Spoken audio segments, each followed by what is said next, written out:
of playing Disco Elysium Part 4. You know, I find it really weird that they try and make you choose sides when you don't even know anything about the world. Like, Harry doesn't even know anything about the world. I'm only starting to learn, and it's like, we've still got this murder investigation going on. And everyone keeps lying and lying and lying, so it's like, we don't know who's in the right.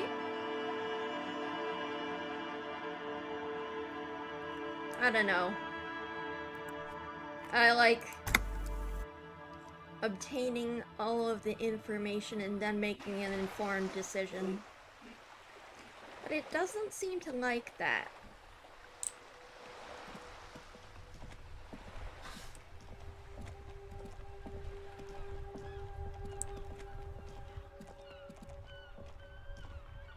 Okay, what were we doing?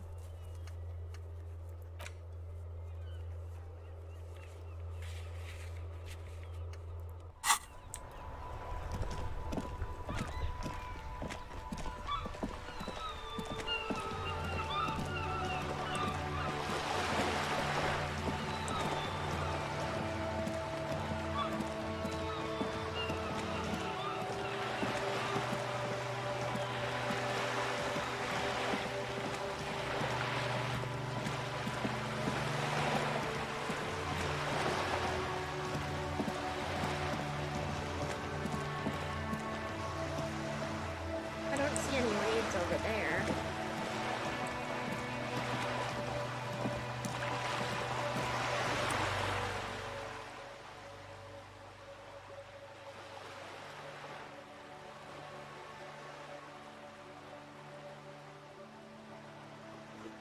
How do I run again?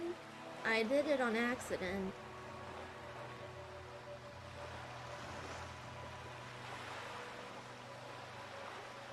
Doesn't say.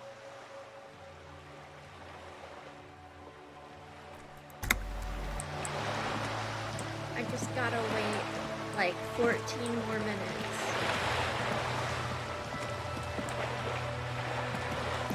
Oh.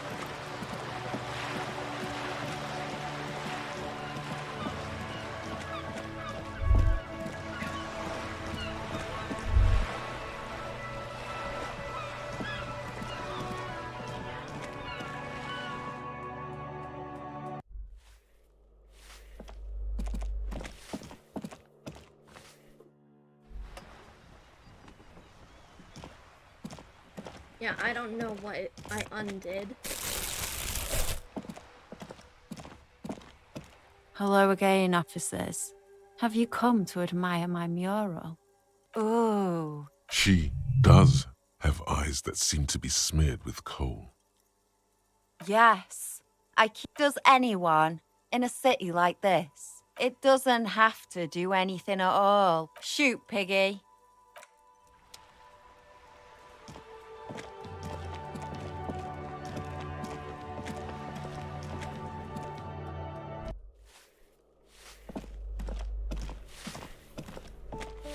Give me a moment. Ask away, policeman. The hell am I supposed to... Some lunatic... With how small these rooms are, People come and go. they probably just moved or died, hopefully somewhere else. No one lives there. It's been empty for months. Impossible. Maybe it's those countercultural people again. Great. Young people. They're worse than rats. You know... Oh, that one is I think he studies. Something to do with all those stars around his door. The symbol of what now?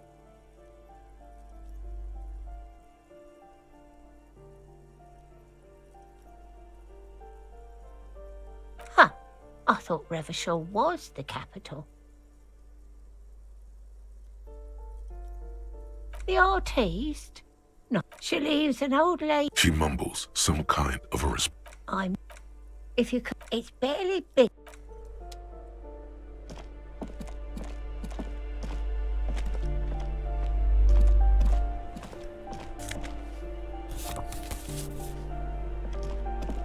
You hear someone walking around inside.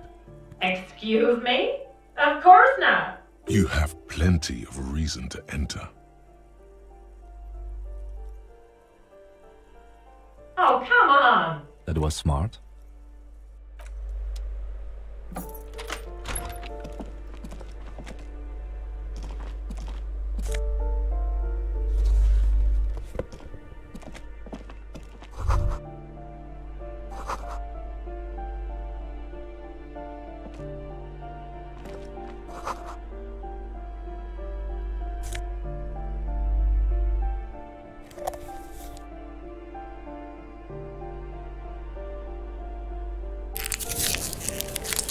Satisfied? Boy, there are a lot of different... Her voice is really cheerful, despite her... Do you want to see my ID as well? You can't legally ask for it, but why not?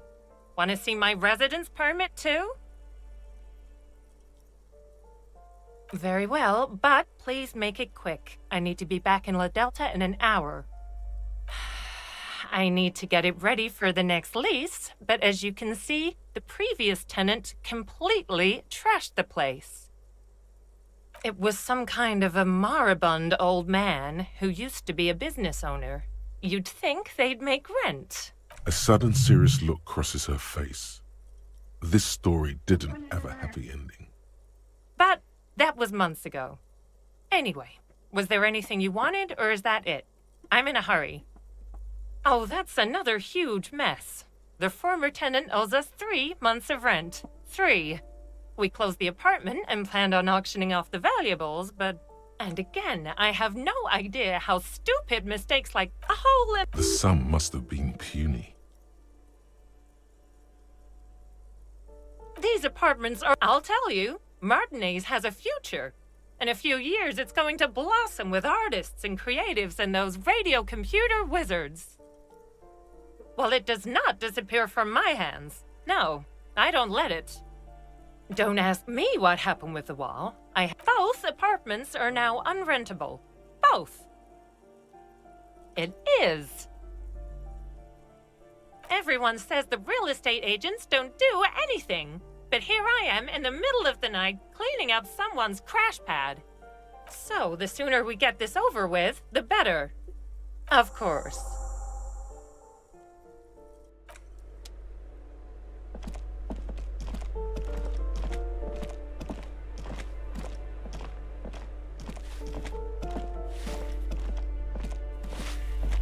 Give me a moment.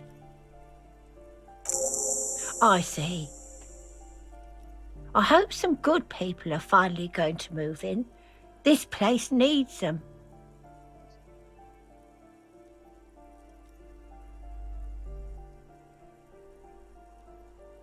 We won't be killing anyone. And you shouldn't say things like that. You're a police officer. There's been enough killing. I've seen it. She's seen it and known those who have been killed.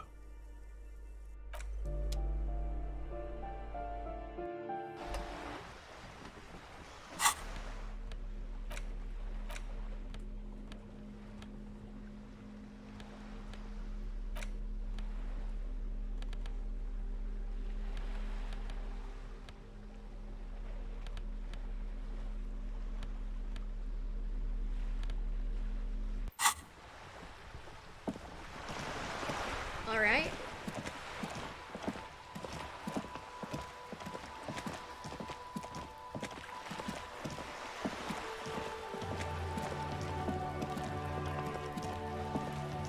Just an ordinary wall. Nothing to see here. Let's save and cheese this.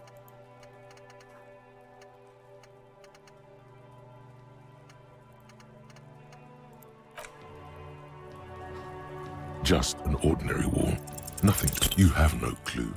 It's so many walls all over Martinez. Weather-worn, cracked, their paint peeling.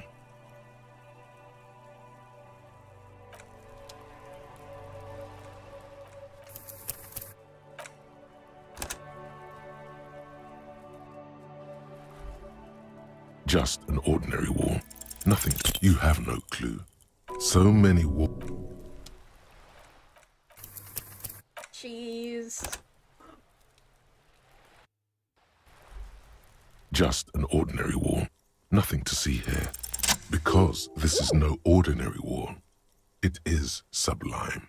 Look at it. The shadows, the colors.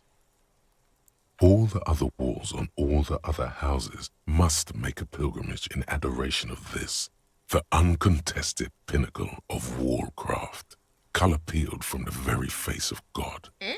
Oh, Wall Father. Oh.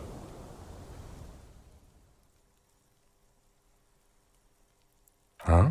He sounds tired of it all. Cindy the Skull has all the necessary materials. Talk to her. Sure. If you must.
Gendarmerie, you found me. His slender figure is backlit by city lights, its distant streets and motorways flashing like diamonds. It feels like a Friday. He seems to be in a good mood tonight. Beautiful. So tell me, are you here to make things right again?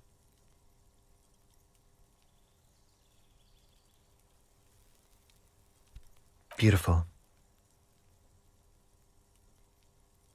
I have some good news for you. My Sunday friend is visiting me tonight.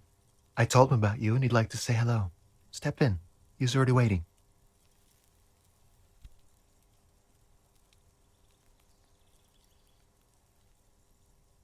That's why I chose this place. Martinez is special, isn't it? Wait. Suddenly you are digging things?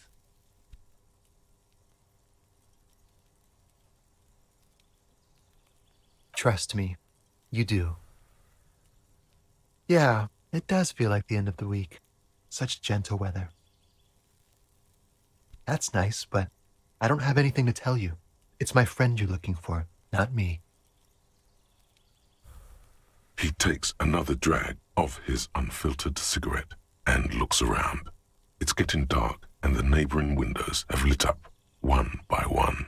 Downstairs, a cat crosses the yard, disappearing into the bush. Besides, I've got to run. He's going to leave you alone again. That's sad. Something tells you you're never going to talk to an individual this cool or mysterious ever again. To the city. It's a beautiful night.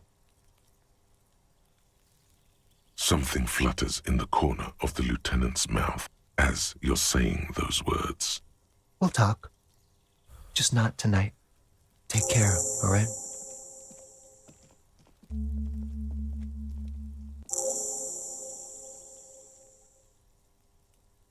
And he's gone again. Looks like it's becoming a theme for him. Different, of course.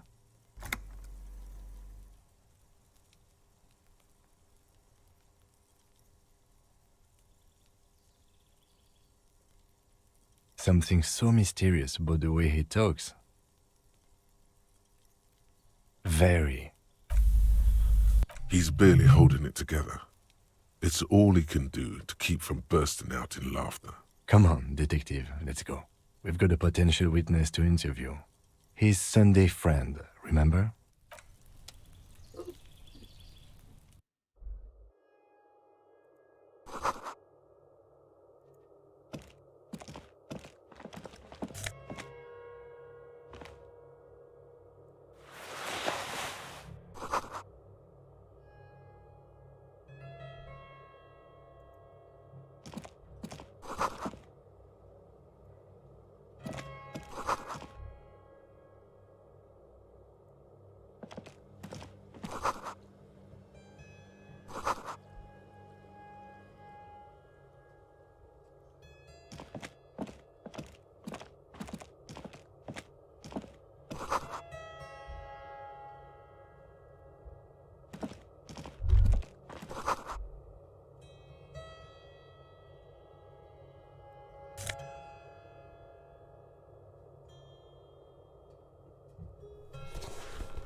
Alright, let's talk to this Sunday friend. Officers of the Revachol Citizens Militia. You shouldn't be seeing him in an intimate setting. For some reason, you feel this man is your superior. Superior, but he's not in the command chain. His hands are clean and well manicured. This is a man who knows the importance of appearances. My name is Charles Vildrouin, and I am an official with the coalition government. I work for the Institute of Price Stabilité on assignment from Sur-la-Clé. I heard you talking to my friend outside. Very good. Super. I am here to assist you in any way possible. Ask me about the hanging. Hanging? What a drag. He seems like a cultured gentleman. You should ask him about the finer things.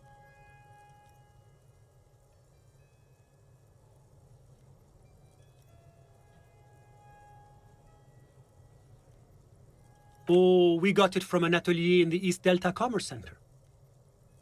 Personally, I think it's a little culturally insensitive, but the material is great. Sadly, the shop is now out of business. That's really all I can tell you about it. The lieutenant takes out his notebook and nods to you to proceed. I'm sorry to say I did, officer. He didn't see the hanging. He saw the little show staged by the Hardys. Let him talk. He may know more than even he knows. Officer, it's very difficult to describe what I saw that night. It was so surreal to me, like in a play. What do you mean, like in a play? It was just so strange. I could barely comprehend what was happening. I was on the balcony when it happened, getting some fresh air. I remember that first they came in, carrying what looked like a body. And then I saw all the surrounding windows go dead, one by one. That's when I understood.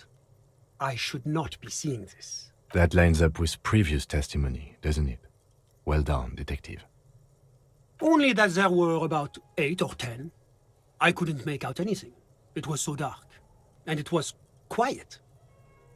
Quietest lynching I've ever heard of, let alone heard. But I suspect you knew that already. I can't say I'm surprised. The fine reputation of the men and women serving in the RCM is well-deserved. The coalition is only looking out for the price stability. Inflation is a killer, like a heart disease blocking the normal circulation of the economy. It must be controlled. The economy impacts the entire international community, which is why it requires international oversight.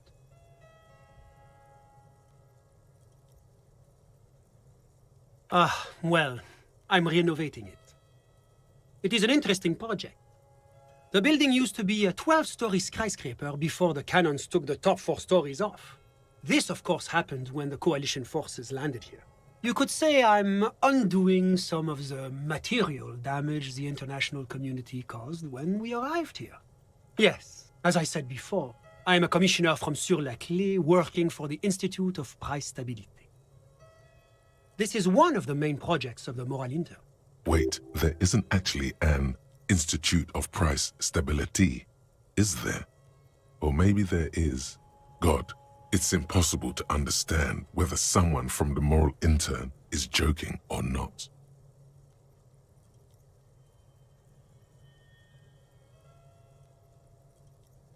What's there to say? Sur-la-Clé is a modern, urbanized country that measures very high on the Human Development and Freedom Index. Mostly, though, it's known as the executive heart of EPIS. Moreover, it is a great sponsor of less emerged countries. Revachol is only one of its many darlings whose progress it supports and cherishes. Because a great percentage of Revachol's culture hails from Sur-la-Clé. Its language, its people, its cuisine even, or at least in the downtown La Delta area.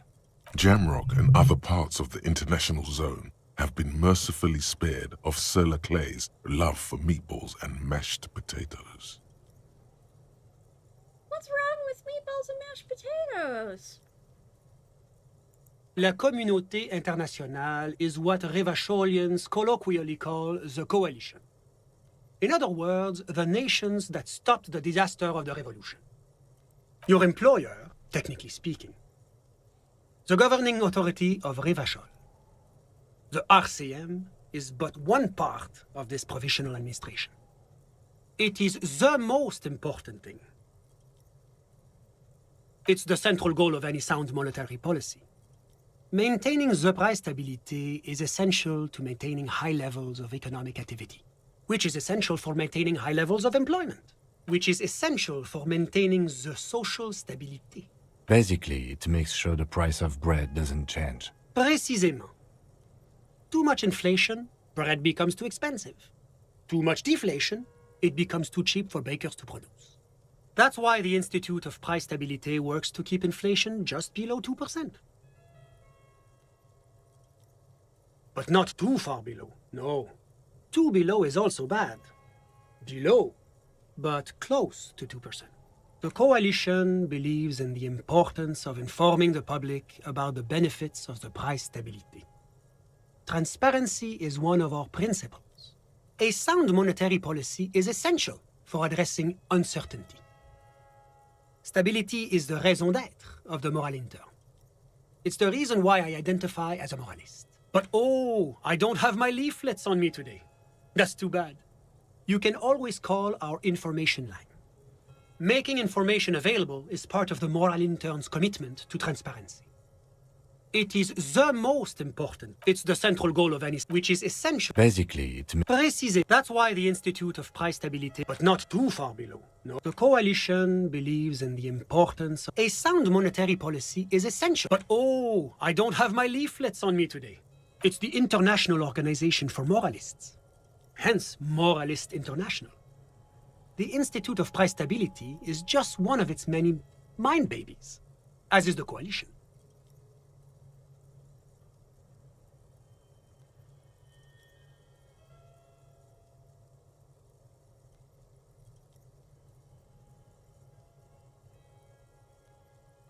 There are more nefarious powers to work for than the moral intern. But of course.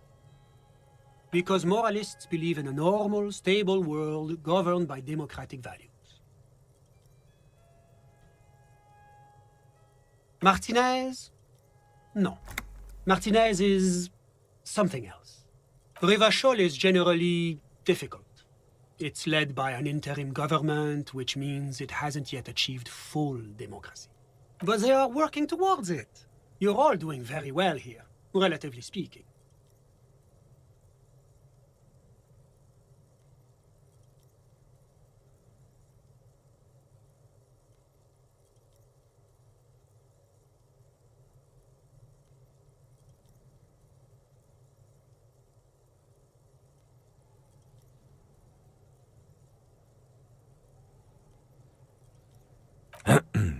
Of course, the detective's personal views do not represent the views of the RCM. Ah, my friend. But the lesson of the revolution is that communism does not work.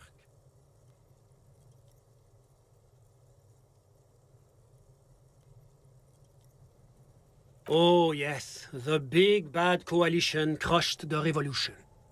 Tell me, if the revolution was succeeding, would it have been crushed so easily? Are we really so bad for wanting compromise, peace, and prosperity on reasonable, achievable terms?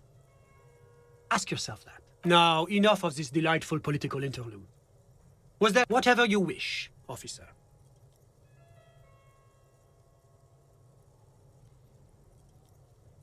Ah, my friend.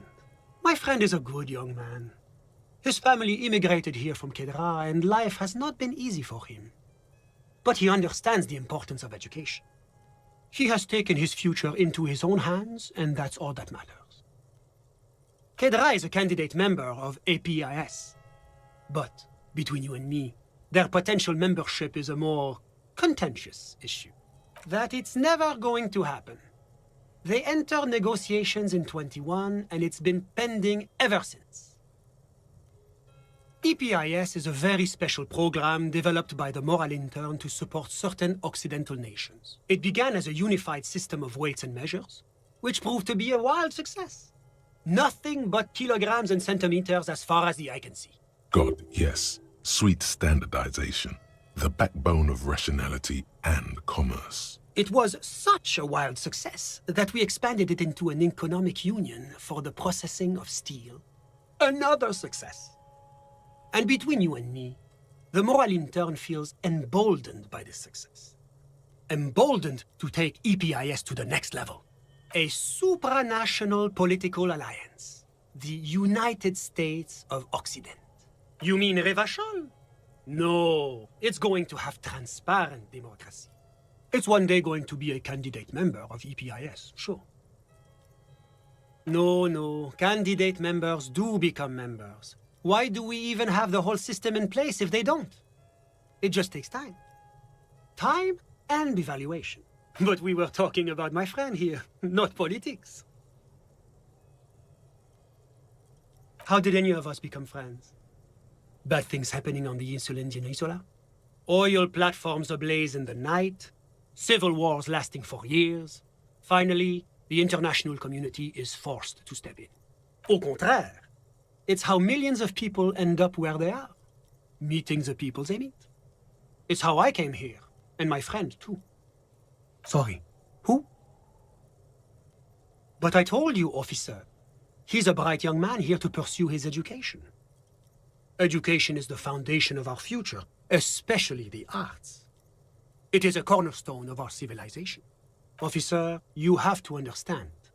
I can't give you his personal information. I'm sure you have your own methods and databases, right? Please don't put me in this situation. He's deeply enmeshed in the study of the fine arts, yes. He's a truly free spirit.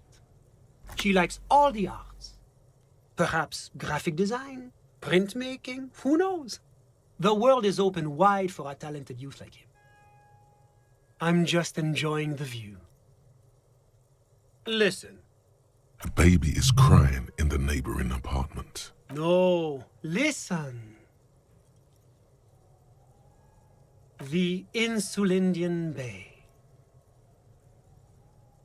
This place used to be a luxury accommodation before the revolution. Apartments, of course, were much bigger then. A few walls have been added here and there, leaving some of the tenants without a private bathroom or a kitchen. But the million real view stays. You can't take that away.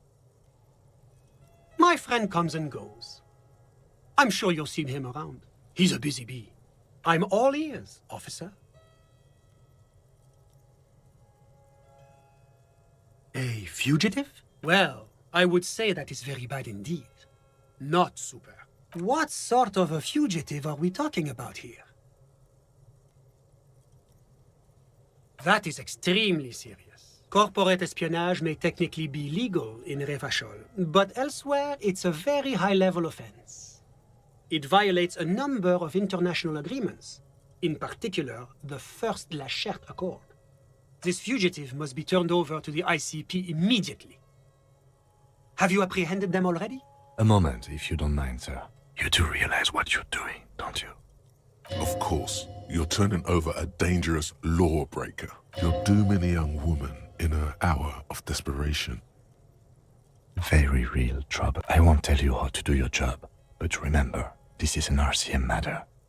He won't tell you how to do your job, but a good police officer knows when to listen to his partner. When you turn back, the man is looking at you, expectantly.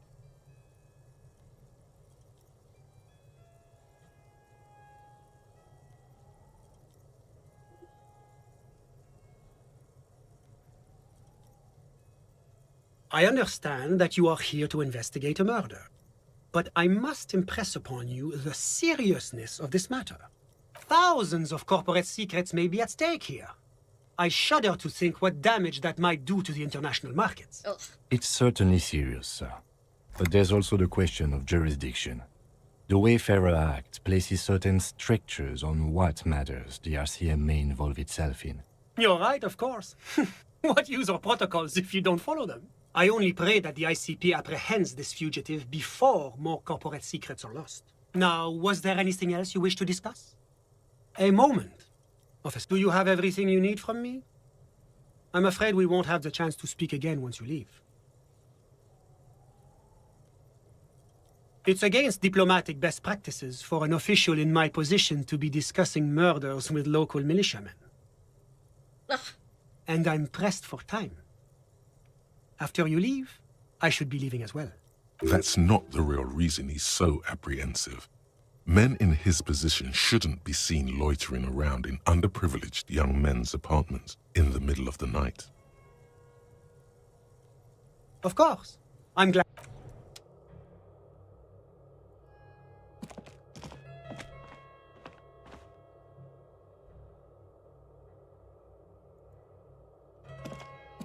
Was there anything else?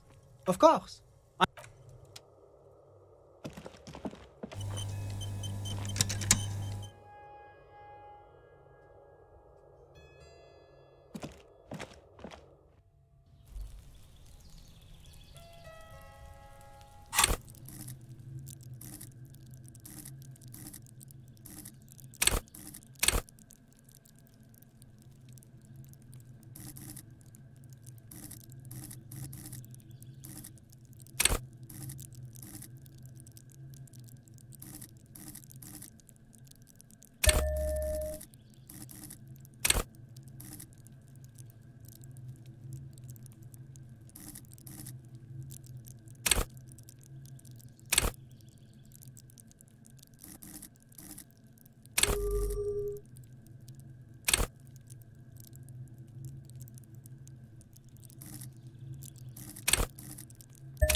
Hello again, officers. Have you... What for?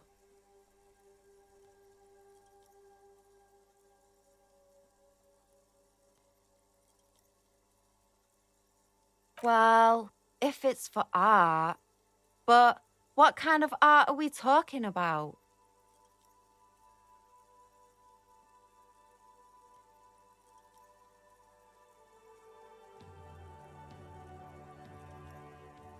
Sounds like you're just about to live out your self-pity, not make a statement. I can't have shit art on my conscience.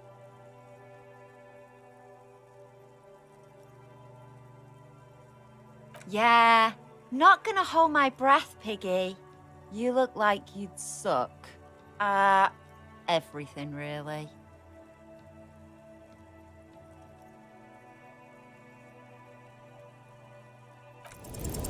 They do say the painter always paints his own portrait.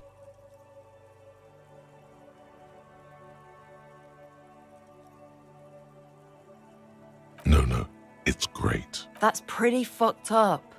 Even for you, Piggo.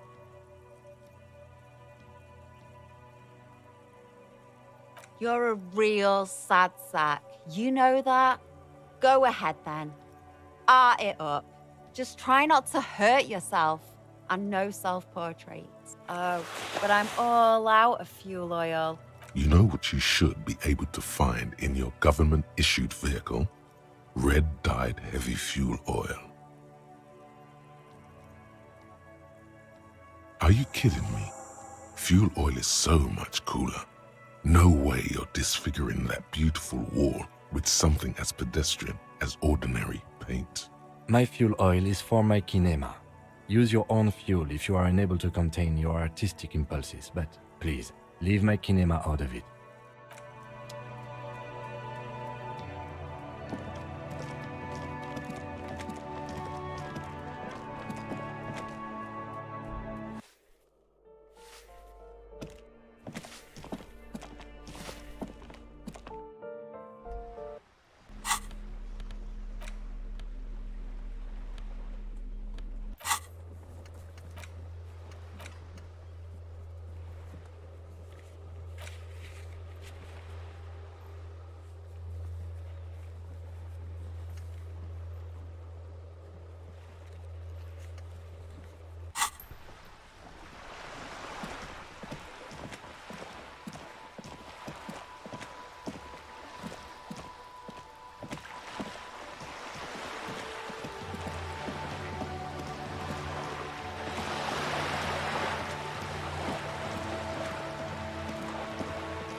This window is pristine on the inside, unlike the one next to it.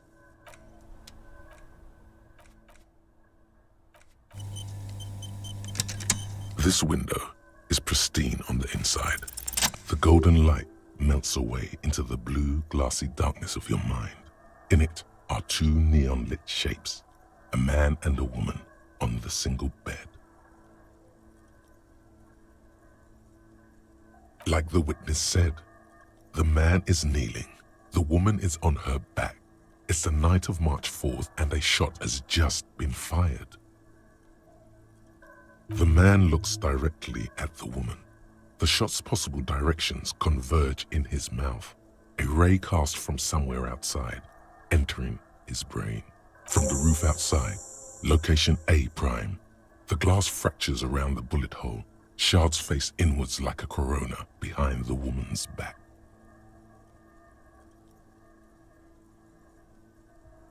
The ray cast from the man's mouth unravels into a fan of possible directions, all on the roof at first. The shot could have come from any of them. This is composite location A prime, most likely of the origin points.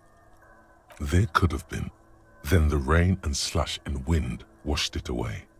This was more than a week ago, 72%, with a weapon that's good for medium range, like a rifle or sports pistol.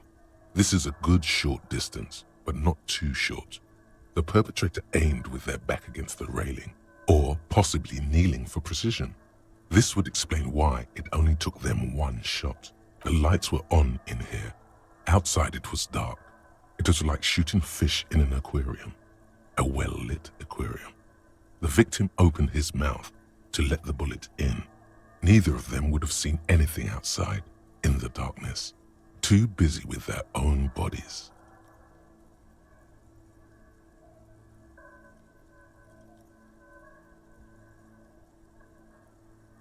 Point X would contradict the woman's testimony, rendering the entire proposition void. These figures would be wiped out, Detective. None that you've found thus far, but that doesn't mean there aren't any. That's a 28%, yes. In this model, the shot could have come from a greater distance. Nothing excludes the possibility. Should we extrapolate to include every possible point of origin in Martinez? The man does not know the bullet has entered his brain. He never will. Death comes faster than the realization. You would need a map for that, a map of Martinez. You're thinking, what if the shot didn't come from the roof? There was a map in the bookstore. We should come back with it, compare the landscape to the radius of the shot.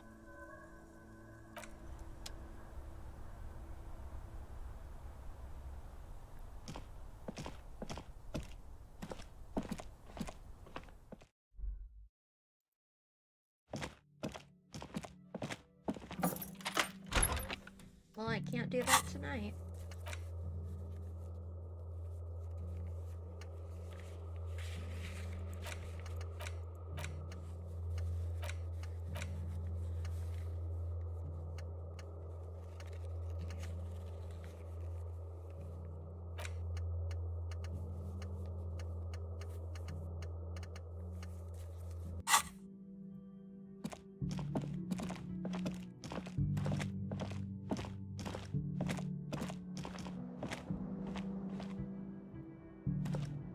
Yes?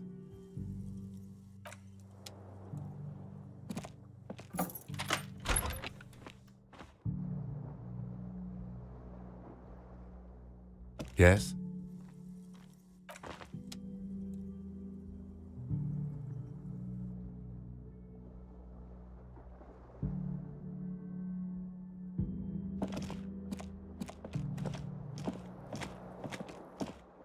The bed is still cold from the broken window, and not too inviting. But it's yours. You've earned it. Woo! We made The it through bed day 2. is still cold from the wind blowing in from the broken window. The mattress creaks as you close your eyes and try your hardest to fall asleep. Here we are again, my broken bud. The waves are coming, carrying you away. But you can't go. No, you have to stay. Always half aware of yourself. You're not cooperating, brother man. It's your disgusting body. Even through your sleep, you feel a vague discomfort suffusing it. Your belly and your sides are unpleasantly tender. You wish you could curl up into a fetal ball of safety. But you cannot, because of the pain. That pain in your right side is your enlarged liver, by the way. As for your kidneys, you've really been compounding the damage lately. Every cell in your body is moaning in agony, asking, what did we ever do to you? Now, you're finally thinking about something other than yourself. Let's see how far that'll get you. Oh, yes. That'll check you out. Give you some pills. Make it all okay. The Wonder Makers. Don't be stupid, Harry. It's not happening. They don't make new kidneys and livers in hospital. All you've got to do is pray to God it passes and stare at the flickering darkness You're just stuck here, in the half-world. Could try looking at other people, really looking. But why would you want to start doing that? Sure you do. They're all so friendly, aren't they? Some of them are. Some of them are nice. Others are scared. At least they're interesting. Each one has a process just like yours, running in the space between their ears, full of secrets. People are beautiful, statuesque, parodies and tragedies of themselves. A great democracy of creatures. What do you think you're doing right now? Coming to some greater awareness? Look at all these lights, blinking in and out of existence. Thoughts! You're just pretending that you're asleep, even to yourself, while the world goes on without you. Let it. Let it. But it never seems to let you go, does it? Time to rise and wipe that shining sweat off as best you can. Gather your bearings. Rock and roll. This is fucked.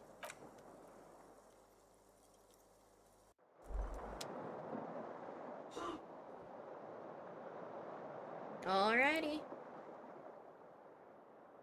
Good morning, Harry.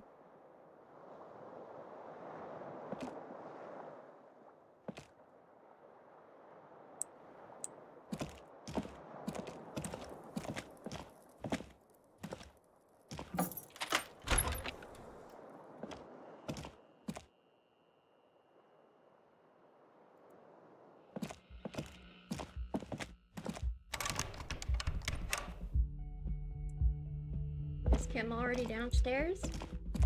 Probably. Oh?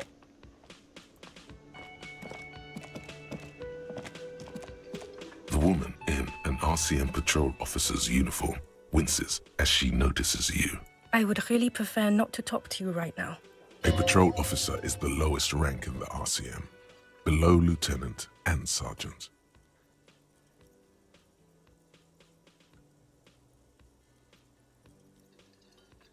Yes, I am.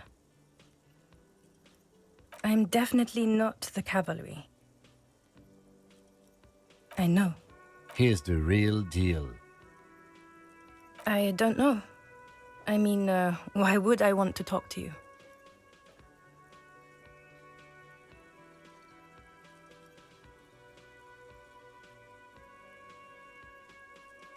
By the... Okay, fine. Let's talk. What did you want? What precinct? Am I from? God, he doesn't know. Fucking deranged lunatic. You're getting an intellectually unsatisfying vibe from this conversation. Maybe you're doing something wrong.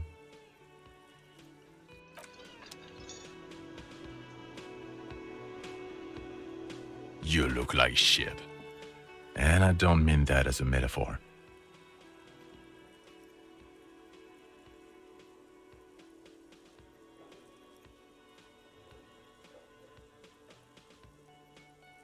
Yeah, I know. That's what I'm going by here. Oh, come on, Jean. It looks like it's been a rough week on him. It's not just this week. What you want? There's something about this guy that matches with a face in your head. A similar but different face.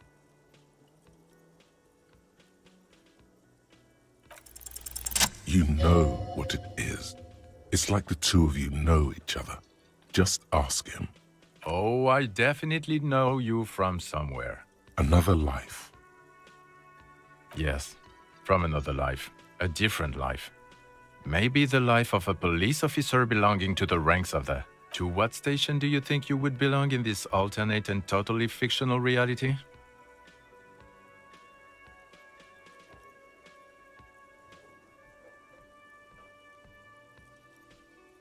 Let me look this up.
Okay. That's plausible. That's entirely plausible.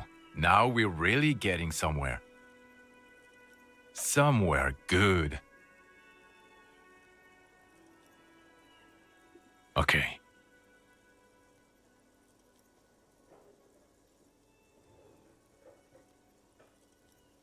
Let's be crazy. Let's say you and I are partners. How's that for a thought experiment?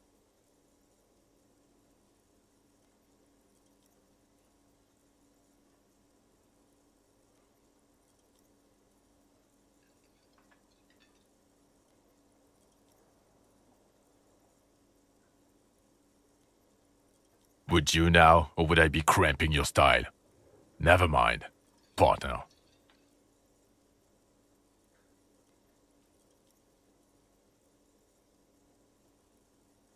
I'm not your partner.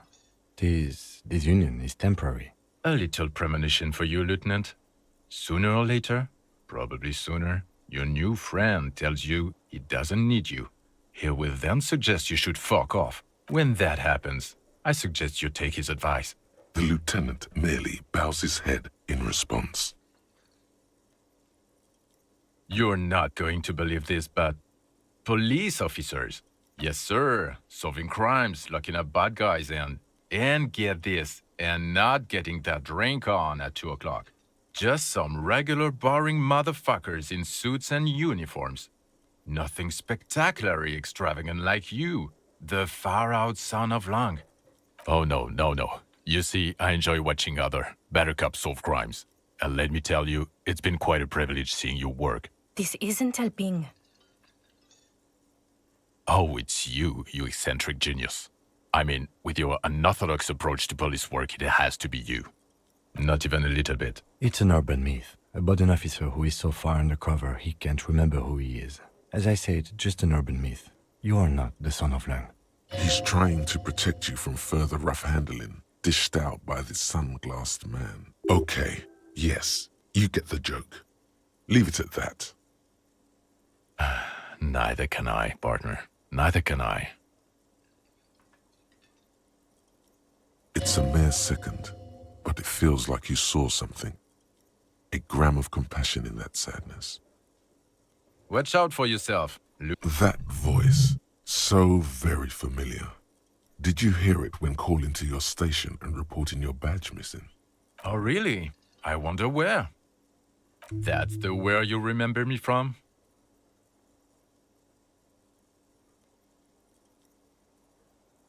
You don't say. Goodbye then. The voice thing was a coincidence. Run along, asshole. Okay, the man with the sunglasses and his hypothetical Station 41. Weird, right? There's something missing here. Something you can't put our finger on. You know what? Just ask him. I know it sounds crazy, and you'll probably get laughed at. But still. Yes, just cross it off the list. It's probably not true, though. Again?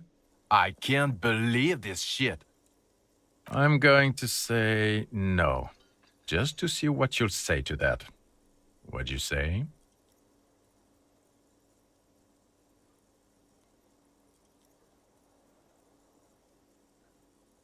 God fucking shit. None of this is great news for him. Okay, I was clearly wrong. He is a firefighter, male nurse, animal control agent, something of that kind. Not a cop. Go on with your cop work. Don't let me stop you again.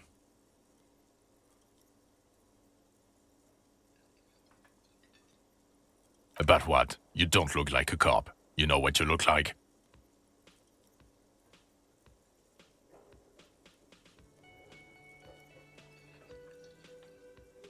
Exactly. He didn't answer your question. No. 'Cause it's not my job. Why don't you go and fucking do yours and solve this damn hanging?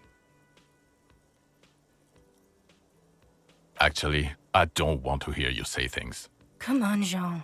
Okay, say things. I want to hear you say things. Hear that? He wants you to say things. Say one. Suddenly, out of nowhere, case-related things start popping up in your head.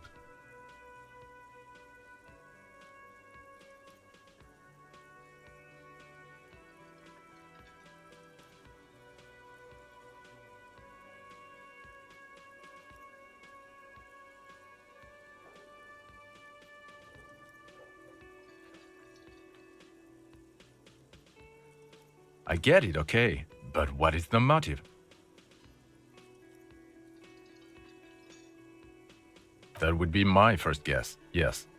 I don't know. Why are you?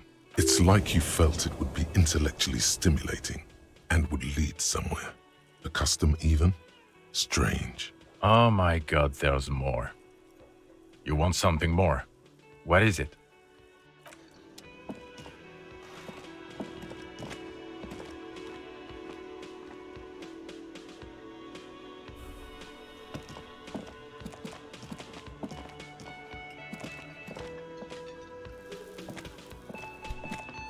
Hi, gendarme. Another rendezvous.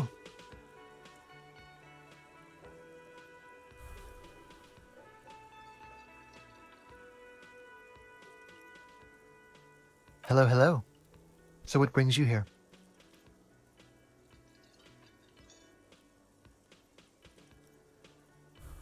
Bye-bye, gendarme.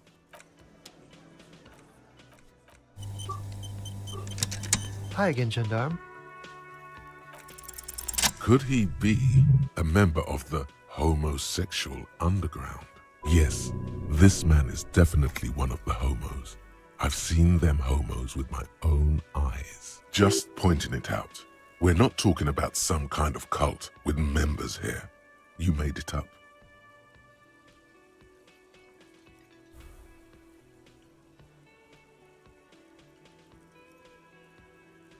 The homosexual underground? Why, yes, I am, officer. Why? Do you want to investigate? Oh, it's a pleasure group. A sub rosa pleasure group congregating in cellars under the cover of night. Saturday night. Sometimes even Friday night.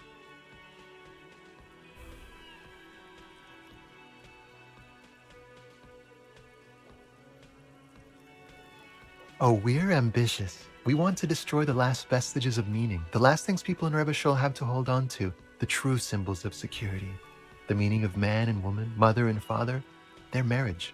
Everything will be constantly shifting and moving under our rule.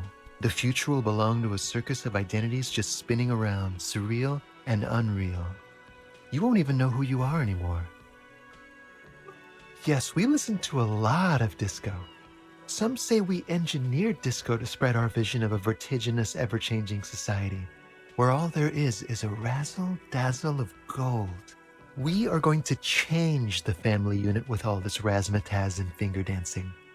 And with mysteries, of course the mysteries are also of sexual nature, very esoteric. You can't just get into it, you have to be born into it. One is either already in the homosexual movement, or forever excluded from it. Beautiful. Beautiful. That's exactly what we're looking for. Who knows, maybe you were homosexual in the past. Maybe all of that has been repressed. I have to say that you do look like someone who might be part of the underground. You have that very distinctive, I can't understand what's going on here look.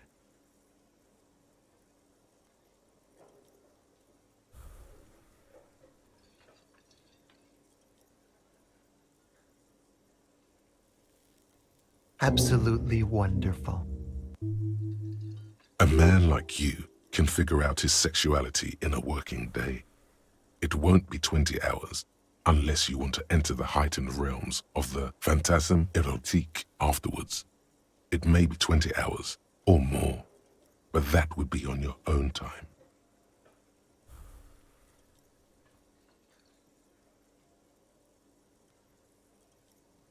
Admiring the atmosphere. What about you, officer?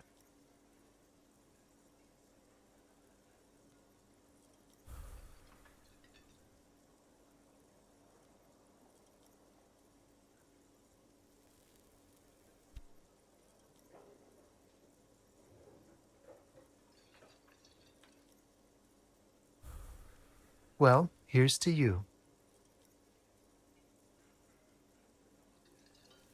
You did? And how did you like him?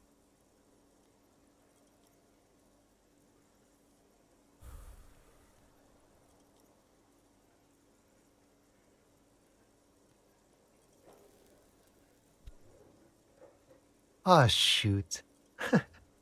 Why not?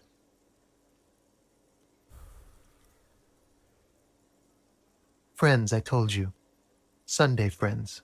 Friends who like to get together from time to time. That he won't be there when times get tough, I guess. It is. On Sundays. A visitor from the first world. He's not like you and me, gendarme. He can always return. To his opportunities in Occident, sur la clé. Still. His coming and going brings some life to the village. Or is it just money? I don't know.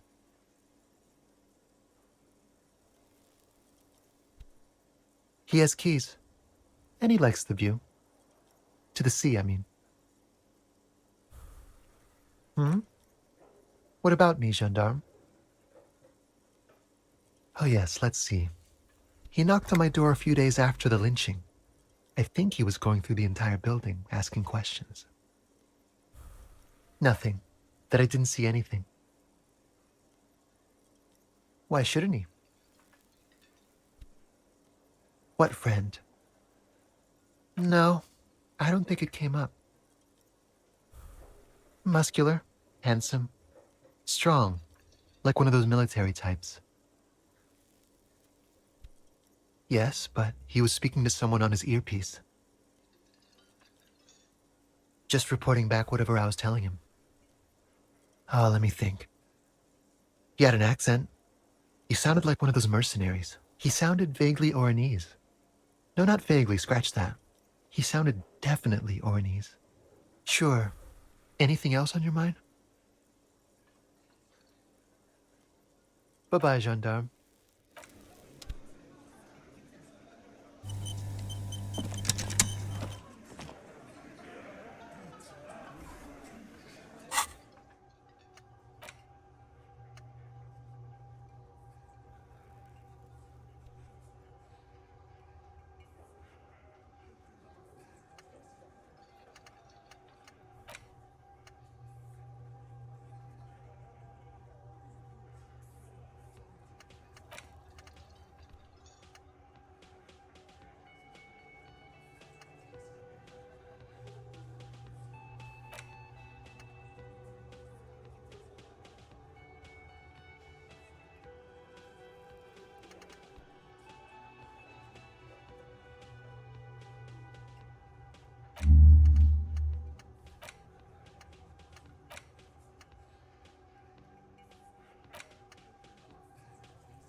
Yay!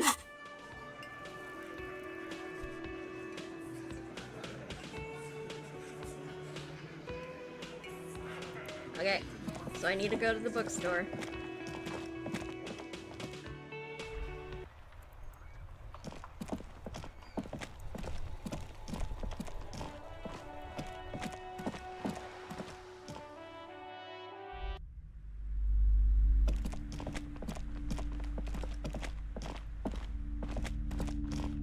Several maps. The maps look old and Map of Martinez. This could work, maybe.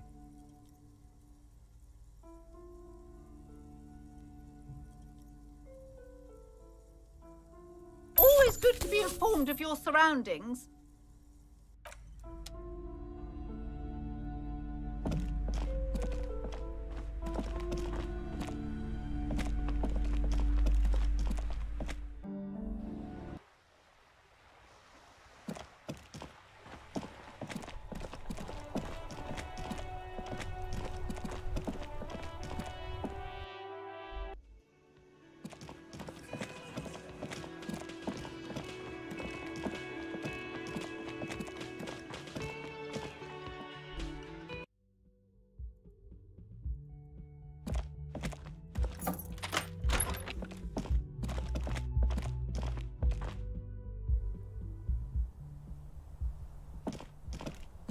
The same two neon-lit shapes, a man and a woman. A ray of backward motion explodes from the man's mouth, through the window to the roof outside, widening into a radius, A prime. According to your map of the district, this shot could have come from a wide angle of locations, starting with the northern edge of the abandoned boardwalk, ending with an islet in the bay. Let's call them B prime. B prime for boardwalk, B double prime for Land's End, and B triple prime for the islet detective. There may be smaller points in between, but those are too fine to zoom in on. 700 meters away, the likeliest of these B positions, 20% chance. A skilled sniper could have made the shot, provided he had a safe sniper's nest. Even with the light on inside, we're talking military training. At that distance, the perpetrator would have had to take wind direction into account. 1.2 kilometers away, the least likely of these positions, let's say 3%. A truly skilled sniper could have done it, possibly from a tent. No, too far-fetched. 1 kilometer away, an unlikely point of origin. Beyond the docks somewhere, on an islet in the Bay of Martinaise perhaps. There are islets there, badly charted as they may be. The shot would have been a small miracle, 5% likelihood. There is an extremely narrow field of view from the bay to the window, between Rue de Saint-Ghislain 10 and 33A. The angle would have been extreme, and access to the islets is questionable. From where, precisely? I see you have given this a lot of thought. Are those the locations you've singled out in addition to the roof? And what is the likelihood, in your opinion, that it came from a further distance? Okay, well, we should see if there is gunshot residue or sniper nests if we go down the coast. Rule these spots out one by one. It would be the diligent thing to do. Until then, personally, I'm going with the roof version. It fits the hidden path through the whirling. A simple hypothesis.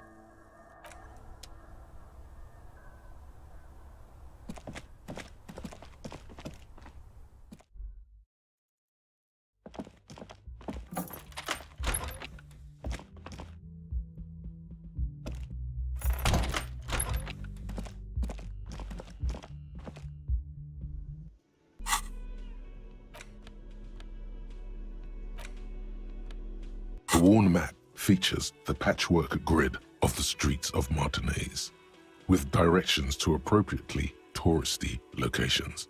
Year 48 resides on the upper right corner.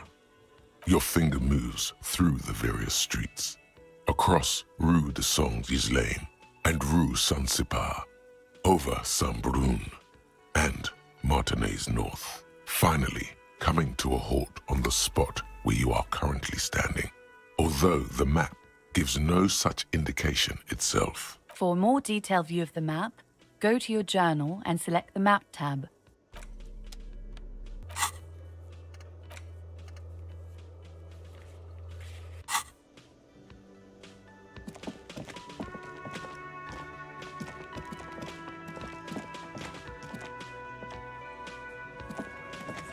It's you again. What is it?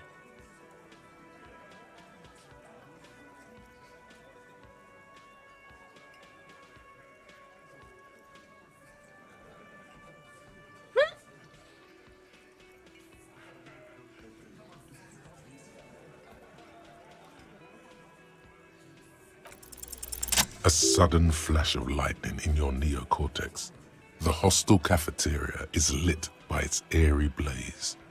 Floor plans, bullet trajectories, webs of human emotion, all channeled into a single thought. So that's what you were squinting at. You were trying to come up with a theory, weren't you? That she did it. Yeah, he was cobbling together shit so he could put her away. It's RCM 101. Well, let old Titus set your mind at ease then. She didn't do it. She was here, all night. Sunday night, 11:30 to 12:15. She was here all that time? Yeah, with us, drinking. Near the stage there. No. All right. She took a fucking leak, okay? For one moment. Maybe went out too. She has an operation to run from her lorry. We're not getting into what that operation is again, Culp. And just 'cause she was gone for 5 minutes doesn't mean she magically got to the roof and shot him. I've been through this. It's not plausible. He's been through it. That means he's suspected her too. All right, we're in. We got Ruby unaccounted for sometime during the window. This was crucial. Now let's place her on that roof. How? People say there was a pinball arcade here, sometime before the hostel. What was it called, Theo? East Delta Pinball Arcade. Weird place. Went bankrupt. Okay, but how'd you get up? There's no room for a staircase in this building. Or an elevator, for that matter. The elevator is outside the building. It's an old dumbwaiter used for moving pinball machines up and down from the workshop. Ruby could have gone up, shot him, come down, all under 7 minutes. That's quite the theory. We need to have a look at that secret passage, boys. I'm on it, boss. Right when the law clears, me and Angus are going up there. It's a dumbwaiter, not an industrial lift. How about I go instead of... Just now. You got something else to back this route up? Or is that it?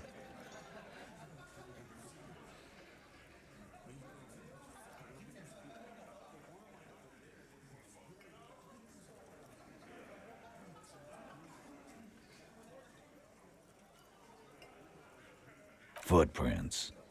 Recent.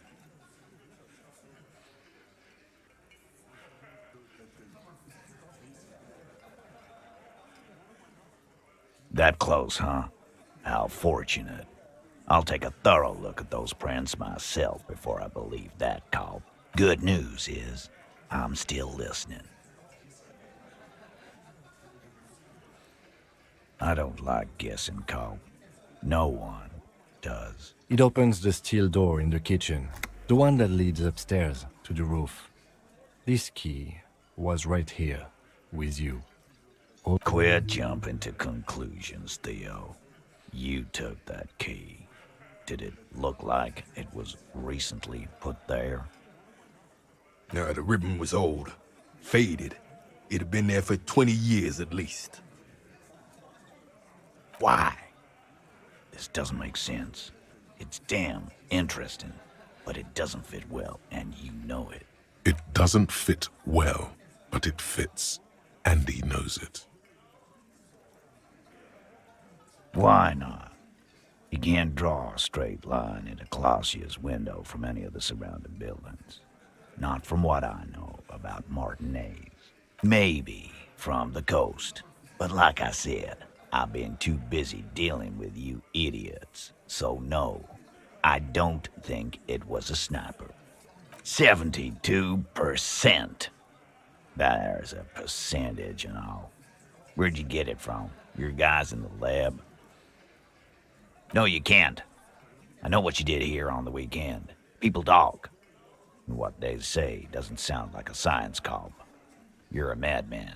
Those numbers were an asshole, man. Yeah, and they don't put her on the roof either. It's just mambo jumbo. He hasn't got shit.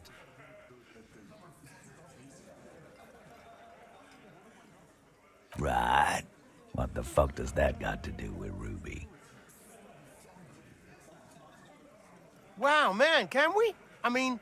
That'd be awesome. I beat that royalist machine 20 times now. All right, all right. We can get the barman to bring them down. What else? I've seen the winch. I'm not blind. You saying it's part of the elevator she used to get up there? That's one mystery down then. An architectural mystery. Doesn't much concern Ruby, does it? Firmly doesn't go well with could've. There's a route to the roof. Me and the boys need to check it out. That's what we've established. But a route does not put that bullet in his head. A gun does that, and Ruby doesn't carry one. Phase 2, murder weapon. Get a gun in her hand. If not that, then at least a shadow of a doubt. In the shape of a gun. You lost your gun? Tell me, did you lose it before the murder? No, you didn't. And Ruby didn't use your lost gun to kill him. Stop thinking about your lost gun, damn it. This was merely a thought exercise. He did not lose his gun. Let's move on. God damn. That's just about your favorite topic, isn't it? Every fucking 5 seconds. Trouble. This is Revachol. Even the roid heads in the gym had a carbine. No one has trouble getting a gun. I still never saw her carry one. He's angry because he knows you're right.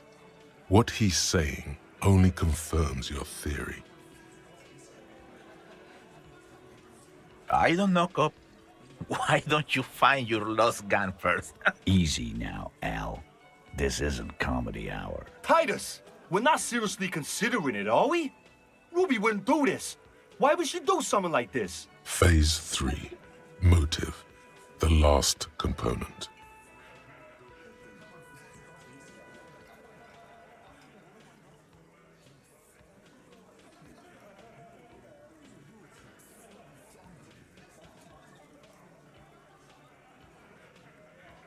Yeah, like what? A thing, you mean? Yeah, but they're both girls.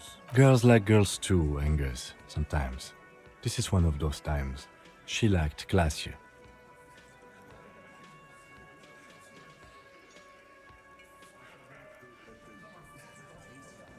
Fuck you. First he says she's murdered him. Now she's a too? It's a lie. Come on, Glenn. She likes Monica's titties more than you do. Everyone knows which way the wind blows there. I did. I knew it. That's why she didn't fuck me at Fatty's birthday party. She didn't fuck you, 'cause you're 40, and you still live with your mom, Dennis. Ruby then threatened her and told her to end her relationship with the deceased. This is some sordid shit. It's also the kind of garbage our Miss Aronier puts out to cover her own ass.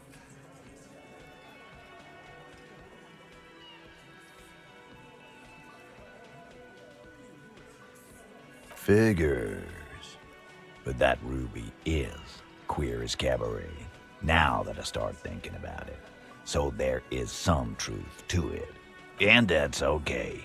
Some are queerer than others. You can still be a hardy. But if you bring your own personal shit into our outfit... If that's the case, then it's not right. But it's not the case, right? There are many pieces that fit together that way, Eugene. Face it.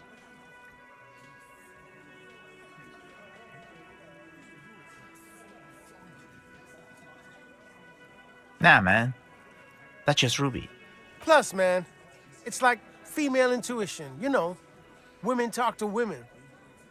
Which is sort of why we need someone on the team who they talk to. Not so useful. Fucking hell. And I suppose you have a theory about that too, cop. Think about it. Why go through all that effort? It was her idea, wasn't it? The hanging. You went along, but she suggested it. She had, like, a fully formed plan and shit. Right when she came back downstairs. Really, Shanks? Claudia wanted to talk to another girl, that's all. She was just the first one up there. I could have come up with that plan if I'd have been first. Time for a logics demonstration.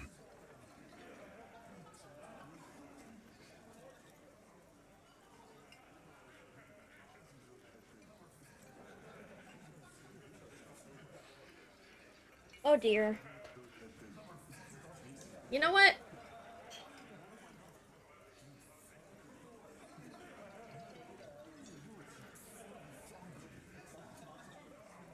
Let me look this up.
You're on thin ice. It's a thought exercise, Titus.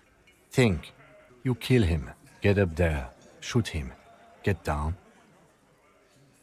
Alone. I don't drag my men into shit with me. If she used us, then that's a serious violation of the Hardy Code, boss. But she didn't. This is fucking stupid, Titus. This and the queer thing, all of it. Why aren't more of you defending her? This is fucking stupid, Titus. Glenn, I thought the same thing when she skipped town and left us in this shit. Oh, so he didn't rule her out completely. And she skipped town. This is good. Silence. He looks around the room. The old man in the corner nods. A very small nod. And a trickle of tobacco spit on his lip. This is the only option he cares for. Yeah, I see it. There's one more thing I've been wondering about. Ever since you asked me where she is. Add it to your list of suspicions, if you want. I don't know. I don't know where she went. She just got up and left. Got real scared, too. Wouldn't tell me where. However hard I asked. Want to know why? She was afraid I would tell you.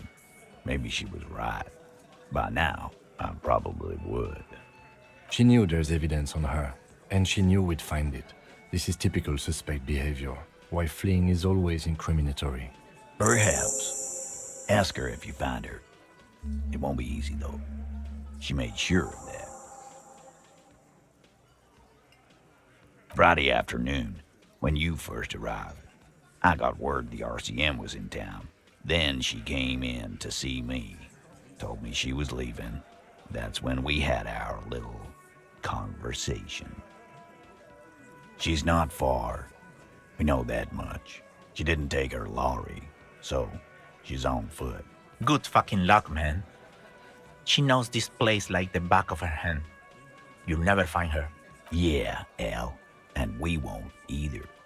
She's not really a Hardy candidate anymore, is she? She's not, Glenn. A little. On the coast. Where have you looked for her, more precisely? More precisely, on the coast, past the waterlock. She's not here, so I'm thinking she's there. Who's doing this looking? They're all here. Lizzie needed some air. No one goes to tell Everard anything. He knows what he has to know. Fast. It's called a radio, you believe? The gardener may have played you a game when she stormed out. She has her own plan. I told you. You. No, you, as in the cop with the sideburns and the disco clothes.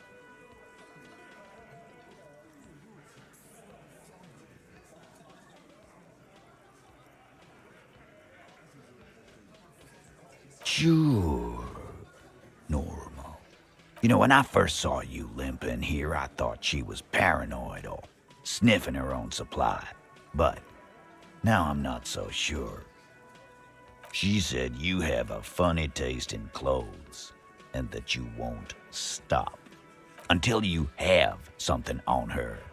She said she's heard of you from Jamrock, that you're a human can opener, that you play suspects against each other, open them up like cans. Fucking hell. Titus, did he just... Open Angus up like a can? Yes, he did. Now, we can whine about it, whack him, or we can go on with our lives. I'm having a go on with our lives kind of day, Al. How about you? It's not an actual question. Silence. He nods. Yeah, there was something else. She wouldn't tell me, though. I could see she wanted to. It was burning on her lips. This caught Titus, this caught Pete. But she was too scared. Sure, there are some shithouses there, a cinderblock town. The fisherfolk there refuse to unionize. So, that's one place we haven't looked. I hear they have a shack where junkies sometimes crash. Time for you to step up. We will start there. One more question. What does Ruby look like? Boyish. Hair's red. Dyed. She looks like a Lowry man. The what now? I have no idea.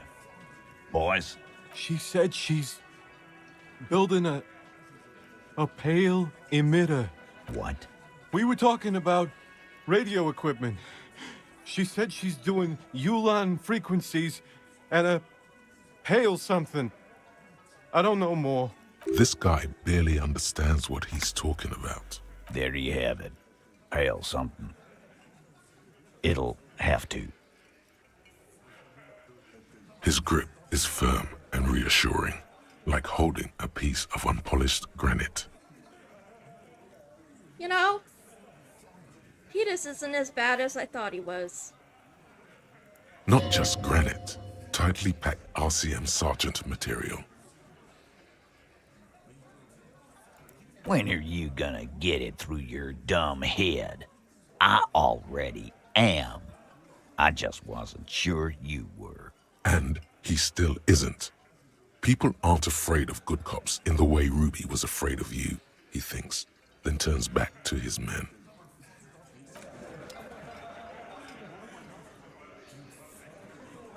Interesting. Interesting. We learn a lot.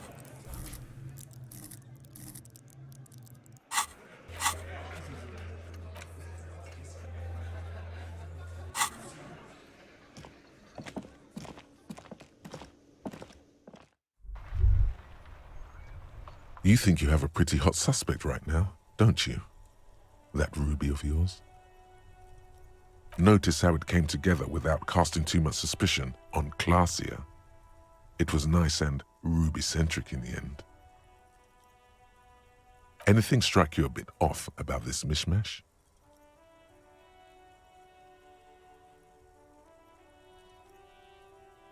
Notice how this hasn't come up at all. Even Hardy and his boys didn't mention it. Neither did you.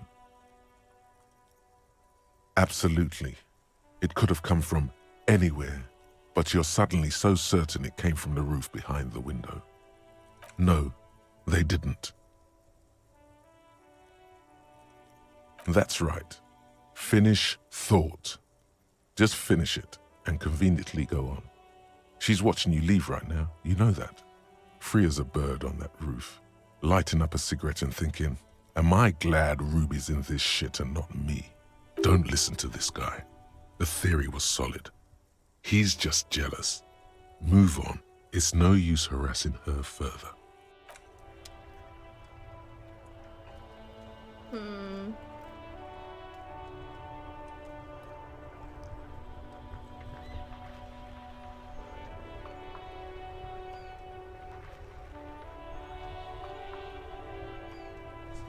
Interesting, interesting.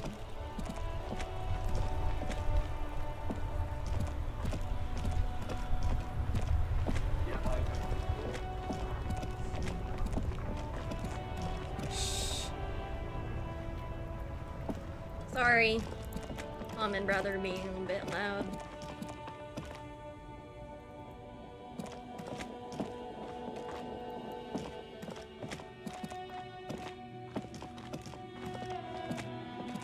A rusting control panel with loose wires dangling out from the hole where an indicator light used to be, and a mechanical lever sitting in the middle. You grab the handle and pull the lever up.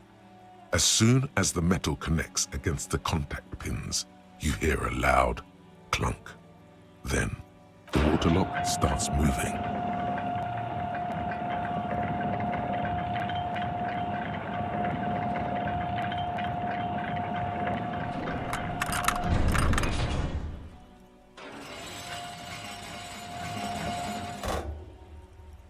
All right, we can go to the coast now. Expect rugged terrain and drunks. And if you wanted to forge that document for Evrard, now you can.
Rust peels off the bent iron posts of the swing. The wind whistles through the skeleton of the small house behind you. There's desolation everywhere. In this yard? He's assessing the situation. How long ago was it abandoned? Someone thought they could have a summer house in a bloc obscure, for cheap. It didn't work out. They abandoned it about a decade ago. A black bloc, a part of the city left unrenovated after the war, or one that has fallen to gang violence, or has become inhospitable in some other way. On aerial photos, block obscures look like dark squares, hence their name. Practically, it's not an official term in any way, but look around. No sewage, broken power lines, crime, drunks. Life is tough in the blocks. It's no place to build a summer house.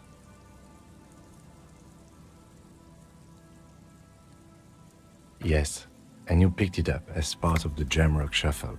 It's not meant as nagging, just an observation. We should move. I don't think our suspect is in this particular yard. No place to hide. And besides, it's too close to Martinez.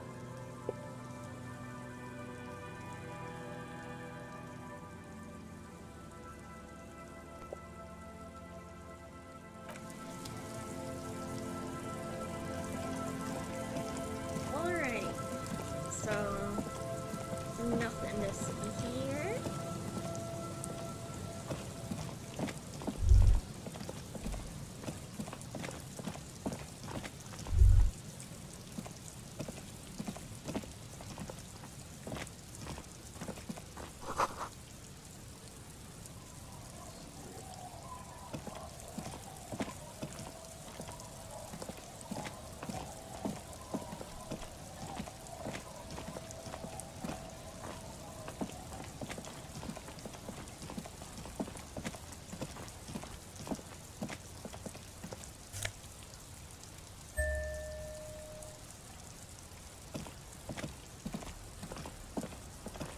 A banged-up motor carriage lies half submerged in the icy water, slowly sinking into the Insulindian Ocean. Only the cabin top, rear wheels, and the engine remain visible. It must be cold and lonely down there, in the icy water. The seawater has already started to corrode the metalworks. Remember the tire tracks in Martinez? This is where they were leading.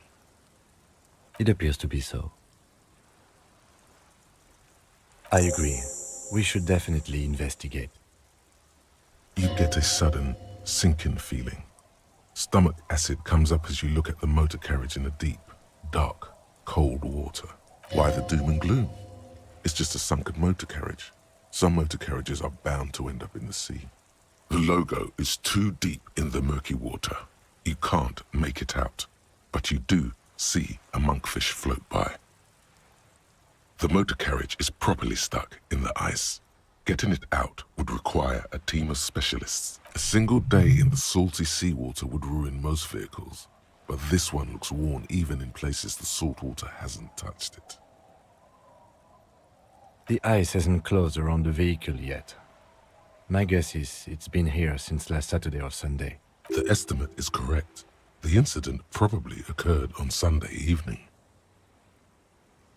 Your mocking tone finds no response, but the motion of the waves.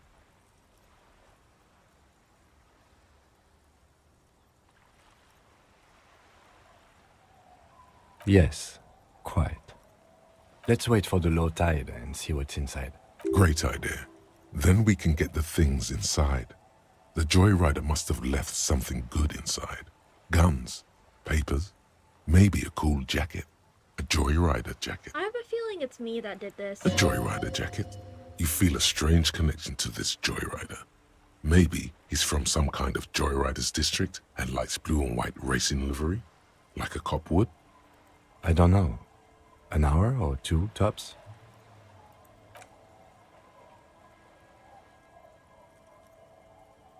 As you sit down in the old, rusty playground, the world around you becomes very silent. The hinges creak under your weight, dangerously so. Nothing but the sound of seagulls high above in the sky, echoing like distant laughter.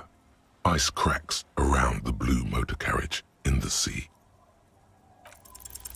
The tune on your lips forms a strange yet undeniably beautiful contrast with the surrounding bleakness. The lieutenant gives you a quick glance.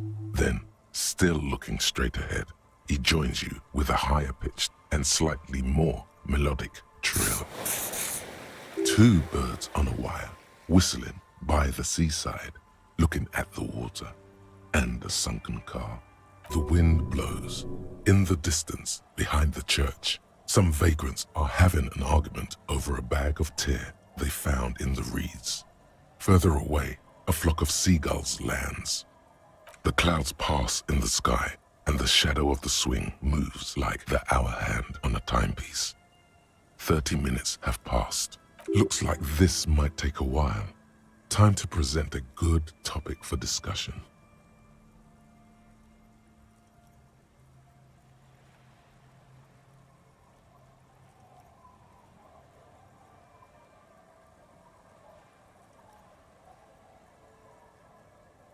Well, historically, leeches have been used to prevent and even cure many ailments. Clouds on the horizon grow darker, and the shadow of the swing set keeps climbing. You hear the distant rumble of the city. 30 minutes pass. Luckily, I am already a member of an independent organization, and therefore do not have to choose between a rock and a hard place.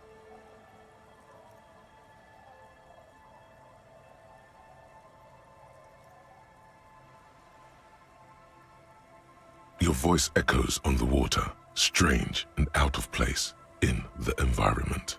30 more minutes pass. Detective, I've been able to make out the mark ever since we arrived. I find it odd that you haven't. It's a Coupris, Model 40. Yes. Why haven't you? It is a simple and rugged machine, favored by working men, government offices, firefighters, animal control people. You know, those kinds of people. Yes, 41. What do you think it stands for? Does he know something about the driver of this vehicle?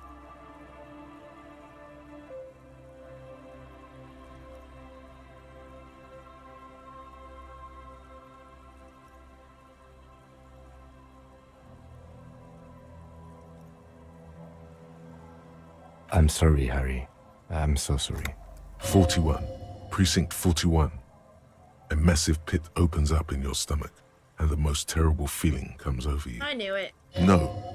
Just nope. Say no to this, Harry. Yes, your car is in the sea. Face it, so we can start dealing with this. I'm afraid so, yes. It looks like you drove your police motor carriage into the sea, after you jumped across a canal.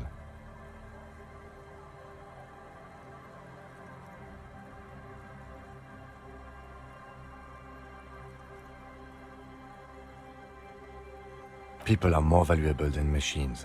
Training a police officer is even more costly. The lieutenant adjusts his glasses and doesn't say anything. There is also a fourth thing you've lost. More precious than the gun, the badge, and the motor carriage combined. Lost forever into the deepest of seas. Of whom? I don't think so. If anything, you were probably drunk. Detective, we don't. A rescue operation really isn't viable at this point. I'm afraid it will have to be there like that for many years. Look at it. Parts of it might be salvageable, but overall, this machine is a write-off. You can still whistle. Besides, the night is always darkest before the dawn. At least we have a pretty good suspect. If we found your motor carriage in the sea, maybe we'll find her too. Oh. Yes. Let's go take a look.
might be missing something.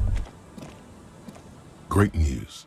The boat is big enough for a grown man like you to fit underneath it in a supine position. I don't know. Sleeping? What do people do under boats? This is merely a measurement from your visual cortex. Do with it what you want. Huh?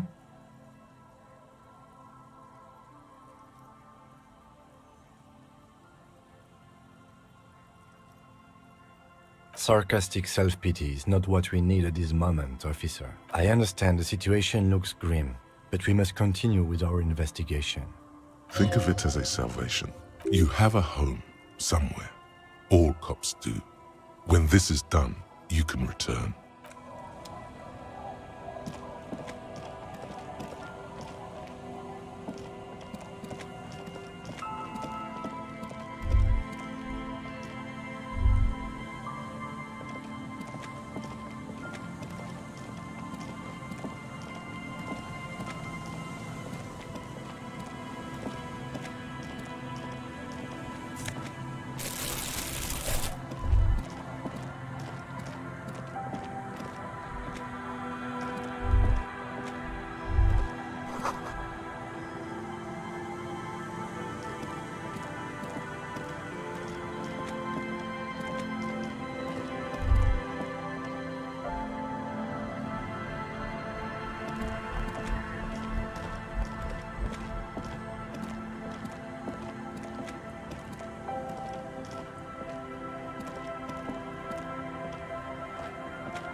The worn and beaten wooden planks of the bench do not look overly comforting. We can sit on benches after we've solved the murder. Let's go. You can revisit the bench if you ever need to pass the time when Lieutenant Kitsuragi is gone.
Hello, baby. I am a kitty.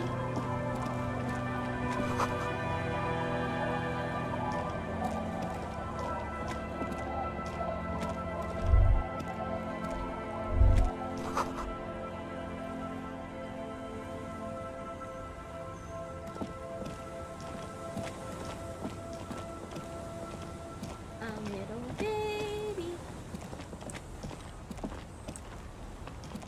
Aw, come back, baby.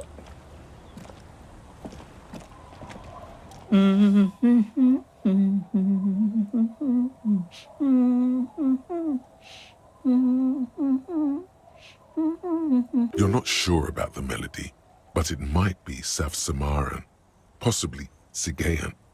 Also, Welcome to the fishing village. Please lean in closer. I have cataracts. then how does she know you're here? I still have a golden ear. Come. Oh, welcome, police officer. We don't cause any trouble around here. And we don't want any trouble either. We are not here to cause any trouble, madame. Oh, of course. Last time we saw you around here was 12 years ago. You also came to take care of trouble then. Wish you did. But still, in Martinez, you're considered an ill omen. Oh, the usual. Dark tidings. Black hound. That's you, all right. A black hound licking your own heels.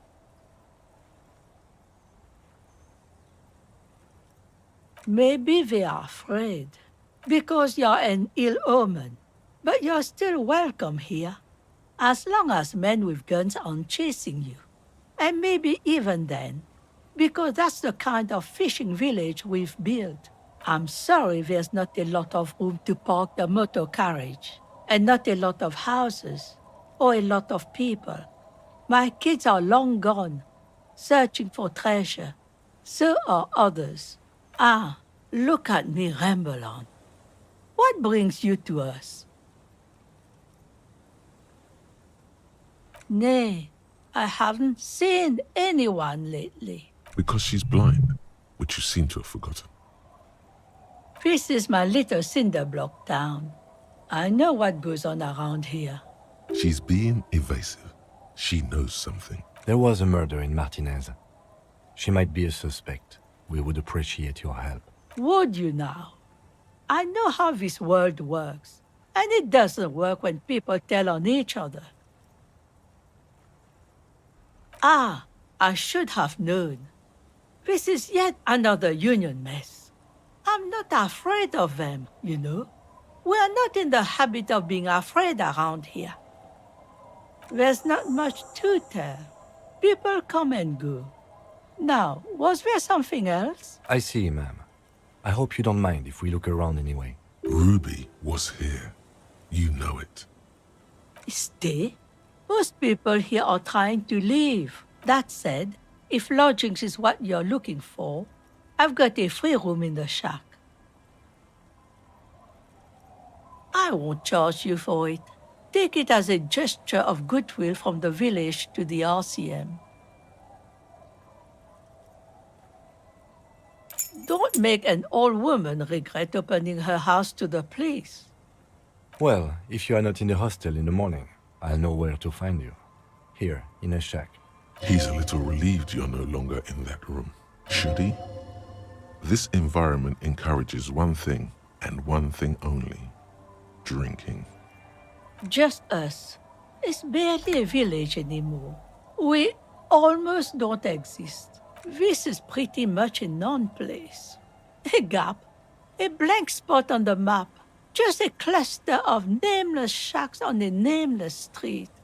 The place is so pornographically poor, it's not even funny.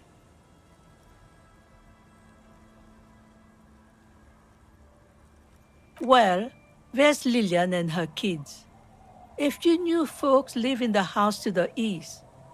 But they're away right now. And then there's the drunks. Not a pretty sight, but there's little we can do about it. Home is home, even for them. Sooner or later, you'll see for yourself. Don't have to look long to find these guys. She nods, rinsing another piece of cloth. Not much. There's the abandoned church, the DeLorean Church of Humanity. It's been there since before my time, even. Some things just don't fly, officer. Look around. Who'd go to church here? They built it 300 years ago. Must have been nicer then. So, they don't hold services there anymore? The Ecclesiastes? No, they've tried, but things just keep happening. Crime, accidents, other things. The place never stays open. It's a pity. It used to be such a nice church. She's not telling you all she knows. Keep her talking. Well, there's that music. Music from across the sea. Huh. It started a few days ago, and now it's blasting even through the night. And now, suspicious-looking people are sneaking around the church. I don't like that. Interesting. You could look into this ruckus if you have the time. Before you get to the church, there's some ruins, an apartment complex, or some kind of electrical plant. Run-down bunch of houses, empty. I don't know exactly. A pre-war place. It used to be something. Before the war. I wasn't here then, you know. Was born in Samara.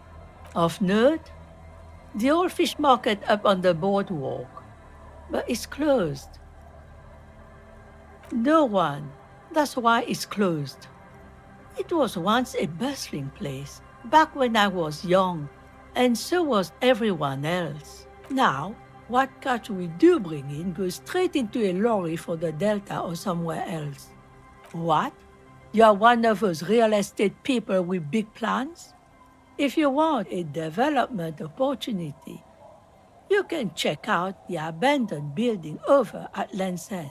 Used to be a supply depot, we think, sending goods and ammo across the bay. It's jammed shut though. We tried to get in, see if there was anything to sell or scavenge, but it's impossible. And now you know everything there is to know about this coast. Me? No one. Just an old washerwoman. Mother called me Isabel, if that's what you're asking. And my married name is Sadie. Now it's your turn, Mr. Why, I guess I will, Harry. Aye, it just rolls off the tongue. I used to know a Harry. Strong lad, but dumb as a rock. He did too many narcotics. So many, he fell off his boat and split his skull on a buoy. Folks who saw it say his head cracked open like a melon. Nasty, nasty.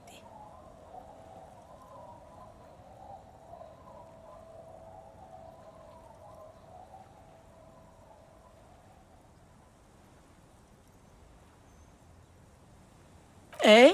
What's this about? Come now, I can't read all this scribble. Tell me what it says. Huh, I might be half blind, but it looks like part of the village is gonna be a street. The best part, the part we need to get out of our houses. Have you asked Lillian about this? I won't even consider signing till I know she's on board. She's right over there, the dark-haired woman, leaning over the railing. Yes, you do that. Can't let fat Mr. Clare down now, can you?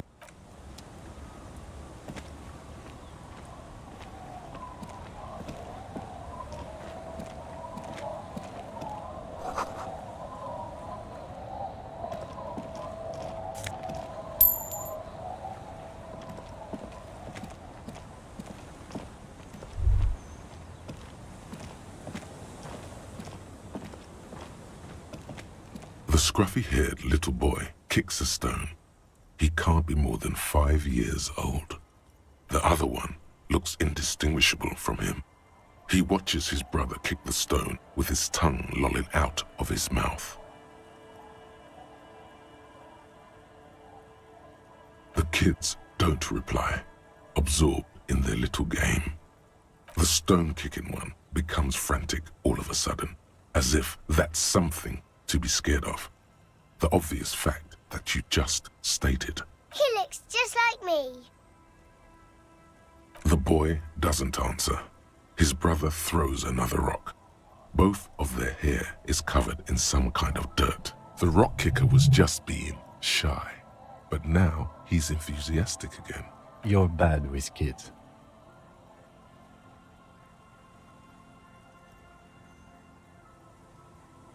Don't worry, everyone is. How about we do some police work now? We're not... What bad people? I don't think questioning 4-year-olds without their parents present is gonna crack the case. Then we're definitely doing it.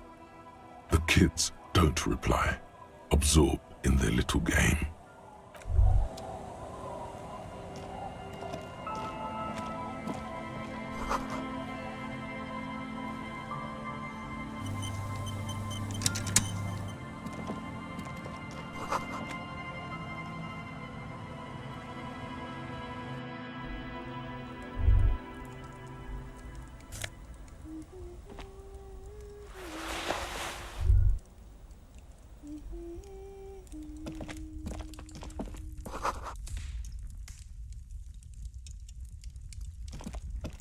mister? She clutches a small stuffed animal. Occasionally, she twirls it around. Oh, I had gloves. Very big ones. Heavy, too. Where did you get these gloves?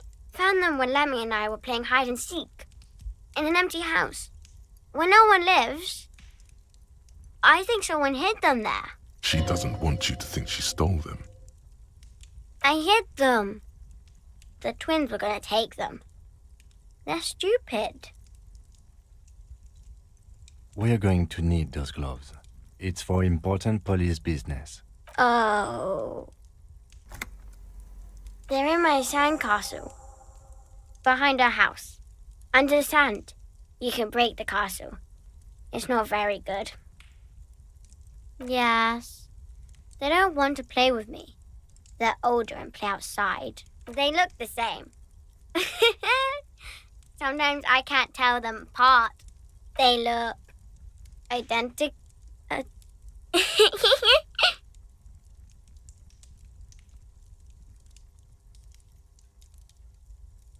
My mom's outside, and I don't really know about my dad. It's a grouse! You might be able to get on Gart's good side if you replace the broken scooter you almost certainly broke. Sure. I mean, you already took it. I don't like it anyway. It looks angry. It's Lammy! He's my friend. Sort of. Like... Lambie is a stuffed lamb that, admittedly, has seen better days. One of the eye buttons is missing, and the fur is tattered in several parts. Lammy usually doesn't like strangers. But you're also fuzzy, like Lammy. Luby. Raluby. My mom tells me I'm a big girl, but she doesn't know that I can't say Earl. Or like, sometimes I can, but then Kids. Bye!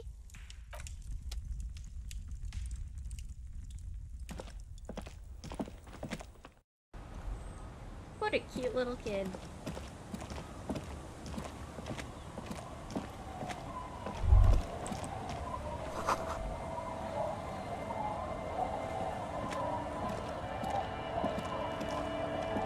The door has seen better days. The layer of paint has started to peel off due to the salt and wind from the sea. Even the lock looks slightly rusted. I'll wait outside to give you some time and privacy to check out your new living arrangement and look for any signs of Ruby. But just so you know, after we are done with the day, I'll still be staying in the whirling in rags for the night. We'll meet in front of the shack in the morning. The key turns with a satisfying click. You can enter the shack now.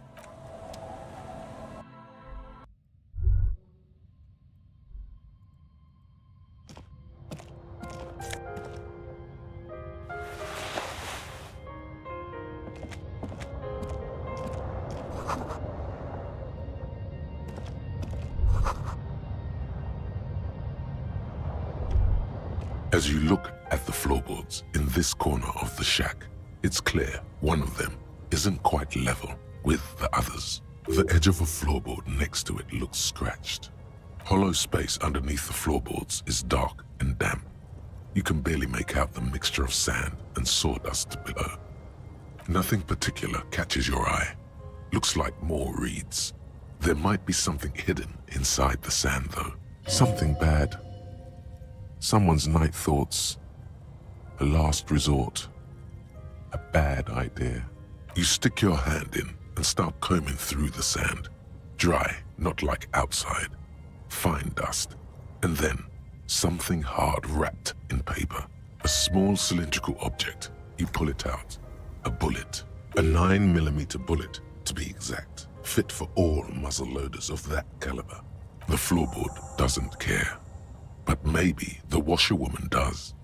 You have enough to confront her with. It's extra ammunition. She's locked and loaded, ready to fight some cops.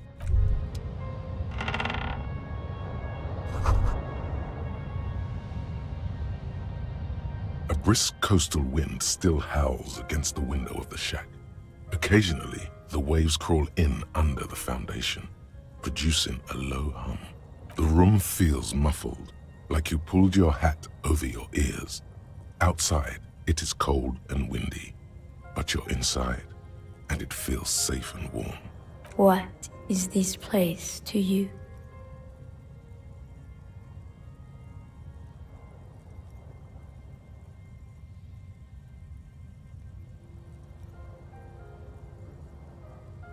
Overhead, you hear the forlorn shriek of seagulls. Far below the birds, a wooden boardwalk filled with abandoned stands, tables and benches, echoes from a long-lost time. A middle-aged man stands in a rundown shack on the edge of a fishing village, listening to the heater hum on the wall.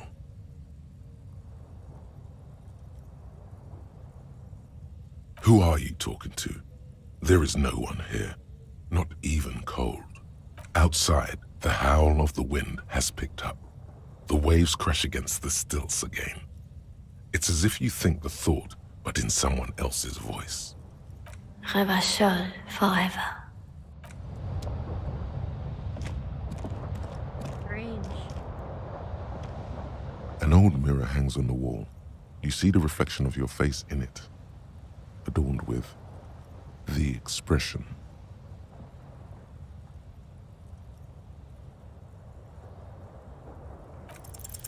Like the rest of you, it comes from a bad place somewhere in the past. That's all you know for now.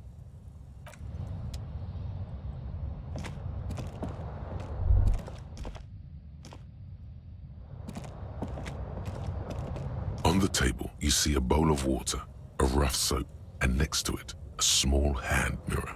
A straight razor soaks inside the wash basin.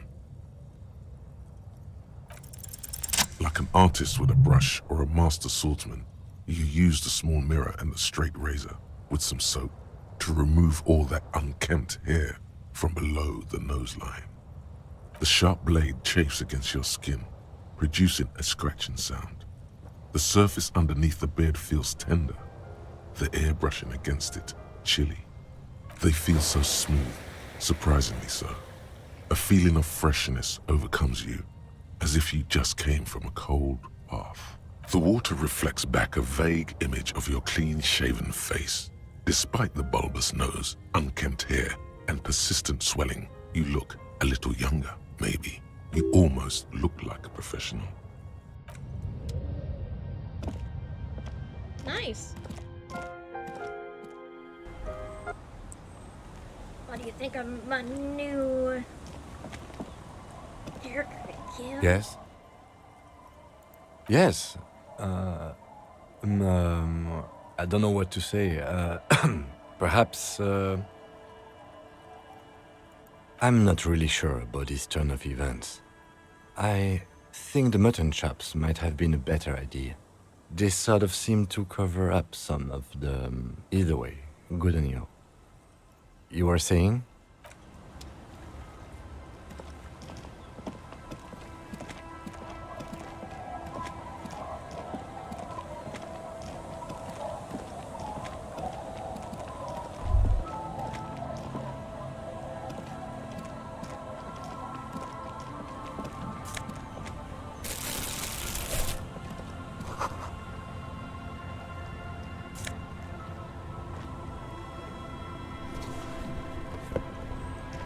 Hi, officer. Anything I can help you with? A fishing village on the seashore. This place doesn't really have a name. It's sometimes called Elysium. The sign on the street leading here is illegible. Has been since they built this place. The name is Lillian. People call me Netpicker. I think I have time for questions, and that was actually the second one. Indeed, you're always confused as to your whereabouts. Ask her about the cool sword. Helps to break the ice. Unfortunately, the factory sold this one with a 3-year warranty instead of a story. It's to intimidate folks, mostly. Not really. I know some basic moves, and I know it sure as hell beats a knife when you're in a tough spot. But not when you're in a tight spot. It's a regular mass-produced sword, like a shovel or an axe. Nothing fancy, just for intimidation. From time to time, people need a lesson in respect. That's just the way it is. Back in the day, I caught the eyes of many men. And believe me, men need a lesson in manners from time to time. What makes you think we haven't? The truth is that almost everyone in this life is scared and tired and stupid and too dull for that. That goes for men too. But they put on an act for us. Pretend like everything's good and living in shit doesn't bother them. Like anyone falls for that. That does not go for real men. It does not go for you. Show her. Show her the wonder. Coach means the expression.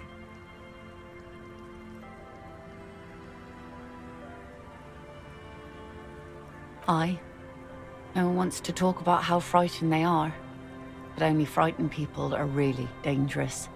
And plenty of them are dangerous. Some went to patch their wounds, their lesson learned. Others were more thick-headed. And one of them, I ended up marrying. Guess I enjoyed the way he bled. If it is, then why the melancholy? Gone. To the waves. The sea took him. It was a long time ago. He didn't respect the sea. Went out there, drunk like a skunk, and sure enough, one day the boat was found floating empty. The bloated corpse turned up 2 weeks later. Now, before you tell me how sorry you are for my loss, know that it was 4 years ago, and I've moved on. There's only so much mourning you can do for a drunk with sinewy muscles.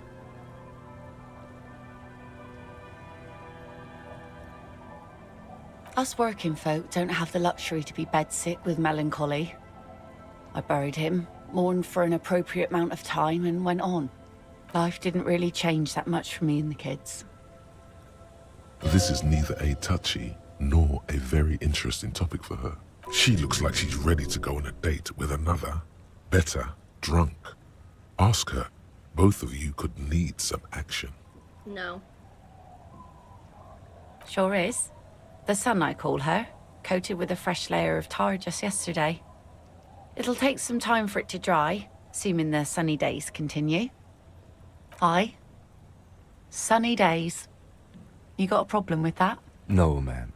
We have no quarrel with sunny days. Good. It would have been bad news had it turned out it wasn't a sunny day. Bad news for the skiff, bad news for the nets, bad news for the kids. There's a moment's silence. She looks at the slushy snow melt on the yellow belly of the boat.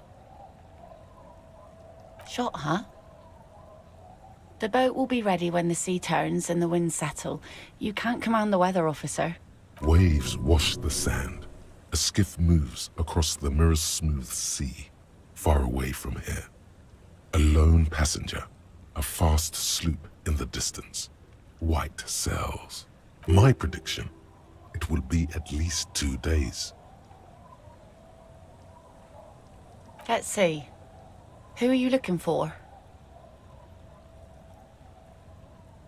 I don't think I know what these are. Care to elaborate?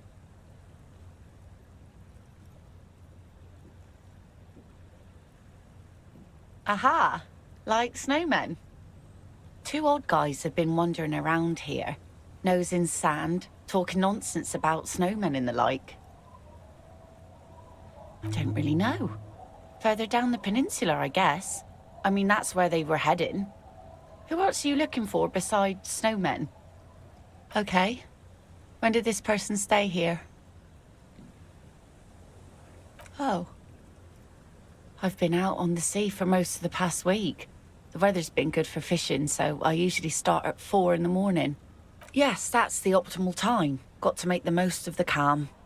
I've been sleeping like a corpse after. The sea really takes its toll. Now I'm just waiting for the wind to settle to get out there again. Sorry I couldn't help you out.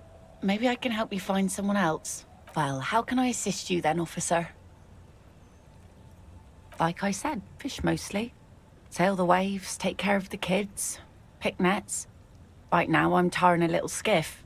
I sell the fish to people in the Delta to serve at their fancy restaurants. Authentic Insular Indian cuisine. Sometimes I also walk to the beach to see what the sea has given up.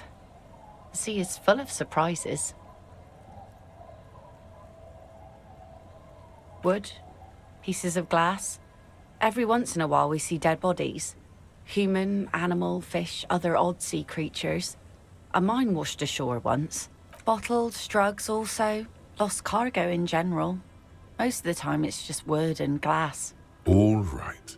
Major choice moment. You only get to ask one thing. It would be weird to say them all. Choose wisely. Well, you're barking under the wrong tree then, officer.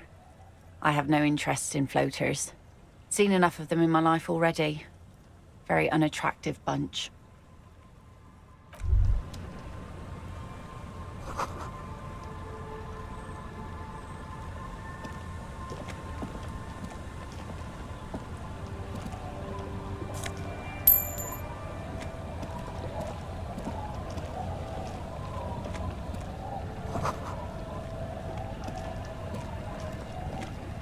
I'll just keep the Corda Leche in the channel, if that's okay.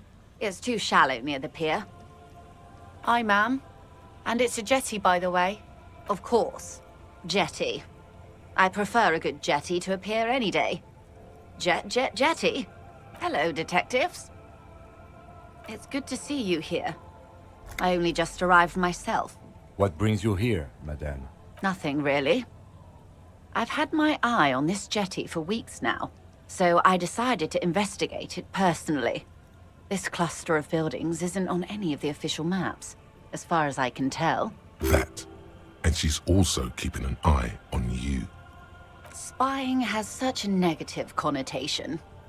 I did track your progress along the coast, however, and decided I would be better able to assist you from here. Then there's the matter of that little scamp in old lady clothes. She threatened to paint the Corda Leche red. Like blood, you see. Well, I like it the way it is. White. What is this? Destruction of property? Hooliganism? Elder abuse? It's just as well. Lillian and I are getting on much better. For one, she appreciates the concept of rent. How do I like it? Water drips down eaves of Eternite. The jetty below her feet creaks to the tune.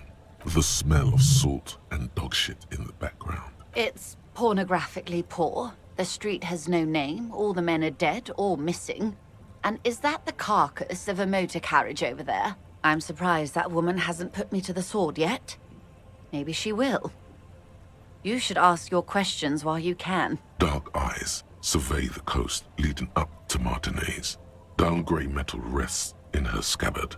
A sword. The wind is too loud for her to hear. Fortunately for you, madame, the RCM is on the scene. Real men, real politics, real thoughts in your head.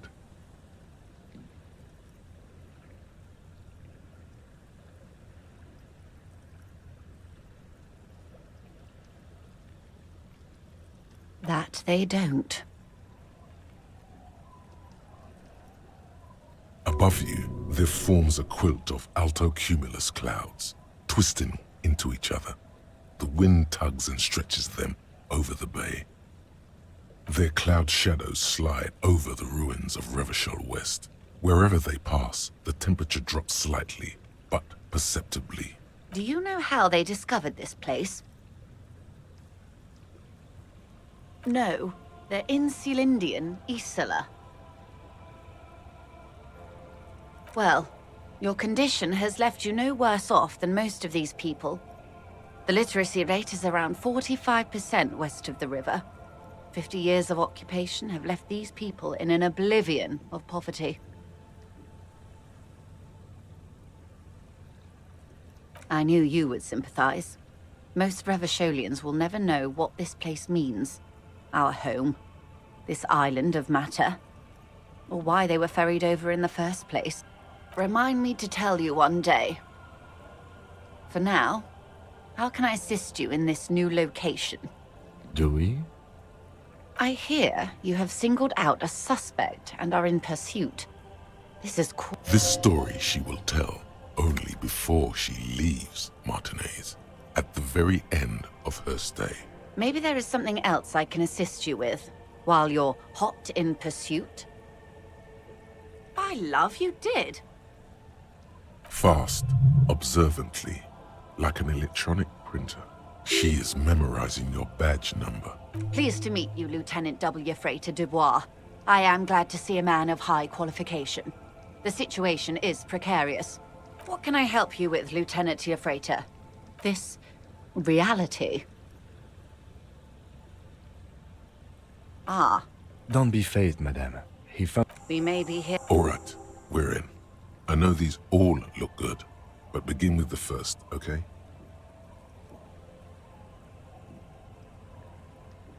We're in Martinez, baby. Martinez, you would be excused for not knowing about it. Unimportant, they say. I'm not a good... This place used to be... It's not real... Yes.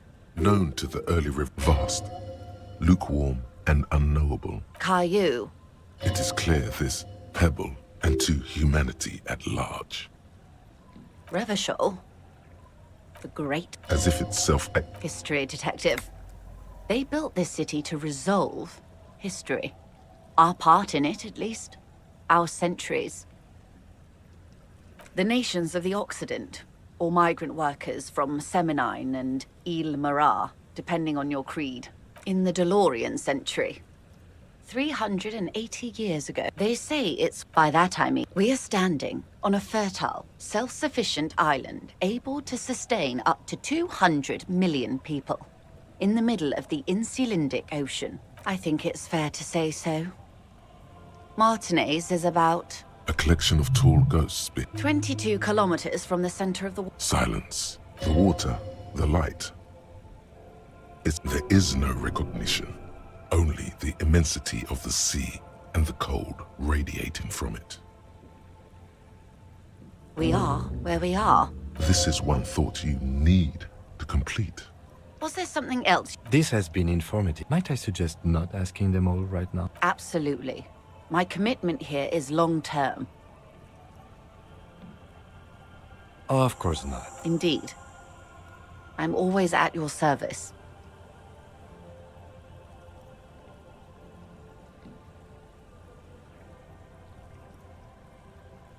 These are unimportant times, Detective. You and I were born after the dust had settled. 1,000th of a second too late. For the big time. The revolution. It's quite easy. Every 100 years or so, our species gets together to decide what's next, who gets shot in the head, and who gets the mineral rights. It's a real kerfuffle. Those would be the communists. Generally speaking, 40 million people got shot in the head during the World Revolution. But the communists, they all got shot in the head. Oh, and the anarchists too. They shot them well. So well, one forgets they even existed. Did they ever? Before they got shot themselves, they shot 2 million people. Yes, the Red Deluge. The Insulindian Deluge, they call it. Yes, an acute thiamine deficiency can be exacerbated by alcoholism. Exacerbated means made worse. Oh, lots of people. Even the king got shot in the head, or thrown beneath a horse, or drowned. Accounts differ. It was unceremonious. Just as well, he wasn't actually the king. Just the king's nephew. The real king abdicated and lived out a long and productive life as a venture capitalist in Grad.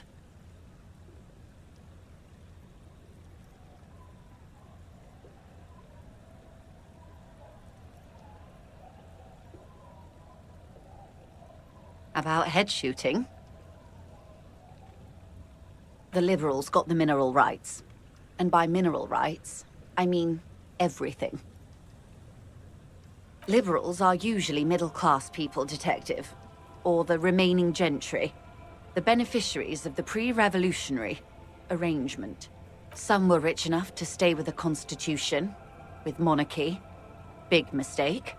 Others bet on the revolution. They were called the ultras, or ultra-liberals. They fared well. They didn't win so much as survive. We were the last ones standing when the war ended. Everyone else got shot in the head, remember? We. She's one of them. Of course. To foreign intervention. The coalition. Those people really took the mineral rights. The liberals took everything that wasn't nailed to the ground. The coalition took the ground. The ocean, the laws, and the people. The coalition of nations. Grad, Mesk, Vesper, Messina, Oranje, and Sur-la-Clay, the arms center of the world. They landed here and ended the revolution. It was the moralist thing to do. There is bitterness in her voice, tempered with understanding. She is critical, but ultimately understands the cause. The moralists believe in keeping everything exactly the way it is. They believe in mineral rights, and not shooting people in the head. At least not in the same manner and volume as the others do. They are the long-standing provisional rulers of Revachol now, the coalition government. The rulers of Revachol, and also the world. These guys are strong. Damn. This is their zone of control. They embolden the RCM with crumbs of the same law they took. Technically speaking, you are a moralist. The color of moralism is blue. The official motto of Moral Intern, or Moralist International, is a blue forget-me-not, a piece of gray sky. Unofficial. For a moment, there was hope.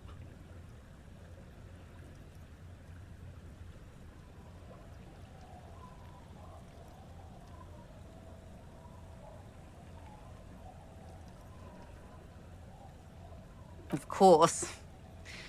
Not easy to be moderate about head shooting in your line of work. Rooty tooty, pointy shooty. That's the way of history. The turn of the century revolution? Don't answer it. It's a trick question. The revolution began in '02 on the Isla of Grad, though by the end, nearly the whole world had gotten involved. It wasn't a who, but a what. A pandemic of Zarat, a particularly virulent prion disease, which the authorities in Grad proved unable to contain. Then Mazov came along and overthrew the government. It made people overthrow their governments. Indeed, Zarat is a highly infectious microorganism that destroyed brain tissue. The actual causes of the revolution were material. The pandemic only provided the spark. From Revachol and Grad? Not far. The world managed to cauterize itself. Mazov's government was overthrown in '08, and the coalition crushed the Revachol commune 2 years later. It was the end. Why? You and I, officer. Our lives in the zone of control. Something tells you her life and yours are not that similar. Maybe it's because she has a boat and you have that necktie? A pair of pants? No doubt. But we share the same time and position on the planet's crust. That counts for more than you think. A city-state divided into free market zones under the everlasting interregnum of the Coalition of Nations. And you, of course, the citizens' militia. The clatter of typewriter keys fills the main hall of the reappropriated silk mill. Precinct 41. Chad Tilbrook presses enter. Outside, Officer Elfboy Williams slams the door of an armored motor carriage. The zone of control is the third incarnation of Revachol, after the failure of the suzerain and the commune. Modernity. They developed the marvels of the inter-estuary communication, telematic milieus, radiation, colored plastics. Meanwhile, in Revachol West, the aftermath continues for the 5th decade. 51 minus 8 equals 43.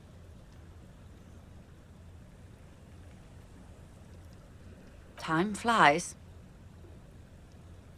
The 20s saw a decade of urban war, west of the river leveled, offshore platforms in flames. Still, it's regarded as an improvement on what came before. 08 to 19 was simply hell. The 30s? Things settled down in the 30s. Revachol East transformed itself into the world's largest tax haven, with the international community's blessing. For the first time in a long time, it seemed like things were going somewhere.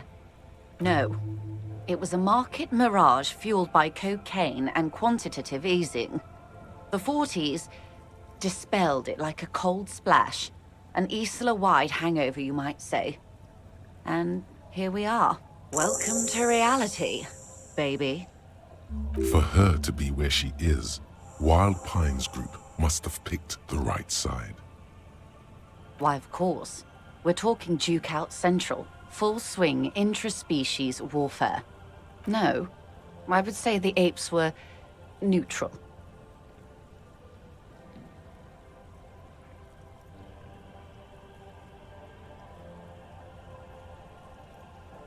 On the other hand,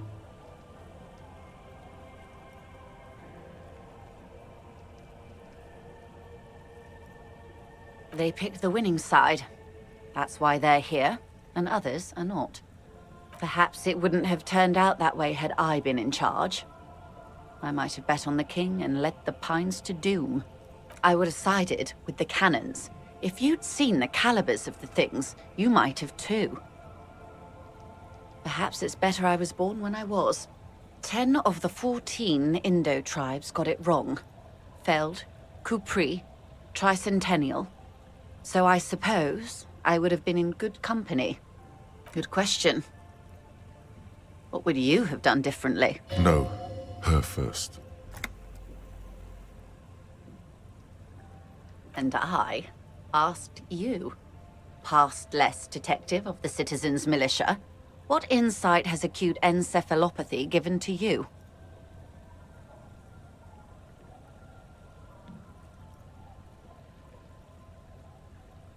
A cold creeps up your spine, reaching its tendrils up your neck, toward the back of your head. So a quarter of humanity simply lost their minds. And how would you stop a prion? A complex folding protein, unlife, with the technology 50 years ago.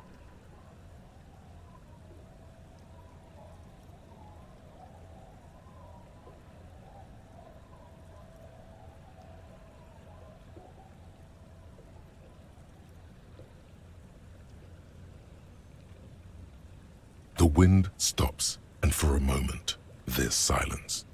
The charge dissipates into the dark water. All is quiet on the Martinez inlet. A dog barks. A gunshot echoes off the walls of some distant building. A woman's voice. There is peace in the heart. Good hygiene. Really. A very moderate solution to an extreme problem. It's those sort of half measures that doomed the authorities in Grad. When they failed to step up, Marzov and his party stepped in. In this particular case, maybe a more robust state response might have been appropriate. Opinions expressed here do not reflect the official position of the RCM. And what is your official position, Lieutenant? My position, ma'am? My parents got ripped to shreds in the revolution. I would have gone the same way. I was saved by being 2 years old. That's my position. The abattoir. Understandable.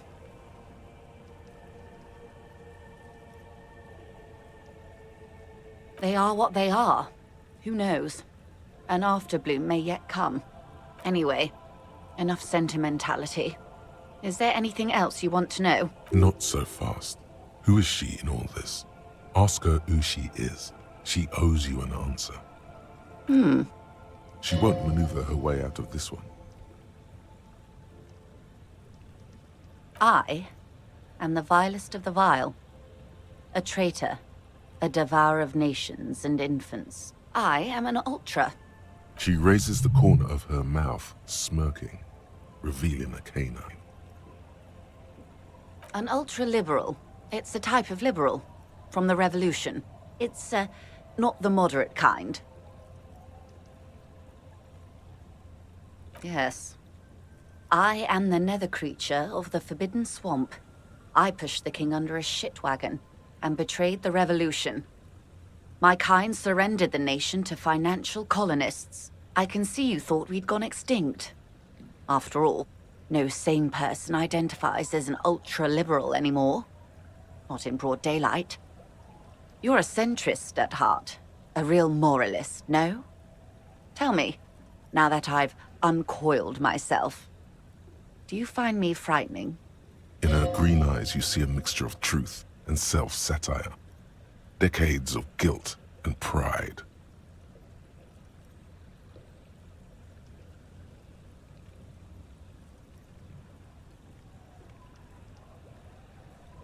I do hope so. I hope we're able to remain collegial despite it.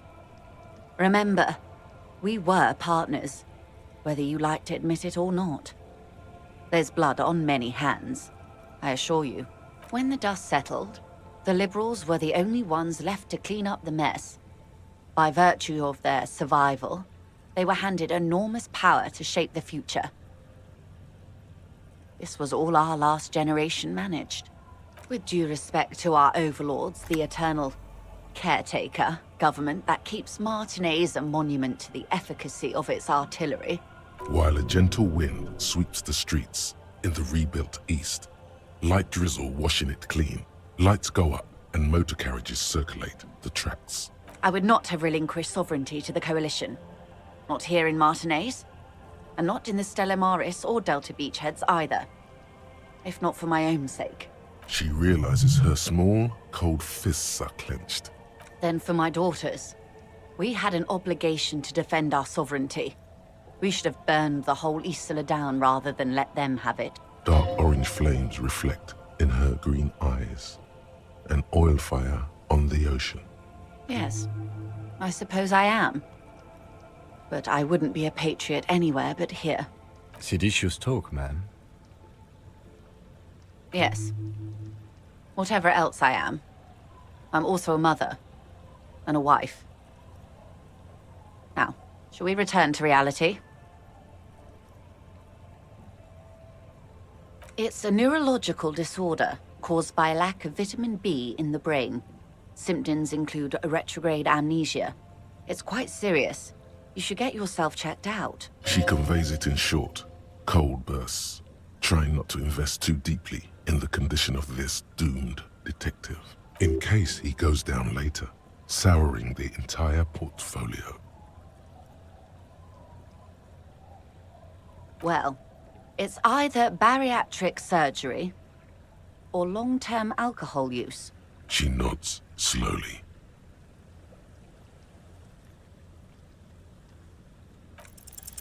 It remains a mystery what you mean by this something close. This isn't about you. It's about reality.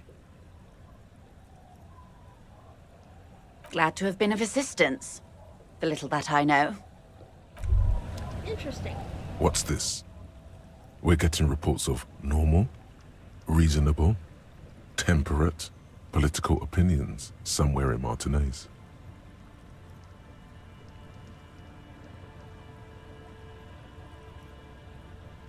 It's also about that, but it's also its time to become a citizen of the Kingdom of Conscience. It is not a place. It is a moment in time that can only arise in the right circumstances in all of human history. History's great. That's the genius of Dolores Day. She recognized that progress is meaningless if its gains are lost because of instability. Real, lasting change can only come about gradually, increment by increment. Tisk tisk.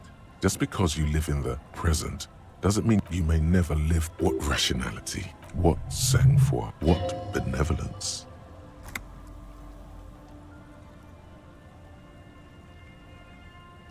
Do you believe the status quo is preferable to chaos and bloodshed?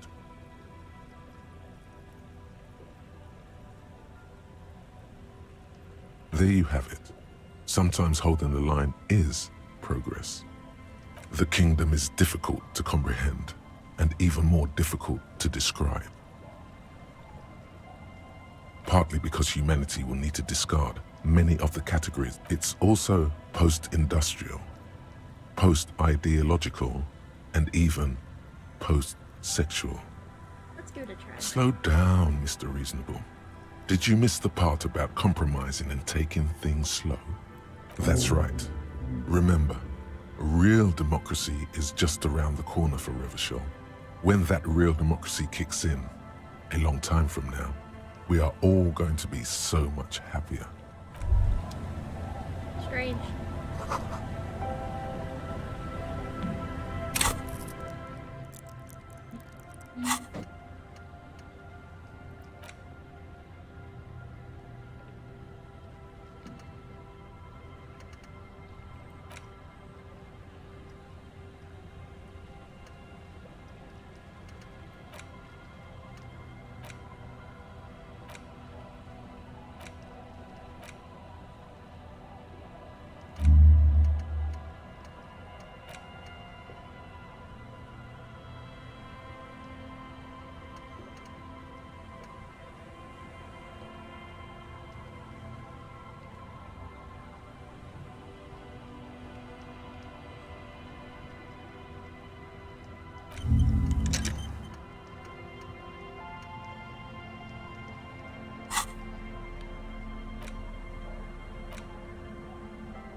Weather has not been kind to Lily's little sandcastle.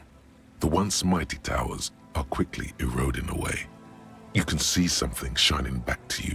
From the walls and floors give way to the giant's greed, collapse and present you with a pair of ceramic gauntlets. Congratulations. That's the gauntlets down then. We're doing good on the armor collection front.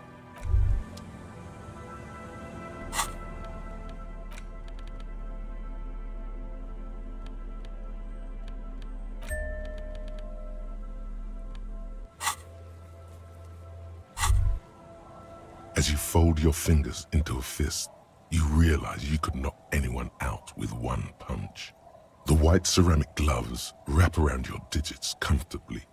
Your movements cause tiny little clicks, like dice rolling somewhere far away, as the plates reorient to your motions. The hardened vitreous enamel, at once sleek and light, adds a glow to your cheeks and a spring to your step. Just imagine what a full suit of this stuff could do for you. You really do feel more confident. Invulnerability does that. Even partial invulnerability.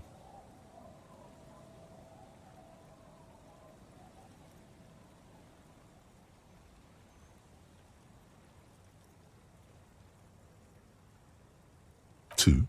Are you sure you're correct there? There was a helmet too. 3 pieces more like. It may be a while before you have all the pieces. In the meantime, you should analyze the armor. Figure out its vulnerabilities. Remember, this is a highly specialized kinetic redistributor meant to stop bullets. Wear it. Observe its properties. See if there's a weakness in the design. For the day you have to fight someone covered in the same material.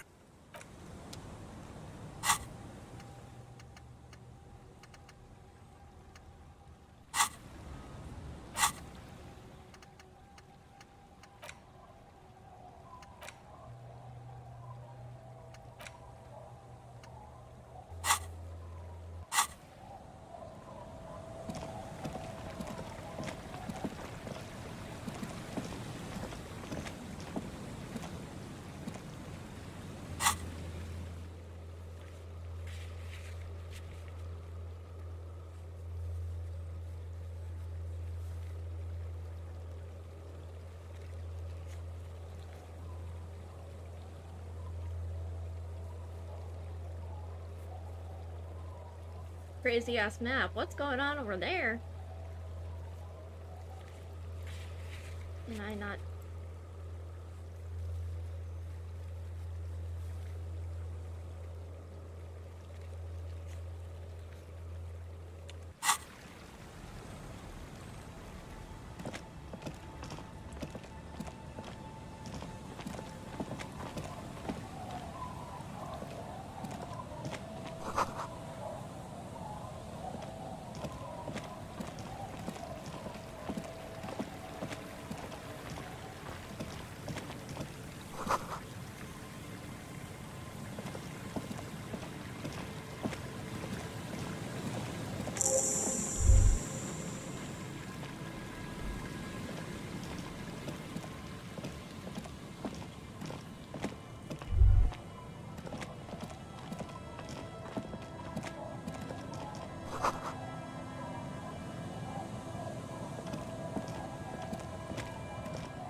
Heavy wooden doors, more than twice your height, stand shut in front of you.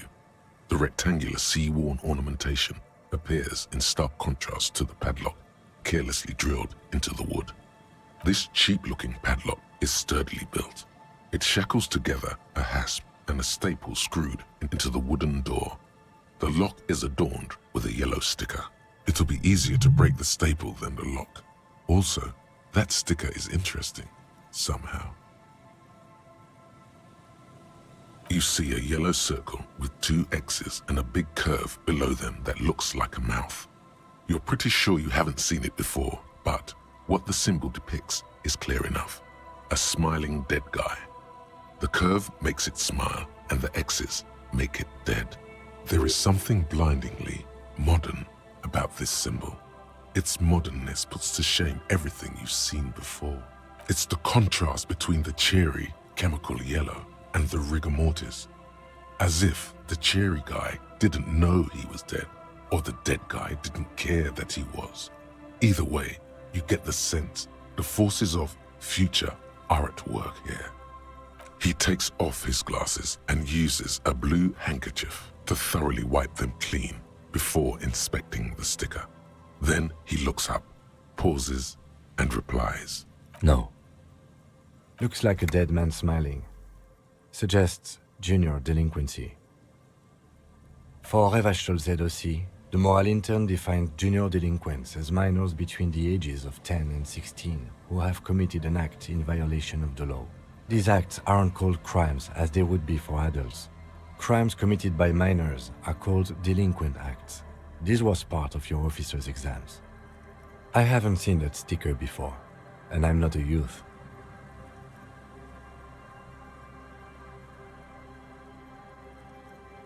That level of conceptual thinking is not part of my skill set. There's nothing like the sound of a sticker unpeeling. Now it's stuck to your thumb. Au revoir, sticker. The carving on the door is block-like and angular, like the church itself. 2 large beams shoot downwards, sinking into the wood before they reach the threshold.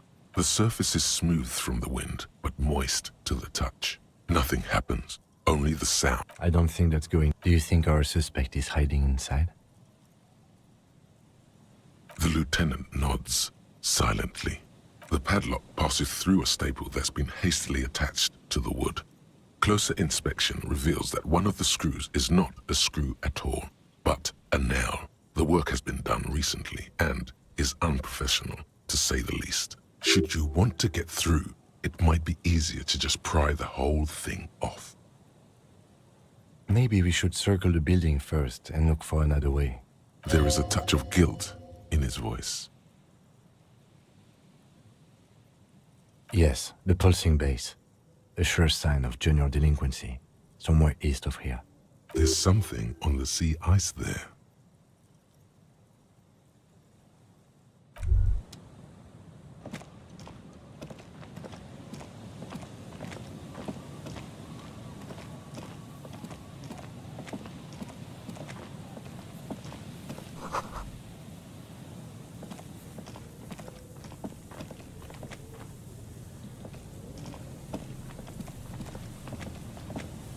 A metal payphone under a yellow plastic dome. You could use it to call someone, unless you're out of change.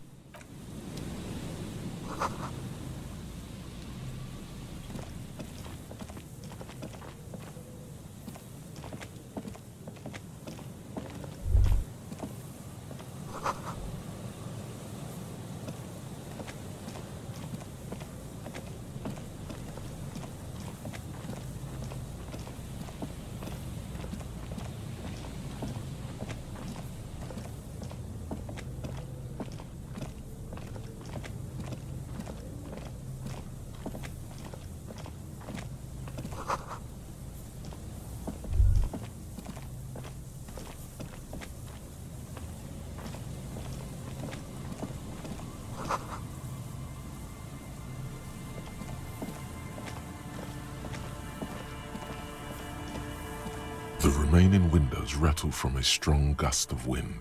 They're covered in a thick layer of grime. They must drip in water falls from a high place. All you can see is the shadow of a collapsing staircase. There's rust and corrosion on the bars. They're foaming with it.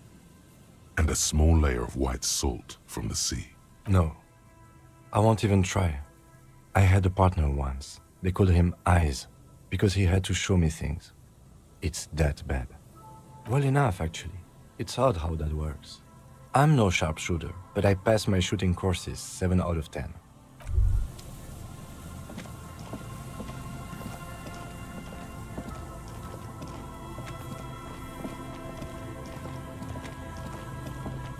You see a once bright mural towering above you. The signage has peeled off over the years, but you can still make out Feld Electrical R&D, a slogan used to intertwine with the loops a long time ago. Now, only a shadow of peeled letters remains. It says, "Tomorrow is just a whisper away." Looks like tomorrow never came.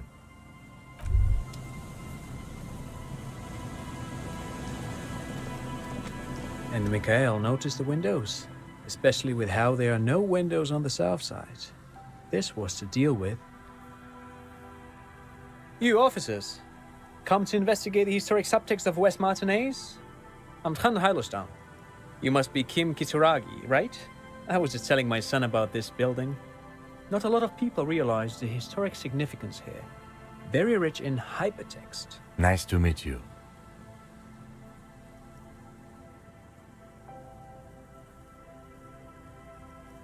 Yes, hypertext. Young Carp and the collection of cultural hyperlinks. Oh yes, so Mikhail. They had to deal with monitor glare, especially in the summer. They still had vector monitors back then. That was 49 years ago. So they didn't have windows on the south wall. No, I can't say that we've met before, but I've heard of Kim, of course. Mikhail, say hi to the officers. Mikhail's a little tired today. We spent all night trying to run Orbis on his radio computer. Have you heard of it? It's a programming language used in Grad. Quite tricky, but he wanted to play this Grad-made adventure program. We've been getting really into Worms lately. The man speaks in the artificial cadence of a professor, or someone who's been on too many radio shows. But I assume you're not here for giant worms when there are so many real things to see. Just as I was telling Mikhail before, this is where the Coalition landed in '08. We could be standing on what is the most interesting landmark in Revachol West. This man is your half-brother. You feel it. But why? Well, get a load of this guy. He really enjoys his trivia. The Orbis programming language was named after its inventor, Victor Orbis, a cybernetician from Grad. They run Vox in the Occidental countries. No, I'm afraid I can't help you with this one, officer. It's just a regular day off for me and Mikhail here. So you haven't seen anyone around? No, I'm sorry. As I said, this is just a day off. We just arrived anyway. There's something friendly and familiar in how he says that. A day off. No, thanks to you for having me and little Mikhail here to pick your brain. A very interesting conversation indeed.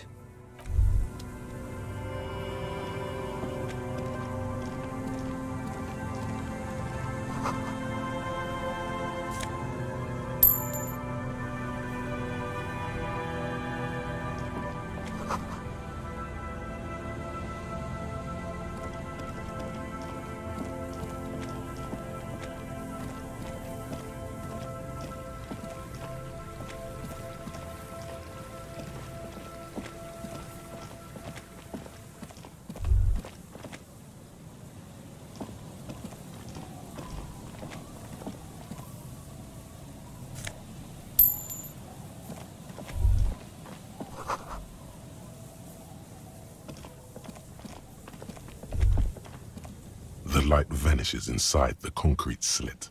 The structure goes deep under the earth. Maybe it's just a storm drain for the sewer. There's no echo and no answer. No idea. Could be connected to one of the buildings around here. We might find her down somewhere. There's an old storm drain system beneath Martinez that's mostly collapsed. Revachol's sewage system has been built and rebuilt 4 or 5 times now. In conclusion, she could be under any building. I hope not.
Someone has left an unidentifiable article of clothing on this railing.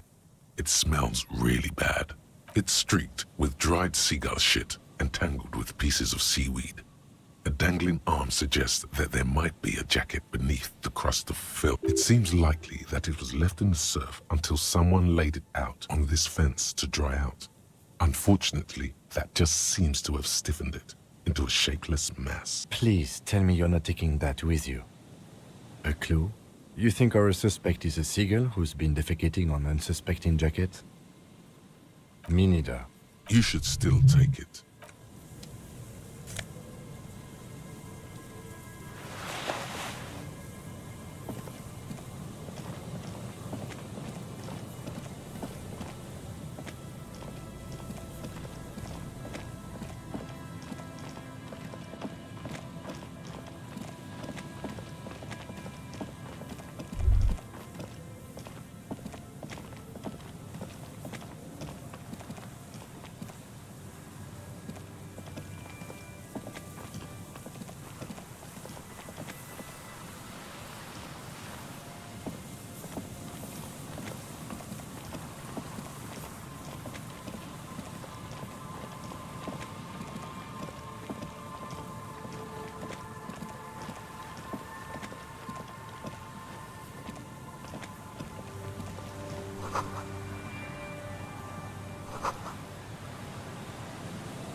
worn by elements, guards the depot.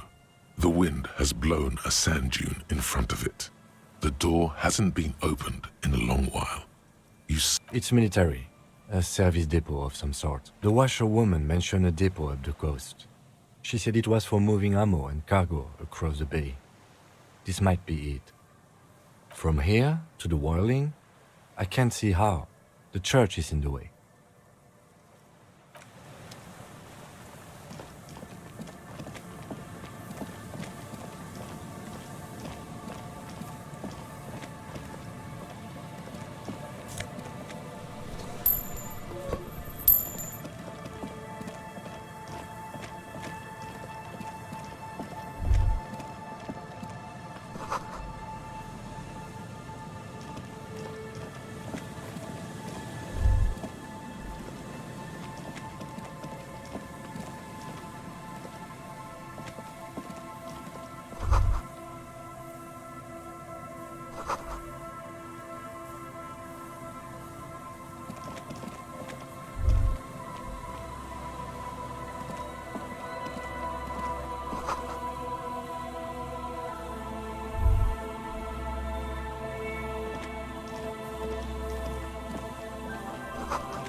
Heavy wooden doors, more than twice your height, stand shut in front of you. The rectangular sea-worn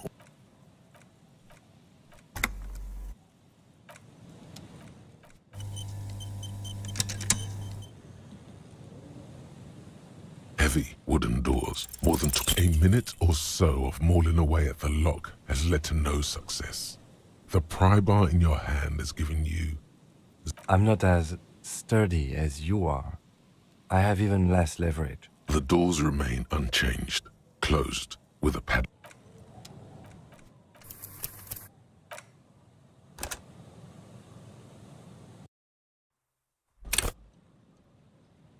Heavy wooden doors, more than twice your height, stand a minute or so of mauling away.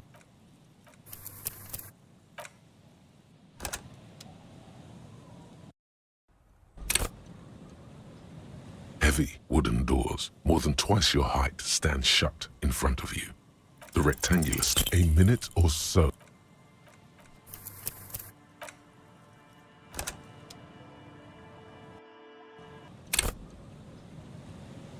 Heavy wooden doors, more than a minute or so. What is with these odds, man?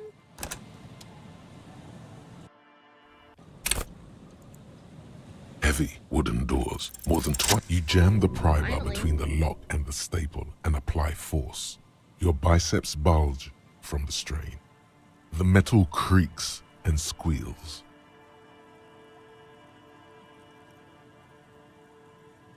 The pathetic old wood, rusty screws, and one nail stand no chance against the forces of leverage. From deep within, a bellow rips. Suddenly, the pry bar snaps. Metal shavings fly everywhere. The upper half, between the lock and the staple, falls to the ground with a Thunk. The broken edge of the snapped pry bar is smooth. Took the tip right off. Tools break, officer. Try to control yourself. For example, see how calm I am, although you broke my favorite pry bar. I don't know. You don't? Or maybe we'll find a new one. I don't carry more than one pry bar with me. I thought this was a lousy way to enter a place of worship that's already in disrepair. I guess the church agreed. This was surely just a freak accident. Heavy wooden doors, more than twice your height, stand shut in front of you. Nothing happens, only the... I don't think that's going to... Do you think our suspect is hiding inside? People do look to churches for shelter. But an abandoned thing like this? I'm not... The padlock passes through a staple. Should you want to get through, it might be easier to just pry the hole. You really want us in there? But maybe we should circle the building and... There is a touch of guilt in his voice. Okay. Let's not do that then, since it causes the pry bar to break.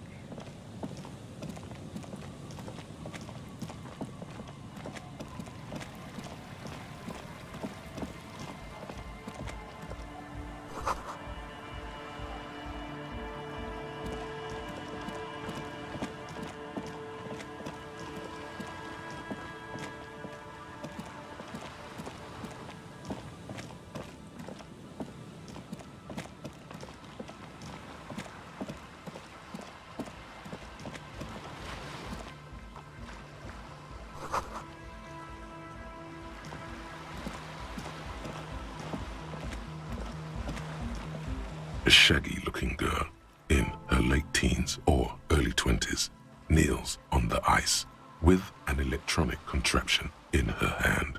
Oh, hello there. It's cold out here, but she's not wearing a hat. She must be freezing. Everyone knows drugs make you invulnerable to cold. You bet this one likes to party. Huh? So should you.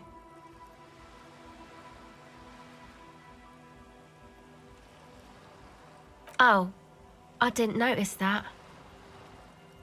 Sorry, man. My mind was elsewhere. Shoot. A cell. Her hair is dyed blonde, with dark roots showing. There's a coarseness to her features, some masculinity below that timidness. Why? Okay, it's Burger. A very common name. You have little reason to doubt that's her real name. But she's not all that surprised by this cop show questioning, is she? This is a portable recording device. It's for field recording. Low quality, but still. Actually, just one wire. I picked on it till the braiding came loose. The wire leads to a contact microphone. A contact mic records sounds from inside things, like this ice. Your mangled brain would like you to know there is a boxer called Contact Mike. No, you're welcome.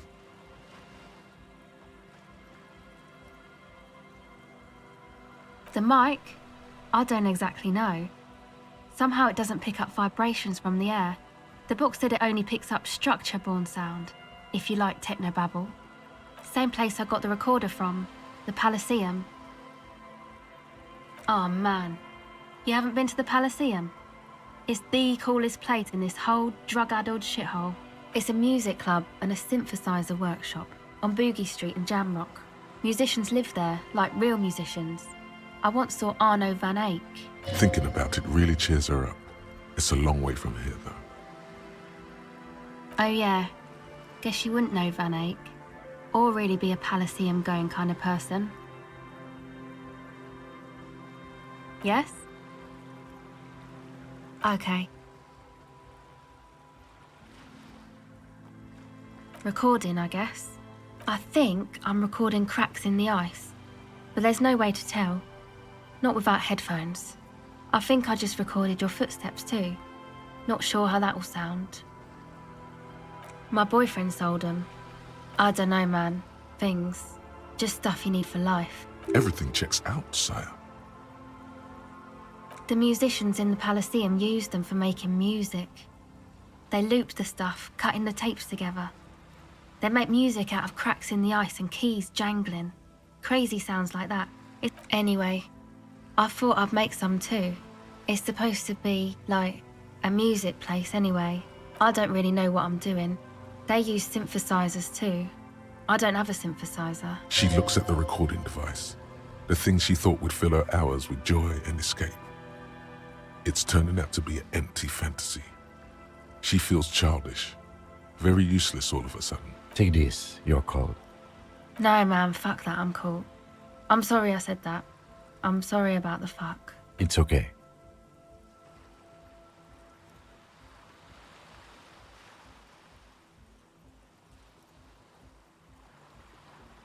That?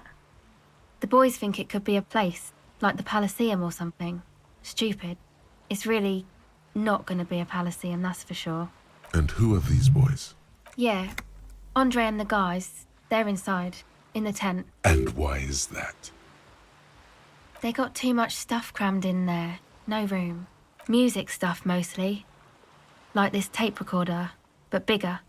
That stuff is more expensive than I am. More expensive than any of us, really. Doesn't matter, I can take the cold. Thanks. Go ahead. No. Just no? It's pretty desolate here.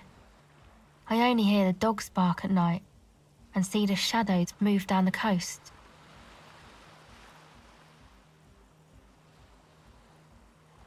Exactly. It's our chance to turn the grim desolation into an overwhelmingly fun dance party.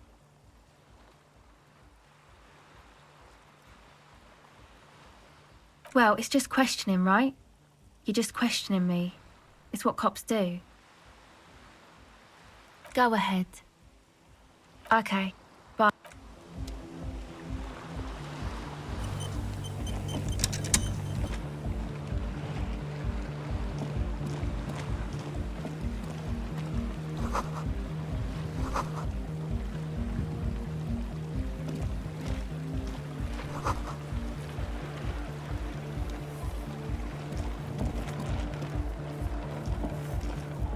The tent is just tarpaulin fabric covering a pile of stuff. The flap is open. Inside, 3 young men, all in forward-looking apparel, reminiscent of the sticker on the padlock, are listening to some new form of music. It's like nothing you've ever heard. One of them looks at you. Come on! Get in and close the flap behind you. The warm stuff's getting out. It's safe to assume this is their leader, or at least he thinks he is. Sorry, we barely have room for one. You go ahead. I'm too old for this. I'm actually not, he thinks. I just dislike delinquents. I'm sure you will feel right at home.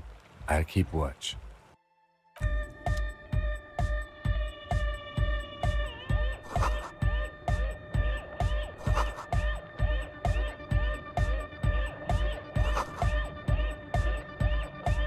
You see a youngish man bleaching the tips of his hair with a toothbrush. He puts the toothbrush down and extends his hand in greeting. Hello, I'm Andre.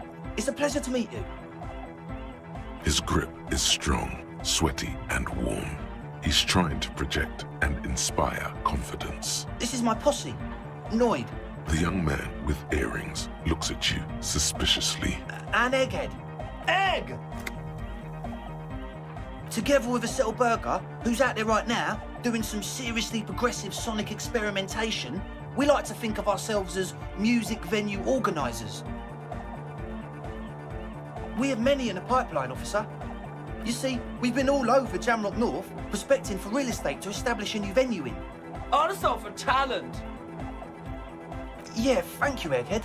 And while there is no shortage of raw, unfettered talent spinning tapes in Jamrock, we've had rotten luck with the real estate part. Place is a shithole. I apologise for my friend Noid's potty mouth. I realise this is not how you speak to a police officer. He has authority issues. Which brings me to the problem of occupied ecclesiastical property. I bet you've noticed the derelict hive of narcomania on the coast. An attempt to pander to your perceived conservative sensibilities. No person his age would ever use a word like narcomania with a straight face. I'm talking about the church, and I'm not exaggerating. Even a place of spiritual refuge can become a magnet for all sorts of dopeheads and burnouts if left unattended. Dopeheads! Burnouts! Well, I'm sad to say, that's exactly what happened. Sad because we were just about to put Martinez on the map with one of the maddest dance clubs in Jamrock. Nah, strike that, in Revachol. Strike that! The world! And sadder yet, because the dopeheads and burnouts holed up in there are the worst kind. He leans back a little, watching you with a steady, serious gaze, letting you imagine just how bad those dopeheads and burnouts really are. Good. This calls for an opinion. You're an expert in those.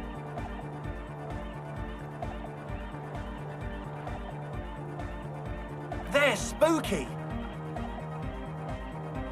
I was hoping you would be the judge of that, officer. All I can say is, their spookiness is the kind that keeps us from restoring this church into a community centre and a place of spiritual refuge. Also, they don't eat or clean the building. Shit's gonna collapse. People just want to spin tapes without them spooking it up. Place has bad signs. No one can dance like that. Thank you, Egghead. So you're gonna look into it, right? It should be a police matter. Getting them out. Whatever spooky stuff they're doing, I'm sure it's not what the Ecclesiastes meant their property for. All right, man. Andre's obviously very happy you took him seriously. The whole tent is. The boys exchanged giddy looks.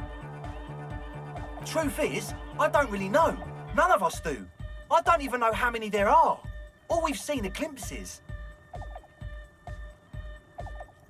Well, there's also the machinery. This machinery is of the deeply mystical variety. When I first scouted the place, back in February, it was abandoned, empty. Took some time getting the crew together. So about 2 weeks ago, we came here hoping to set the stuff up. Suddenly, there are all these strange machines lying around in there. One of them has wires running into bowls of water. Wires into water. Never seen anything like it. Andre, tell him about the feeling. Oh, and it felt like there was something in there with us, watching us from the dark. No, the other one. Which other one? I'm not as in tune with my emotions as you are, Egg. Felt like silence. Awful silence. Not exactly. We've just seen someone who we think is a woman go in and out of the church. A couple of times. And we felt someone or something eyeing us inside. But that's kinda it. Sure, why not? But not really. Brown hair. Old. Heavy, dark signs. What Noid said. So brown and older, Ruby might have dyed her hair, though it seems like a stretch at this point. Like you aren't alone, you know? It wasn't quite human, if you know what I mean. Not human, as in a ghost? Do you know what he means? It was this dark shape climbing upside down along the ceiling, like some kind of crab man. Yeah, you know, the way it was climbing up and around the ceiling, like a crab. It was stalking a cell, exhibiting ambush behavior. Odd. Crabs are usually marine creatures, and not known for climbing walls. Yeah, totally. I mean, I didn't personally see it. Estelle was alone that time, but I believe her. If she comes out running and says there's a crab in there, there's a crab in there. You should ask her about it, but be nice. Don't tell her you don't believe in the crab. There probably is no crab man. Don't let them draw you in with this nonsense. You should talk to Noid about that. I just got a distinct burnout and dopehead sign from them. Probably jacked up to some snuff station too. Probably, very likely. Well, honestly, I can't, but I am. This is a below-feeble attempt at avoidance. Basically, he is attempting to weaponize idiocy. Hey now, I'm 70% sure they're substance abusers. Don't let all that technology fool you. Where do you think the drugs come from? Sure. What? Yes, I asked Noid to install a measure against more drifters wandering in. It's a temporary fix, just something to contain the situation. I had to do it in an hurry. Not my best work, but it should hold for a while. Of course. Noid, give the officer the key. All right. It's as if time has frozen somehow. You think you can sense the key moving in the air. Yeah. Blam! Straight in the eye. Straight in the old eye or a stabbing pain. Tears stream uncontrollably. Man, I'm super sorry. That was totally... He looks like he's genuinely sorry he didn't throw them better. I really am sorry, man. Wow, looks like there's quite a lot there.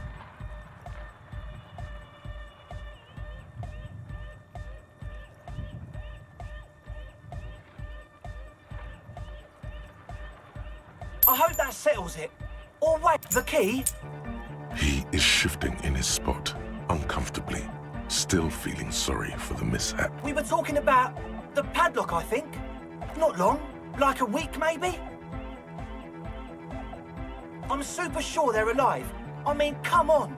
I'm at least 90%, maybe 85% sure they're still alive. Somewhere in the ruinous past that led you here, there was something called exams.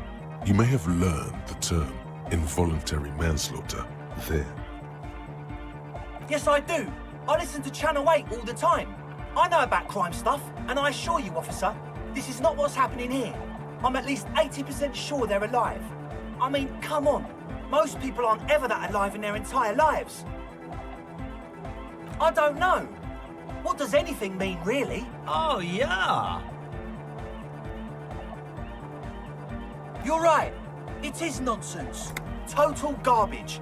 I knew you'd see through it. You're one smart cop. It feels good to be the smart cop, doesn't it? That's a good cop to be. Has a nice ring to it. Smart cop. You wouldn't want to be stupid cop, now would you? Oh, okay. I won't do that anymore. Sure, man. Tell us what you want to know. Let's do it. Oh, yeah. That's a meteor and name for the founding party. Thought it'd be cool to use it. If you don't know what the founding party is, there might be a way to mask it with minor demagoguery.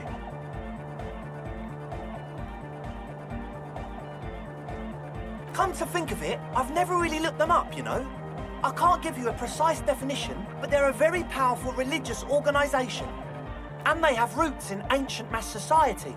And they're the custodians of the Pericarnassian Church. Plus, they anoint the innocents. They, like, made the innocentic system, no? Totally. The Pericarnassian Church is about love. And Nordic music is about love. I got love for my Pericarnassian posse. Love is the relay out of death. We dance. I like it, kid. Love is hardcore. Unity. Unity. Make some noise for my Insulindian posse. You feel it.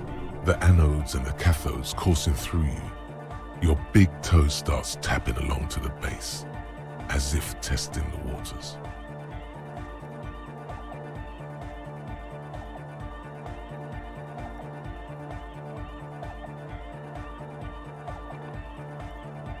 Feels good.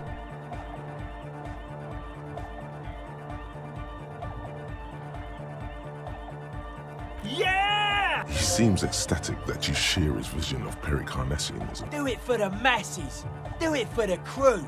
I didn't want to say it, but it was pretty lame of you to imply otherwise. Anyway, you got more questions? The one with the large head is still looking at you, nodding his head, waiting for your body to start moving. You feel like you could go for a little disco when, or if, they get this club going. You've got it in you. Yes. What? Yeah. Good to have, bitch to carry. When I first scouted the place, I did some reconnaissance. I'm not sure the church even has running water. Oh. It's the one they sell at the fuel station. The what now? Oh, the old Ultra. I have a major sinus infection, stuffy nose. We all do. Shit's all blasted up. Winter, can't even breathe. Yes, that's all Nosefed's doing. Without the Noser, I'd be drowning in shit right now. No, Safed is the shit. Yes. What? He nods enthusiastically, no doubt a little relieved. As always. Alright, let's cheese it.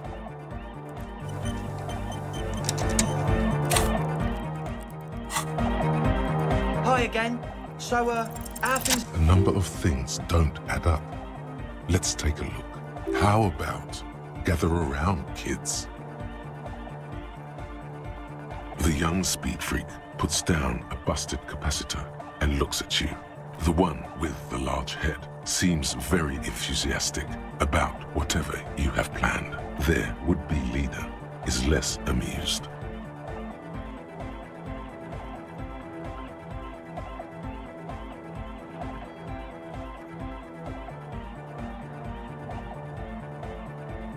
What things? He senses something is wrong. I have no idea how you arrived at that conclusion, but it's wrong. Look, we even have speakers.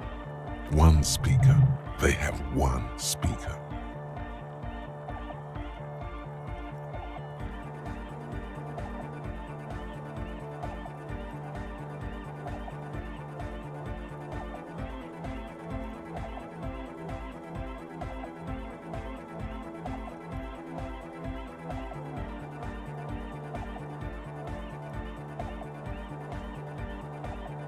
What do you know about spinning tape?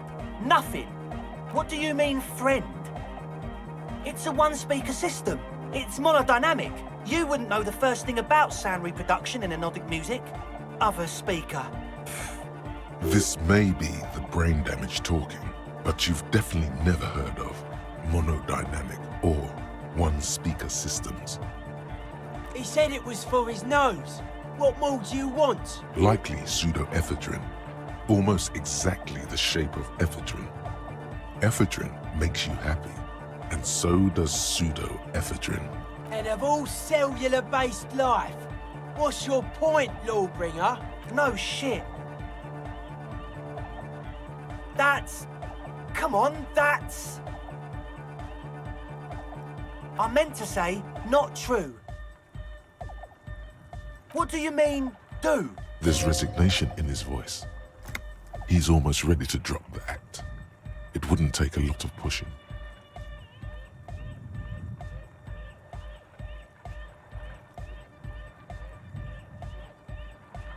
Or else...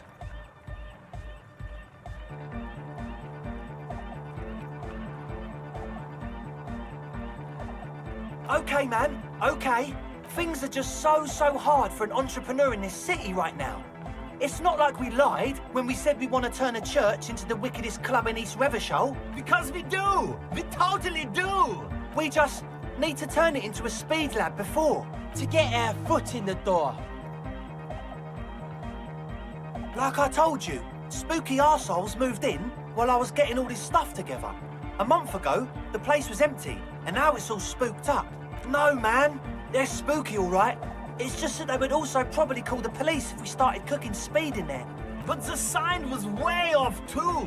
I couldn't feel the love at all. Whatever you think is right, sir. But please, we were only trying to make a living. This is it. Judgment time.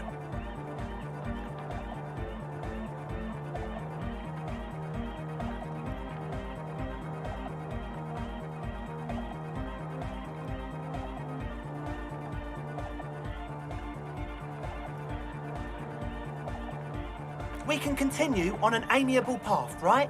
No more misunderstandings, no more lies. Before you go, is there anything else you need? As always, we'll be right here, waiting patiently for the news. Yeah!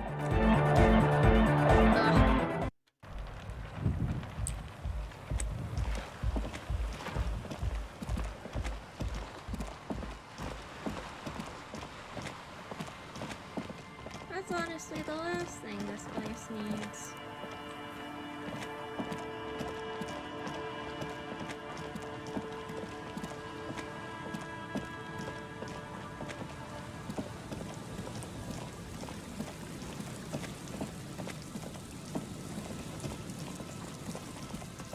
heavy wooden doors, more than the lock turns easily. You hear a click as the shackle pops open. Let's go. As you do, you hear the echo of the doomed commercial area, its black holes and dusty machines. Then the feeling passes. A great whoosh of air rushes into the dark innards of the church, as though rushing to fill a great vacuum in the heart of the city.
In white, silver, and apricot faience, the young mother of humanism stands above you. A crack runs across her body. She is impossibly tall, oval-faced and sad, a dark and radiant majesty. This is her innocence, Dolores Day. Cradled in her arms are a pair of glowing lungs, clearly visible from underneath her flowing dress. You should kneel. Your knees touch the floor. The floorboards are hard and cold. There you kneel among the snowdrifts, diffuse light falling on your hands from beyond the glass. The world is silent, but for the creaks and cracks of the massive wooden structure behind you, it covers you from the wind outside. In the darkness, you sense her eyes on you, inspecting you with their multicolored glass, as if you're a bug under a microscope. The woman looks down at you kneeling. She towers among her followers, architects, laymen, courtiers. There is a sad smile on her lips and a glint in her green-blue eye of what? Compassion? Remorse? She acknowledges the passing of someone who is still alive. You. As that soft word passes through your mind, the lieutenant draws an X-shaped cross from shoulder to shoulder. Your fingertips touch your chest 4 times. Then you rise from your knees into the apricot-colored light of the window. Above you, the woman still smiles her distant smile, sundered by the crack in the glass. Despite the damage you've done to yourself, the title appears lodged in your hippocampus. This is Her Innocence, Dolores Day, the innocence of humanism, internationalism, and the welfare state. Perhaps the most famous human being ever to have lived. No amount of Commodore Red can wipe her sad smile from your brain thing. It has survived the deluge and haunts you still, and will haunt you forever, as it haunts all men. The highest category of historic individual, an embodiment of the world spirit. More, an innocence is elected to office by the founding party, a precedent that has taken place a mere 6 times in the entirety of history. The legal system of the Real Belt is built to accommodate an authentic rule should it coincide with our time. An innocence is infallible. The decisions made by one are not decisions. They are inevitabilities. What would have happened anyway? Only accelerated. packed into decades instead of centuries. And innocence is a continuous, compressed event, a sacred human being. It is an honor and a glory to live when one is in office. No, we are alone. 300 years ago, in the wake of the discovery of this Isola, the Insulindian, by explorers from the continent of Muindi, she is, among other things, the innocence of inter-isolary travel and the connected world.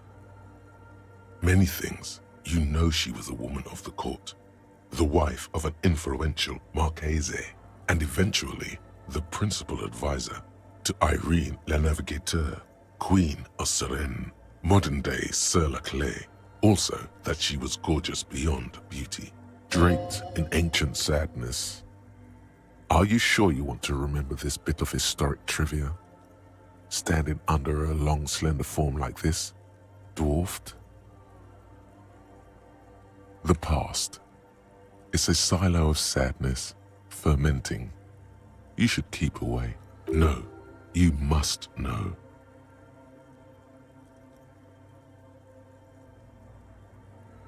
Terribly, women of the court were expected to play both contract bridge and chess sufficiently well to prove an interesting challenge to a man. A simple grasp in matters of philosophy, theology, and science was encouraged. She was, by all means, a kept woman. She made the most of her position in the antediluvian court, a court visited by the most prominent thinkers and artists of the day. In secret, she was becoming the era's preeminent philosopher of the state.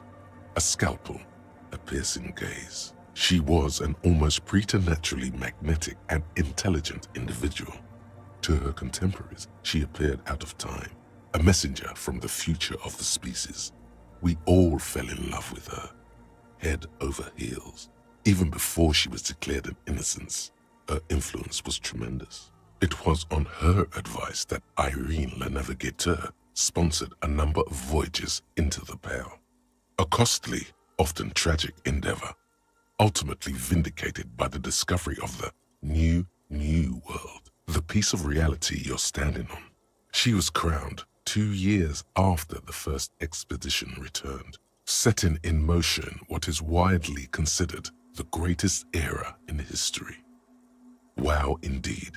When her innocence was declared, and the queen she had advised for years fell on her knees before her, she was so overcome with emotion that her lungs started glowing in her chest.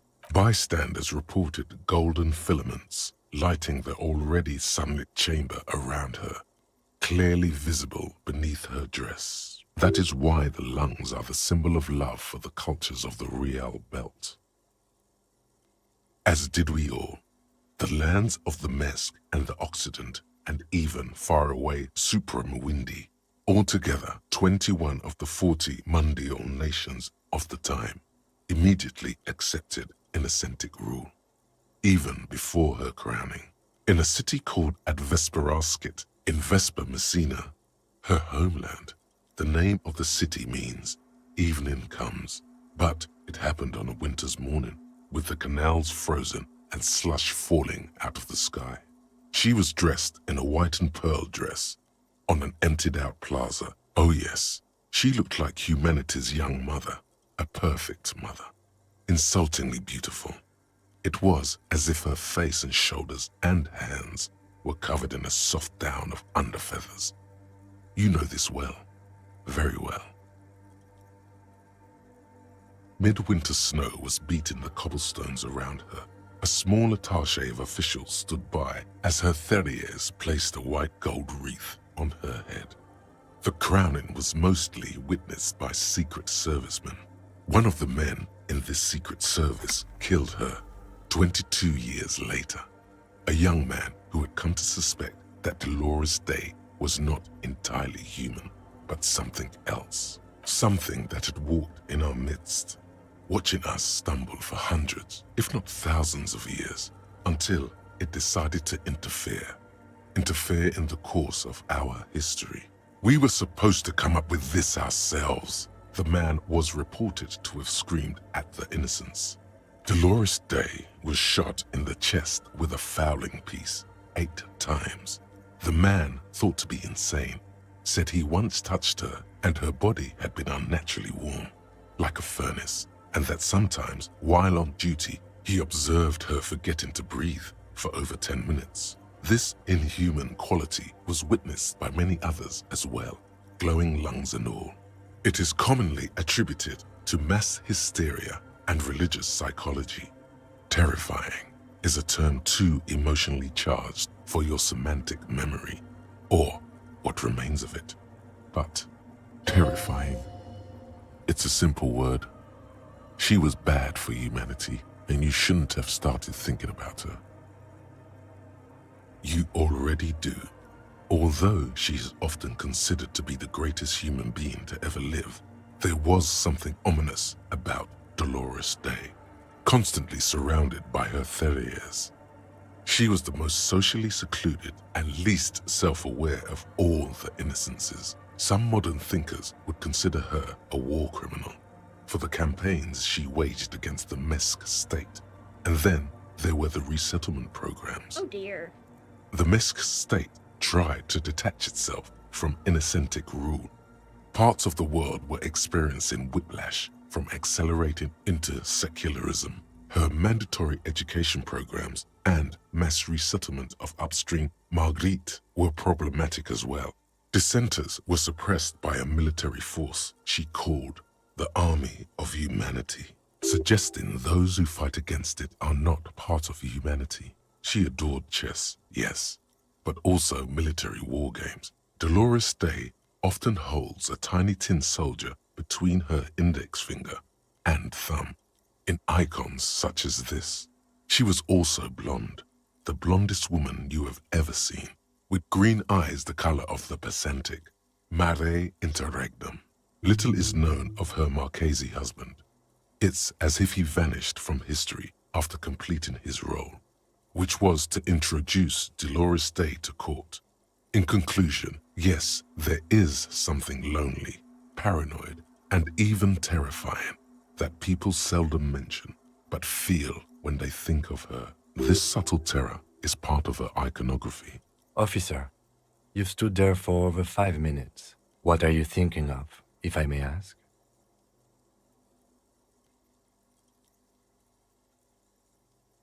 That she is. A great sacred piece. I wonder what we are doing here, however. In this church, I mean. The coast in general. We shouldn't linger. This isn't a good place to get lost in. The shards glimmer in the dark. You see little pearls of light on the edges of the crack that splits the female figure. Something was written there. Remains of broken letters.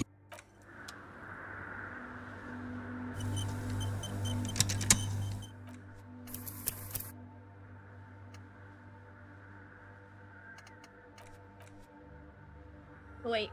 Oops.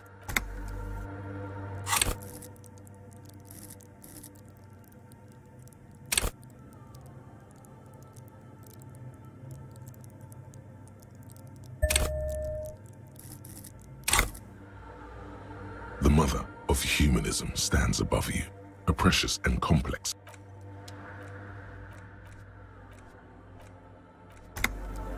The mother of humanism stands. A jigsaw of broken shards falls into place in front of you, a ghostly reconstruction of the stained glass window.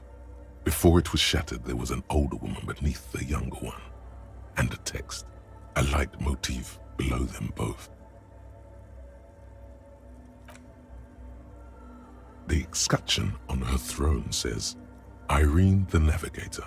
She is depicted as an older woman wearing thick-rimmed eyeglasses, holding a golden rights apfel in one hand and a scepter in the other.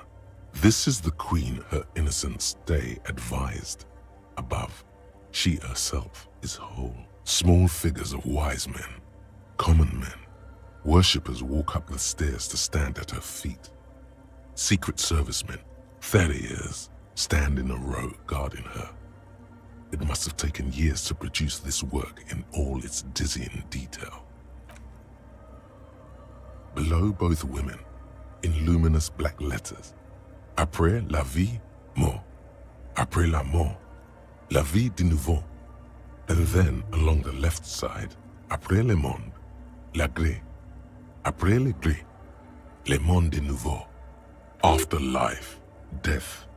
After death, life again. After the world, the pale. After the pale, the world again. This is the great leitmotif of humanism, a summary of the effect of the discovery of this isola, the insulindian, on human thinking, a tremendous sea change akin to finding life after death. Unknown. A motor carriage, a gunshot, someone falling into it, or maybe just hooligans looking for something to break. Death, life again. This exaltation is common in DeLorean sacralism. In the early years, it was even incorporated as the RCM slogan. No more, however. It was deemed subservient to use a strongly moral intern-related motto. We already suspected of bootlicking. The sentence was also seen as too feminine. It was a macho thing.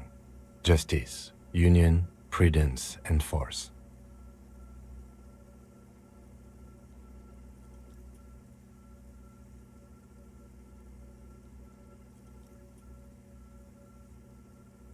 Ice cool.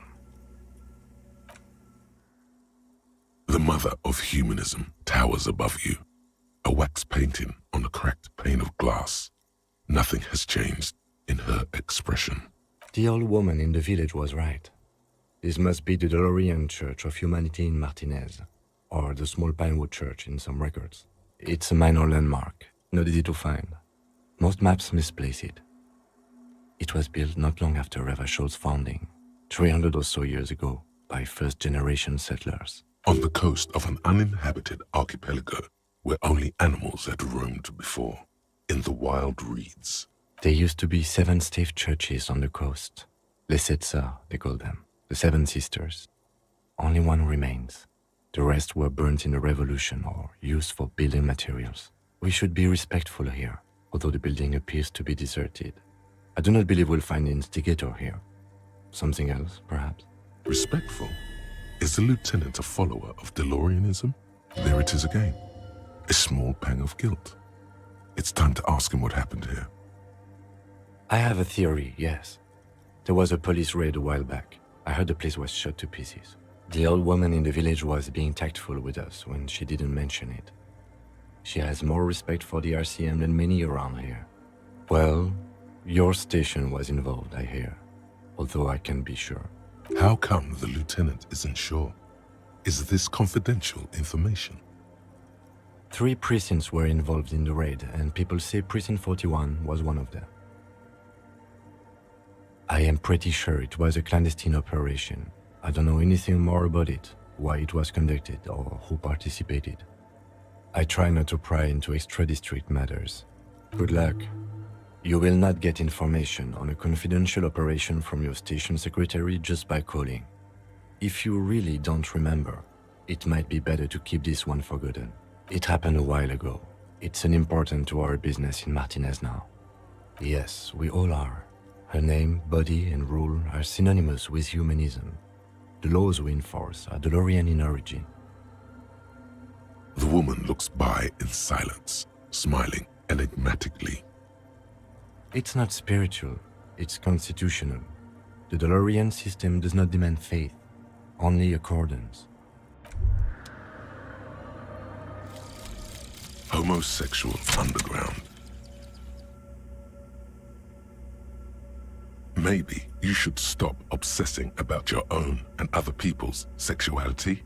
Feels like it's about time to do that. You thought about this for 8 hours? Not only should you stop, you should tell Kim you've stopped obsessing about other people's sexuality too. I'm sure he'd appreciate it. Unless you already got him killed because you were obsessing about your sexuality. There's no way of telling from within your brain. But for your own sake, please say you didn't.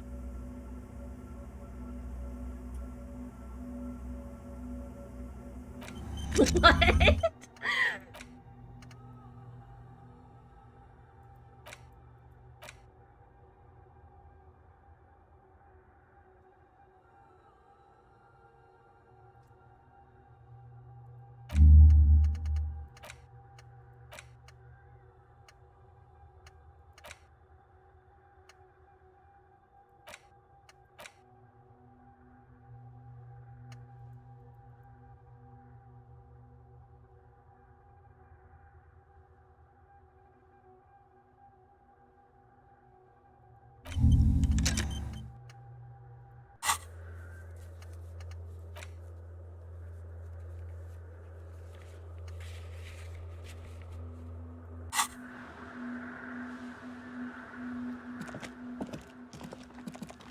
A machine stands in the corner, watched over by the figures on the stained glass window.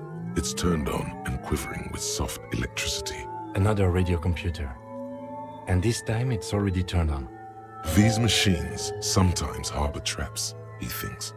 Alarm systems and the like. Let's be careful. We should leave. I doubt this place bears any connection to the case. It's also quite similar to the one we have down at the station. Must be the same model. The one you saw earlier was the Ream Civic. This is the Ream Prefect, a model number RC7024, equipped with a Feld mainframe and a Ream-compatible interim printer. The Ream Prefect is the governmental version of the commonly used Ream Civic model. Although mostly based on the same technology, the Ream Prefect is equipped with better noise attenuation circuits. Let's save. A machine stat. The lieutenant doesn't say anything. You see fluorescent play and print buttons on the keyboard. A hatch connected to the central compartment is wide open. The lieutenant says nothing. You see the machine's glowing frame reflected back from his diamond-shaped glasses. You're free to proceed. Behind the hatch sits a cube-like crisscross of filaments, smoldering in the dark like fireflies. Silver tape on the side says, in black marker, log, February to March. Another filament memory. Press play to talk with the repeater. The speaker comes to life. Static seeps through the machine's planar magnetic driver. An old lady greets you. Her voice sounds 100 years old. Good afternoon. Votre accident on Saint-Brun. This is the East Insulindian Repeater Station 1. Please repeat. Is this the personal log? It's the same old woman you spoke with through the radio computer in the doomed commercial area.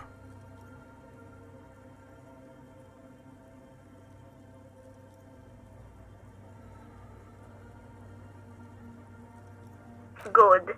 Please repeat the password. Let's look around. There's no use trying to guess the answer. Received. I will register votre accident. Is there anything else I can do for you today? Good. Thank you. Please repeat. Is this the personal log? Goodbye. The machine's keyboard is still illuminated.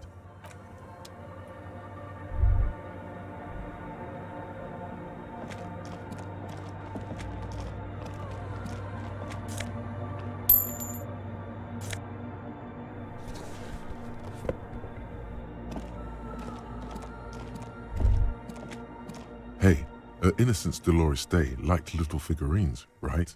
Liked holding little men between her fingers, remember?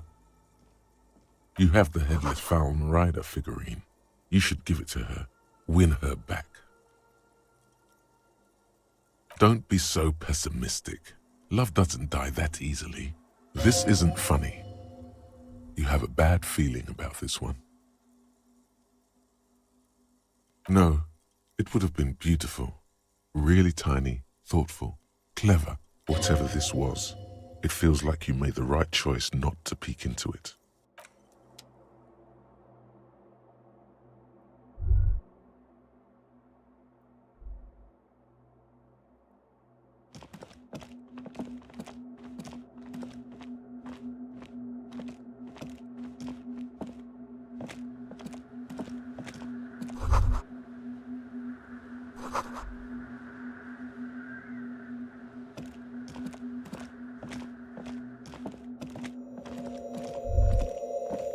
The silence in this part of the church, it's almost palpable. All the shifting matter and shuffling of living things is gone. Nothing seems to exist beyond the church anymore. Maybe if you were to stand in just the right spot, even your footsteps would be completely silent. And then it's gone. Almost all of it. But for the faintest of hums, it seems the sound here is detached from its source somehow, if not blotted out outright. Truly unusual. You can hardly hardly hear your own breathing. You produce a few muffled thumps, after which the silence feels even more total, somehow. Your voice is barely audible. Not a howl, but the softest of whimpers. The lieutenant points to his ears and shakes his head. Then he leans closer. Can you hear anything? The church just has strange acoustics, some engineering trick. His detached tone conceals how uncomfortable he is. The lieutenant doesn't reply, but you can sense him tense up next to you. The orderly rows of ceiling panels become barely visible, then disappear completely in the darkness of the tower overhead.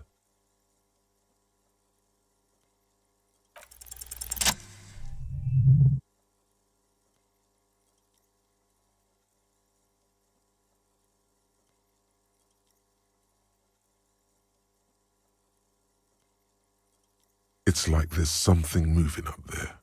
A shadow has emerged from the tower and it's making its way toward you through all the other shadows.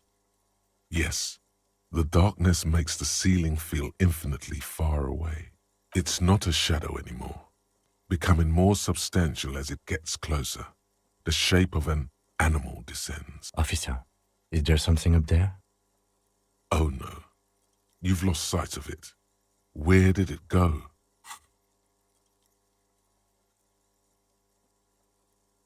You see something hanging from the rafters, looking straight at you with dark eyes. Oh dear. Maybe it's possible to talk to it.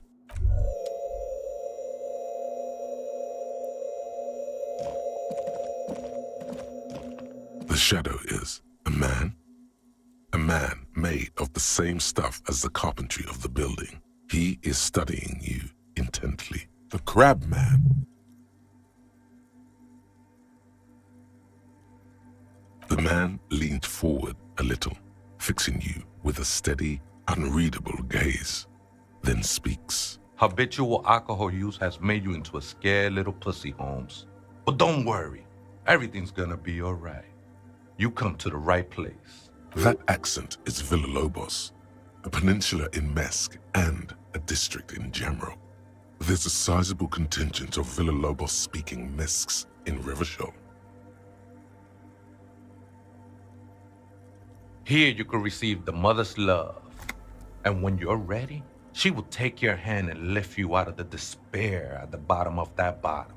This man is obviously a habitual narcotics user. Do we really need to question him? I'm put off by this religious stuff, he thinks. And maybe the ceiling climbing, too. It's all very hard to square with the lieutenant's own view of reality. Hey, and what was that about the bottle again? You haven't even drank that much lately. Lay off it already. Shish.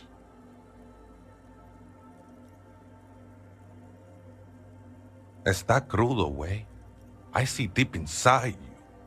Your body and your spirit are suffering greatly from overindulgence, and you don't even know it.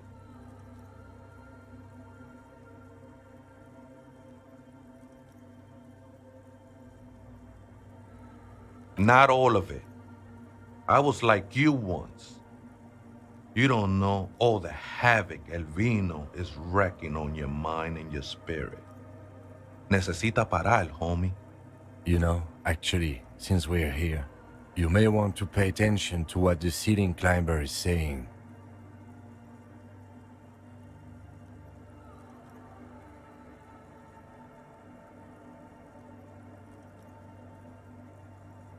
Don't trust me.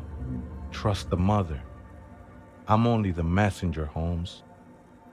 This is the Church of the Mother of Silence. You are welcome here. You have no idea what the fuck he's talking about. Is he just trying to throw you off your game? Whatever it is, he's quite confident about it. Just look how gracefully he sways.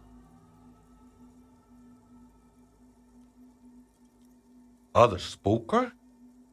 Oh, esa viejita es muy estudiosa. Don't know, Holmes. Viejita is grandma? No, I just call her viejita because of her clothes. She's actually quite young. Or maybe not that young. Age is just one of the many masks we wear.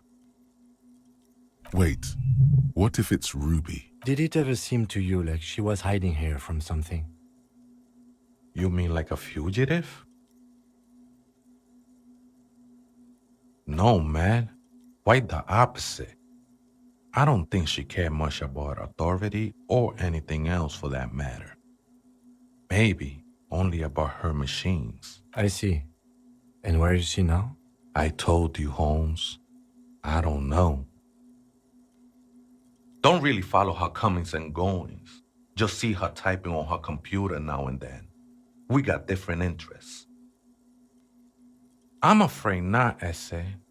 You just have to wait until she comes back, or search through her radio computer.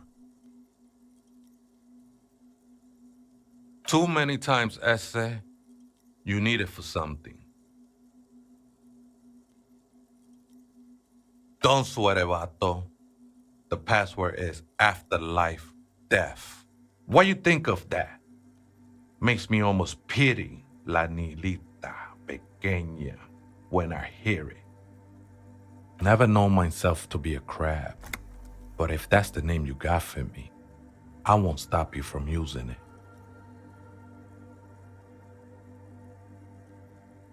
I always thought of myself more like a flame, flickering along the rafters and beams. It may be that I gotta work on my technique. That's not the only technique he's working on. Look at those carved sculptures. And is that a satchel of tools over there? Sure am. Whittling wood used to be something I just did to busy my hands. Now I use those same hands in service of something greater than my own restlessness.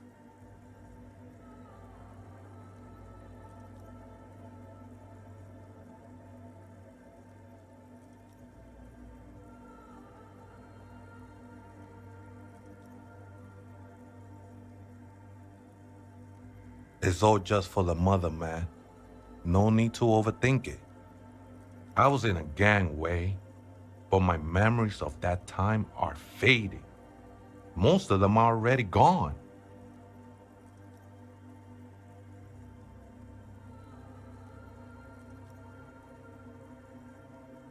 Convenience has got nothing to do with what goes on up there. There's a profound longing in that gaze, like he wants to be one with whatever is up there, shrouded in darkness. Do you remember your name, sir? The lieutenant is not particularly interested in this information. He's just trying to assert some control over the conversation. Tiago's my name, but those syllables don't mean much to me these days. A name isn't just your identity, but also, so to speak, your place amongst your fellows, your place in the world. I ain't got no use for such a place anymore. That's just the thing, Holmes. None of that matters. This is a special place. There's a perforation in the world up there, a way out into nothingness. This church was built around it for purposes of veneration. I circled it, nurtured by the silence bestowed by the mother. One of these days, I'll be pure enough to go drink from it directly. No. There's a new god in town, and she can't be painted or sculpted because she has no limb or even a face. She is the end. She is a cavity in the dark beyond sense. She saved me, but I couldn't describe her to you. No one can, Holmes, and no one ever will. I will be incinerated, but not destroyed. Finally, I won with the state of the world before reality began. That sounds a bit like substitution behavior, no? You know a thing or two about that.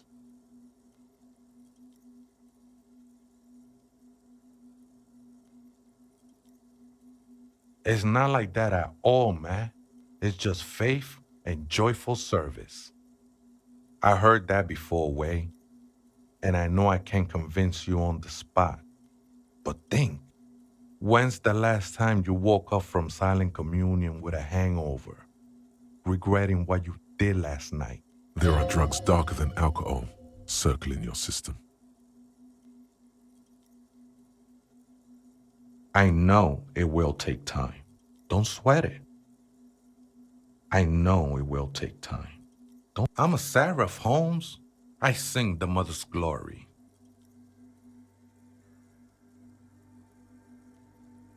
I don't mean literal singing, Holmes. This is the mother of silence we're talking about. It's the singing of a burning heart. You may be thinking, but fire crackles. No, Holmes. That's the material that's burning. The flames themselves are without sound. Hard to say. I think I did some construction work here, back when I still had material worries. Up there, I realized what the true purpose of the church was. Been spending a lot of time here ever since. The past is nothing to me now, Way. It didn't belong to me. I think they were. A long time ago. I had to shed them like skins to get closer to the center of the silence. You could have them. I don't need them anymore. These shoes look pretty dapper, actually. The sinewy figure lingers on the wooden beams, blending into the shadows. Something like that. Did you witness it? Not really. Or at least I don't remember much of it anymore. The mother's love has done its job. That's what's so great about the mother. It lets you forget about everything. I think we're done here, Essay. That was an interesting conversation. However, I'm still not sure whether we'll find our suspect here. Freaky.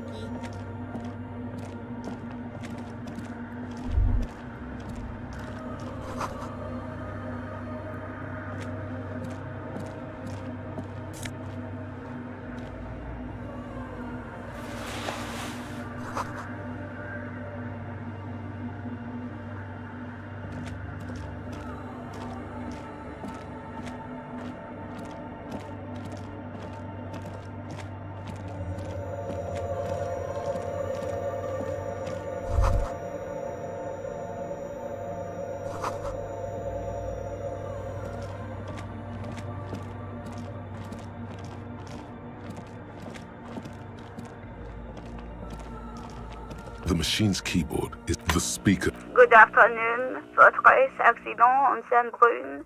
This is the East Insulindian Repeater Station 1. Please repeat. Good. Please repeat the password. Good. I have unlocked the filament. After ending the call, please press print to access the filament. Fortress accident. Is there anything else I can do for you today? Goodbye. The machine's keyboard is still illuminated, revealing fluorescent play and print buttons. The printer prints out a long text document with dated paragraphs. It looks a bit like someone's journal. The first entry, made on the 4th of February, 51, by an unknown author, is short and concise. Arrived at the church. The door was boarded up, so I used the crowbar to get inside. Looks like the place has been deserted. Nothing out of the ordinary, but I'll ask around. Need to figure out how to get the electricity in. The lieutenant leans closer, scouring the printout over your shoulder. Just as you finish reading, he looks up, muttering under his breath. 4th of February. That's over a month ago. Whoever set up those machines has been here for quite a while. 6th of February, 51. Had a little chat with the local fishermen. Said I shouldn't go near that place, that the church was spooky and ridden with narcotics. It's a little spooky, all right. Still haven't figured out the electricity. 7th of February, 51. Finally got the electricity in. Next on the agenda, a new antenna. I'm thinking ESCA series, something advanced. Why would anyone need any of this equipment here? 8th of February, 51. Bought the antenna. Had some problems setting it up. Called Simo for help. Heard the others are back to making art, drinking somewhere out of town. Sulislav started a rock band again. Lexi has been seen asking money from strangers, but at least the artists have their act together. They're qualified labor. They can get work anywhere. Graphic design, ads. The programmers are doing fine too. I mean, they're programmers. The writers, though, they're fucked. I just have to find out what caused that data loss and be done with it. Still don't understand how it managed to wipe out the backup, when the backup wasn't even connected to the front. I know. Everyone thinks it's impossible. They say I must be lying. I'm here to set it right. Seems like something to do with radio computers. Unfortunately, I don't know enough about them to understand what the author is saying. Something about the backup data getting destroyed, and how everyone thought it was the author's fault. Let's just keep reading. I think these people worked in the radio computer games business, the one we saw in the Doom commercial area. They must be our former co-workers. 12th of February, 51. Brought some food from the grocery store. Apparently, there's a strike going on in the harbor. Definitely not happy to see the Martinez people again. Everything's now set up in the church. Going to start working tomorrow, 8 a.m. The strike. We are nearing the date of the murder. Keep reading. I'm interested now. I want to know what's that radio anomaly that sent this person here in the first place. 25th of February, 51. I've been sending data up to Lintel for a while now, trying to recreate the data loss, but nothing. Didn't even feel like logging in, the disappointment. But I did discover a curious audio-spatial anomaly at the back of the church. I've named it the Swallow. It swallows sound. Need to get some mics. Is she talking about? 28th of February, 51. Yes, the first recordings confirm that the swallow is real and I'm not just losing my mind. It's a pillar of silence with a diameter of approximately 3 meters. Seems like the higher I go, the less I record. This might be a coincidence, or it could be connected to the data loss that led me here. The pillar of silence. She is talking about the silence. Is she suggesting it's more than just an architectural quirk? The lieutenant doesn't answer. He follows your gaze, studying the basins. The water shines in them. No ripples. March 51. Some kind of young disco men have appeared next to the church. I've been trying to record the silence to find the epicenter, but now it turns out I've also been capturing the future of dance music, one neo-disco song over and over again. Fortunately, the song is so monotonous, I was able to devise an algorithm to factor it out. The other day, one of the disco men came in. Before I could even say hello, she got scared and left. Good, I don't want anyone distracting me from my work. That disco man must be a cell. The girl on the ice? Sounds like her, yes. March 51. I got a call from the repeater station. Someone has tried to access the radio computer in our old office in Martinez. Can't do anything about it. The storekeeper still doesn't want to let me inside the building.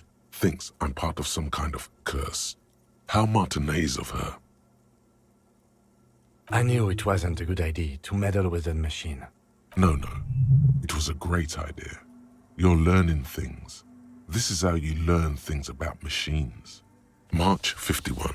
A new 2-meter aux cable. Noodles. Crackers. Ping energy drinks. Water. Toothpaste. Gum. Also some canned air. Your reading is interrupted by the sound of the church door opening. A strange woman makes straight for the radio computer.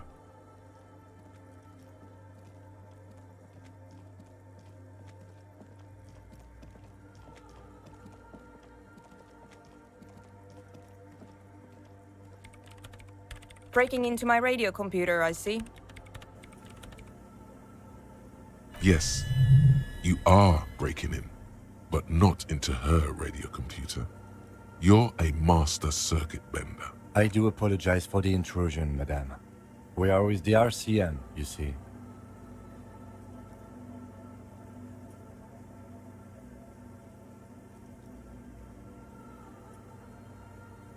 No one's hiding here. It's just me and my computer, and it has been this way for weeks. Now please give me some room. I need 2 seconds to see that you haven't destroyed anything. We should talk to her after she has rebooted the machine. Jamais vu. Derealization. Jamais vu. The opposite of déjà vu. Not already seen, but never seen. Everything that should be familiar appears strange and new, like some half-forgotten day in your childhood. Only now. That's the feeling you've been having. And for who knows how long. You should go and ask Joyce Messier about this. What world are we in? This is a fundamental question.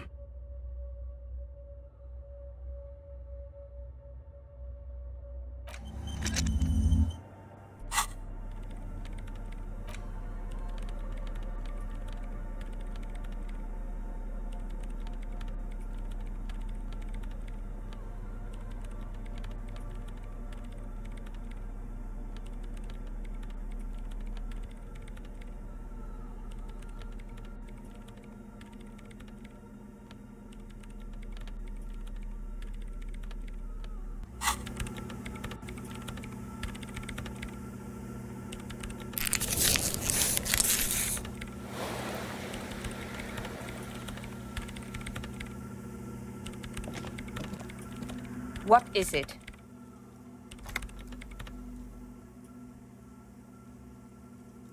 Yes. Or no. Not anymore. That project is dead. She doesn't seem surprised to be recognized. Rather sad. Something passes over her face before she straightens her back. No, you just printed out my personal log and wasted some paper. I am Soona Luukkanen-Kilde, the former lead programmer of Fortress Accident and RSA radios.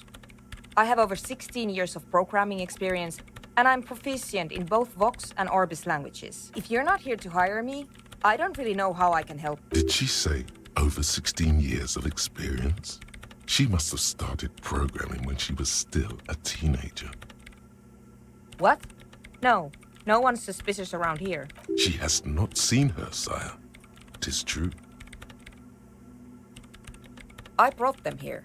These are my machines. Please don't touch anything.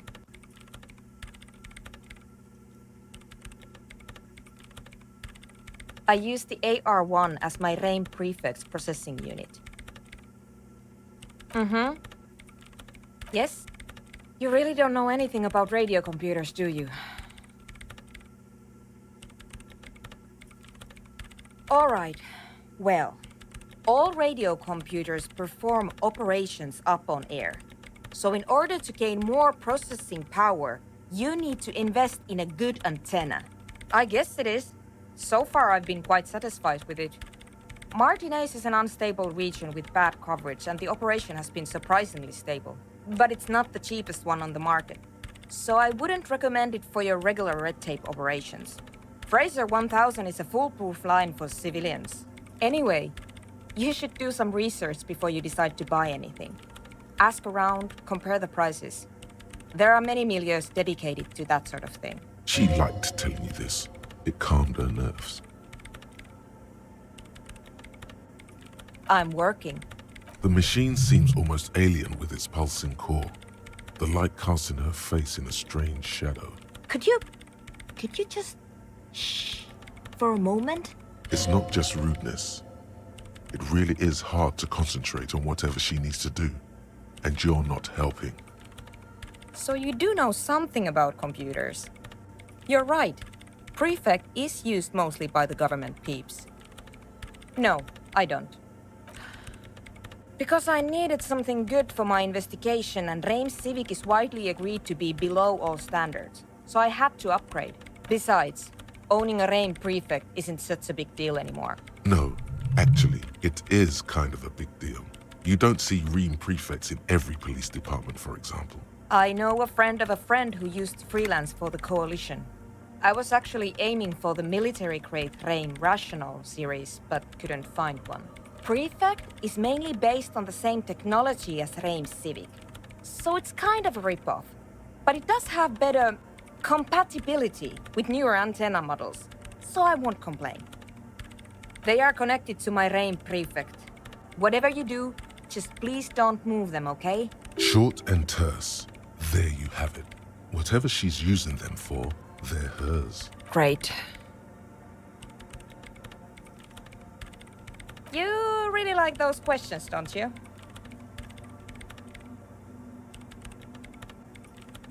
I'm conducting scientific research here. You can't throw me out. I'm looking for the location of a 2mm hole in the world. Wait, what? She's looking for a disruption in the radio waves. That's what her personal log said. The lieutenant raises his brows, but doesn't say anything. Yes, that's what led me here.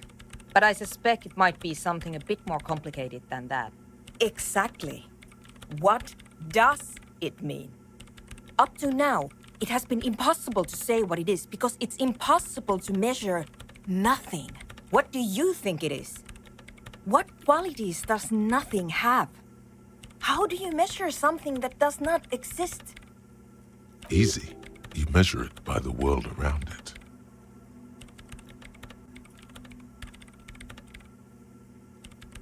Exactly. Very true. That's what I've been aiming for. That's why I have those basins.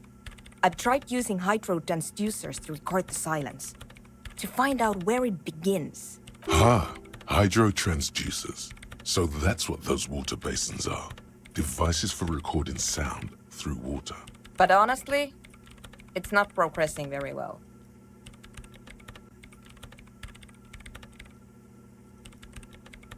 Somewhere underneath those roof beams, I assume.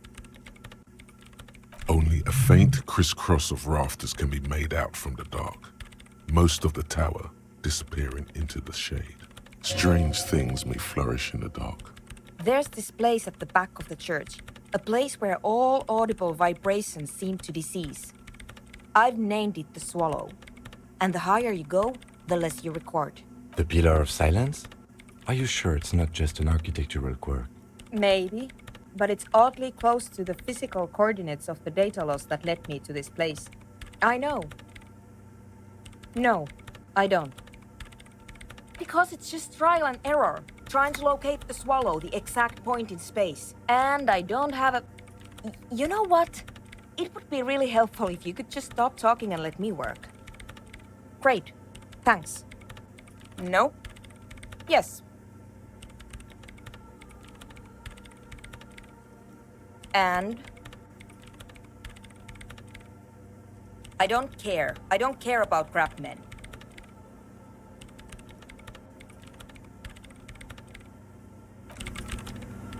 Strange.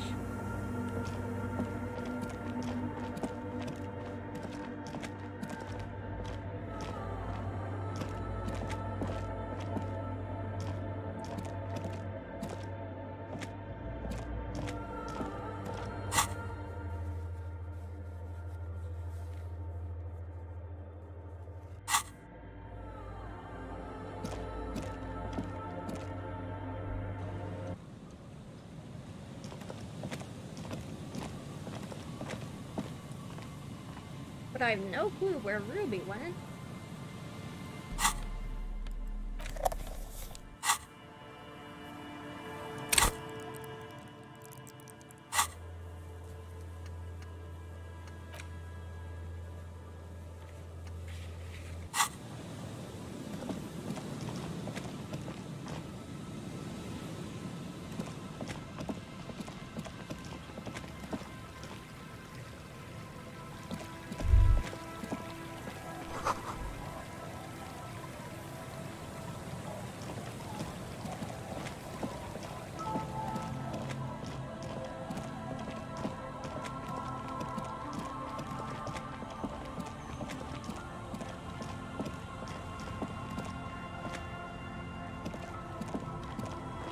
Our tenant, the policeman.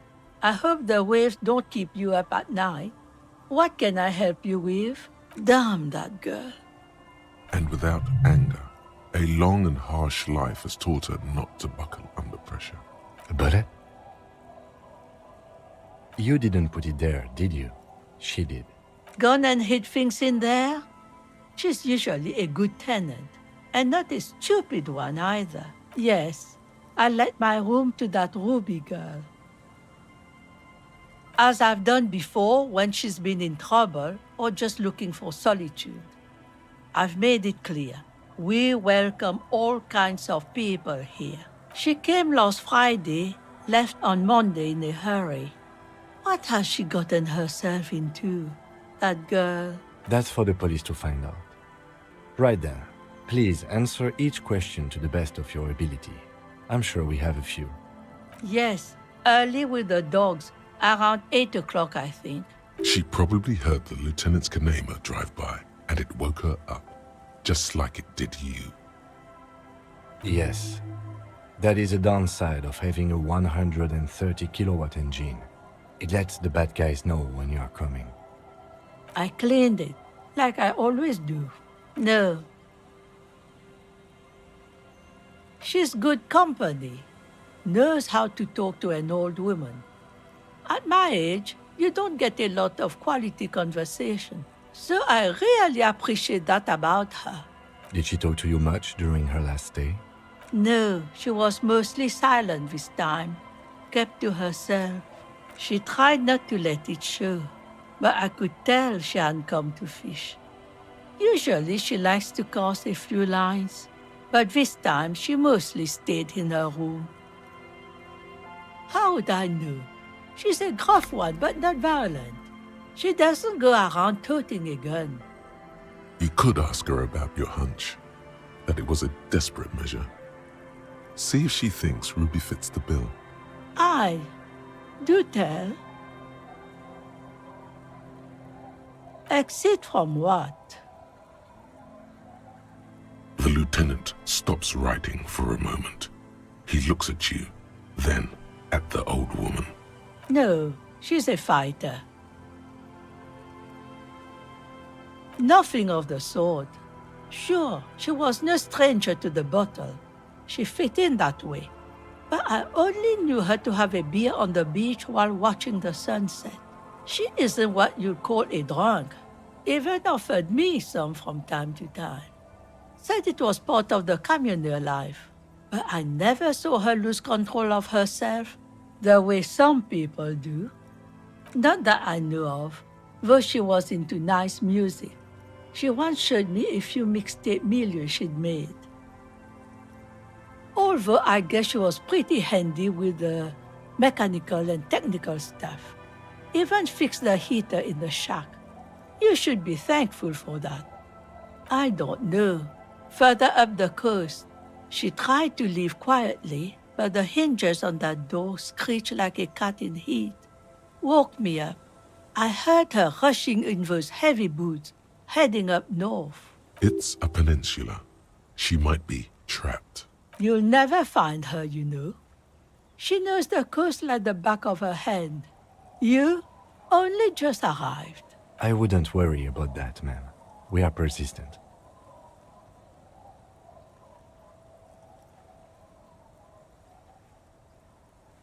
Are you sure you would rather stay here? Get a nice cozy fire going in the heater? Seems like a better idea to me. The failed electric mural. You feel like you should go look at it again. Step closer this time. I can wash it for you, but it's going to take about a half an hour. Think you can stay put for that long? Hell yeah. No, we must run around ceaselessly. It would be torture to stay put. I could use a breather. It's been another track and field day. Well, hand it over then, and I'll see what I can do. Must say, I'm proud of this one. It's pretty nice underneath all that filth. I hope you'll have an easier life in your hands. One thing, officer. If you do find her, please go easy on her. She really means it. It's an honest plea. She's a good girl. Whatever she's gotten herself mixed up in.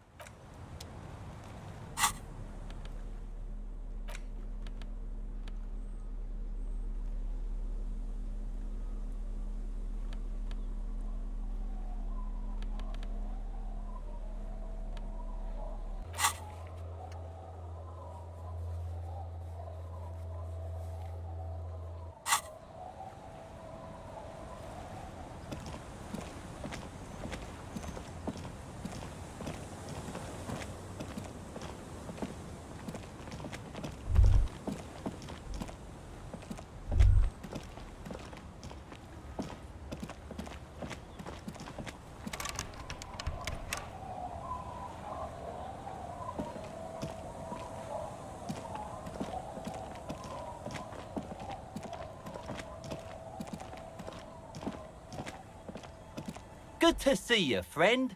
Do I have deals set up for you, buddy boy? Does he actually know you? Or is he just shopkeep friendly? So what do you want? I got smokes. They're cheap. Very cheap. I got Pilsner. Great deal. You won't get a better deal on that piss. Spirits I can let go for 300 real. I also have speed. And by speed, I mean amphetamine.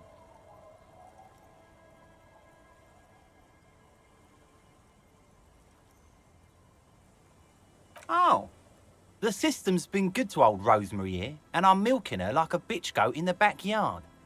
You see, friend, man makes his own luck, and I made mine real good. Got my hands on 3 bottles of liquor ex-squeeze, sold 2 to the fellows around here, and immediately invested the profit. Bought cigarettes, bought beer, even bought a bit of speed. And look at me now, I've got everyone on my hook. The hook? Where is it? I can't see it.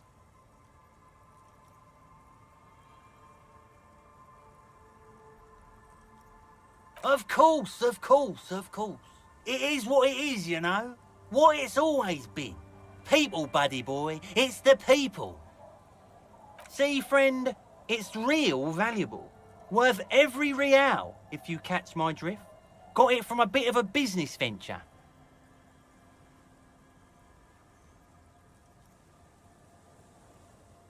You know what's crazy, actually? He's finding it difficult to focus his watery gaze. What? This guy.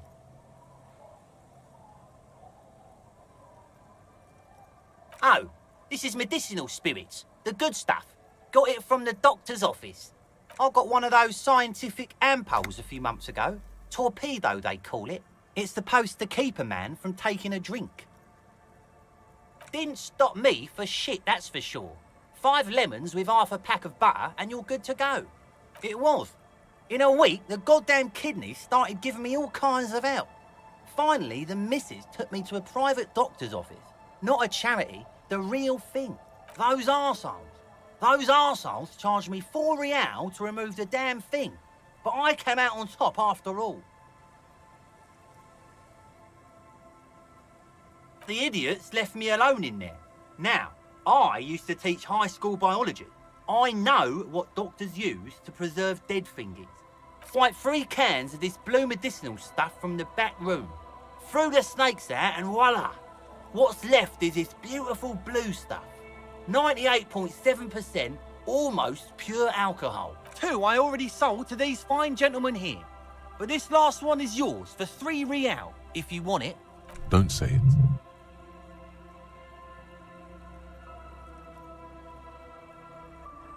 So what do you want then? His tone is aggressive. You're getting on his bad side now. In the civilized world, it's a custom to tip the shopkeep, friend. But come back anyway.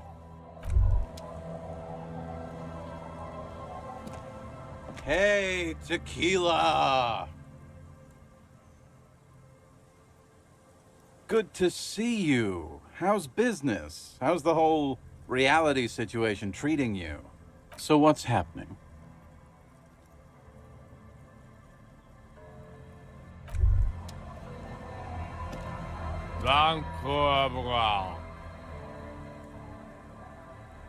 The noxious odor emanating from the drunken man is strong and familiar. Don't you call her? Yeah! Don't call Abigail!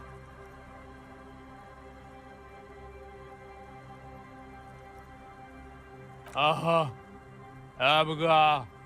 You're not going to get anything out of this guy. He's too drunk. Don't call Abigail.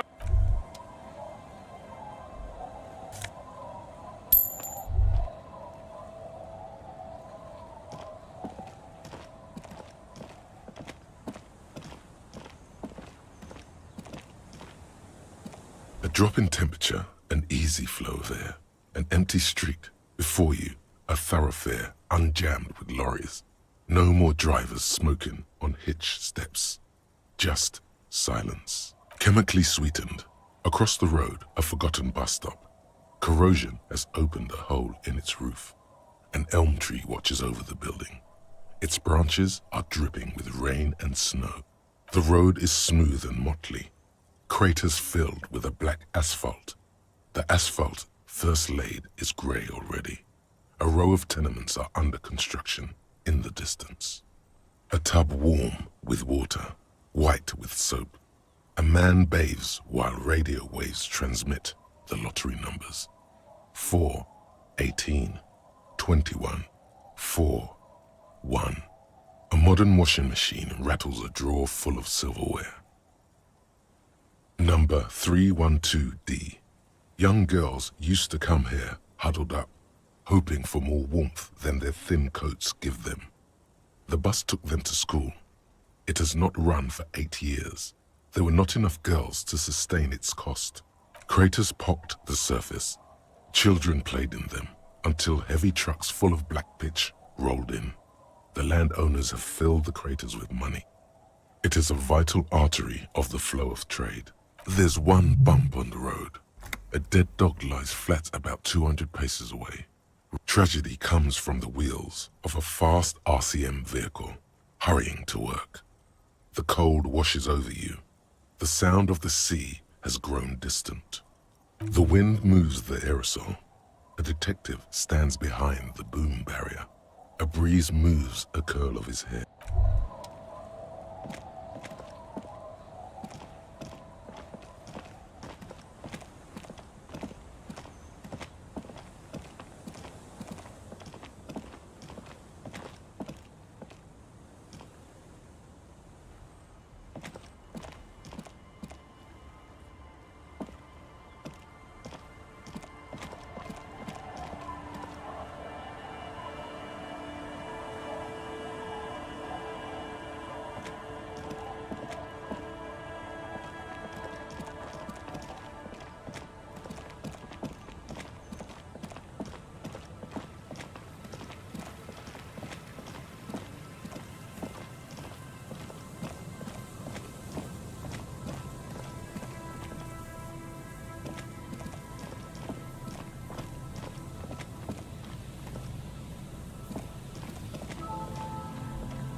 You see, a once bright mural towering above. A slogan used to intertwine with the loop above the mural.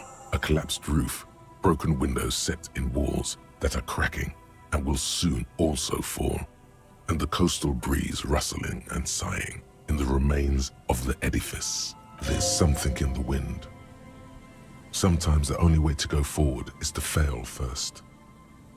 Maybe we could, ask the man who's pointing at the building. Great idea. In there? She could. Or she could be in the identical room over there, or in that boat shack, in that church tower, maybe. Why single out this one building? Suddenly, all is quiet. There is no cold hand brushing against your forehead. No, the ruin in front of you is silent as a tomb. Trying to talk to the wind, the city, whatever you thought would happen, did not. And is trying to talk to the city something you've done before? Is it in your secret prayer of sorts to Revachol? How do we? I was really hoping she'd be in the village. Okay. She's probably north of the village, and this place is a peninsula. I think there's people west of here. We could ask them. Indeed. You hear what sounds like two men arguing where the lieutenant is pointing. And then there's the church. We've already searched that and can rule it out. I know it doesn't feel like progress, but exclusion is a step too. Anyway, we do it the old-fashioned way, sector by sector. Go over the whole peninsula, ask the locals, enter the places where we can enter first, like we did in the village. Then, if we're desperate, we can look where we can't enter. Bunkers, storm drainage, this place. I'm sure it won't come to that. Walk the coast, the old boardwalk, the reeds. You can always come back here and talk to the wind again. Look already got you.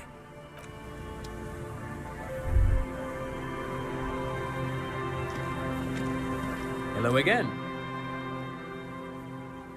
Aha! But what not a lot of people know is, this used to be the R&D department of Felt Electrical. And Felt, which now sells ink cartridges mostly, was once a top dog in the turn-of-the-century cybernetics boom. Hold on. What's R&D?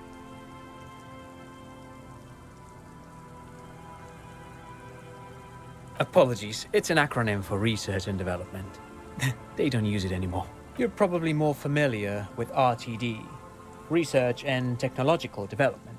Mea culpa. You are not familiar with that one either. This man is a bookhead. It looks old and weathered, with seagulls picking apart its stone and metal carcass. Bushy undergrowth has taken hold of the collapsed rooftop.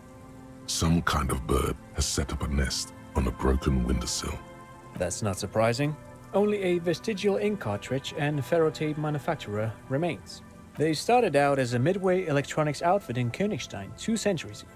After an aggressive move to Revachol, Feld became a global player in the emerging personal electronics market of the pre-revolutionary era. Still, Tricentennial was beating them in business machines. But Feld had an ace up their sleeve, or should I say they were developing an ace up their sleeve? I'm mixing my metaphors here. It was here in Martinez, possibly in this very building, that they developed prototypes for a tape computer. An elegant folding mechanism of rollers and ferrotape ribbons, portable enough to be a take-it-home solution. Revolutionizing business machines, possibly even bring them to the average consumer, which is a feat of engineering even today's giants, Rehm, ICN and ZAM, haven't achieved yet. He assumes something like a combat stance, facing the wind. Indeed. What? The revolution! Unfortunately, their moonshot project never made it to the market. Feld's move to Revachol backfired. The revolutionary government liquefied their assets and expropriated those very advanced prototypes, possibly from this very building, or one of the adjacent ruins. All of this was built by Feld, even the boardwalk. Wild Pines built Martinez proper as a resort for their middle management. Feld built this side of town for R&D.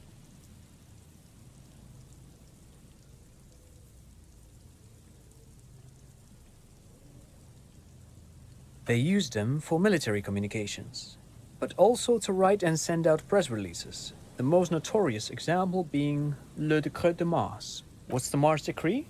I mean the radio transmission sent out to news agencies and world governments by the newly created commune of Revachol on the 7th of March in the year 02. A short-lived legislative foundation for a short-lived utopia. It's a beautiful piece of text, actually. A singer-songwriter I know, Charette, called it a love poem to Revachol on her political concept album, Bon Baiser dans ce Lind. You should read it. Every local library in Revachol stocks a copy of the decree. I tried to get Mikhail to memorize it. Tried to. Someone was much too interested in worms to be paying any attention. The kid takes a peek at the green and silver worm on the cover of the book, already forgetting about this part of the discussion. Yes, they even built a pleasure wheel, but that got destroyed in the war. A pleasure wheel? Perhaps reminded of a childhood memory. It's clear he would prefer there were a big wheel lighting up the coast. Yes, to lure in their star engineers. This part of Martinez was nothing but reeds before Feld arrived. They had to make the prospect of living here attractive. It was supposed to become a global center for innovation in cybernetics. But history had other plans. Oh, I'm afraid it didn't end well for the boys. But this story is a bit too dark for little Mikhail here. Now, if you were to ask about tape computers... Wait, is he saying that we should just bypass the excesses of the revolution? Tape computers. Actually, no one knows. No one even knows what a computer made entirely of tape would look like. But word has it, they were very elegant, exquisite, alien-looking turn-of-the-century hardware. Buckle up. 10 years ago, I did a little freelancing, I guess you could say. I was a special consultant for an exhibition at the Womty Dumpty Dum Center in Vredefort, Oranje. It raised the same questions, and we had lengthy discussions with Paul Ockerman, who was head curator at the time. This was before the twins Keith and Guy Hughes joined the team, trying to... Wait, did he just say Wumpty Dumpty Dom Center? He did it. He said Wumpty Dumpty Dom Center, like it's the most natural thing in the world. What the hell is a Wumpty Dumpty Dom Center? And who the hell are Keith and Guy Juiced? The Wumpty Dumpty Dom Center for Contemporary Arts. The exhibition itself drew on Lagerman's notion of memory, and so there were some parallels. That's why the head curator, Paul Ockerman, chose to... Actually, I think there is. No, it's too much. He's joking. In fact, I'm not. The Wumpty Dumpty Dom Center is a place you can visit if you're ever in Vredefort and are ever in the market for an exhibition space / contemporary art research center. But perhaps I should return to the tape computers. As I was saying, the device itself was very elegant, fragile even. One could write directly on the tape using a special chemical solution. The machine would then analyze the handwriting, perform operations, and project output onto a white screen. It was a beautiful, delicate thing. Made of black film and folding tape structures. Very, very cool. Though I understand the socio-economic causes of the revolution, it pains me to imagine the revolutionaries setting fire to this precious device. But so they did. The felt playback experiment vanished into the fires of '07. Yes, the official name of the prototype. Some sources report it as the felt playback experience, but those are incorrect. Who knows? Maybe it was an accident, or maybe they didn't want the technology to end up in the wrong hands. Either way, they're all gone now. All 3 versions of the prototype. Nothing but debris and ashes remain inside that building. But of course, what else? Fascinating history lesson from this guy.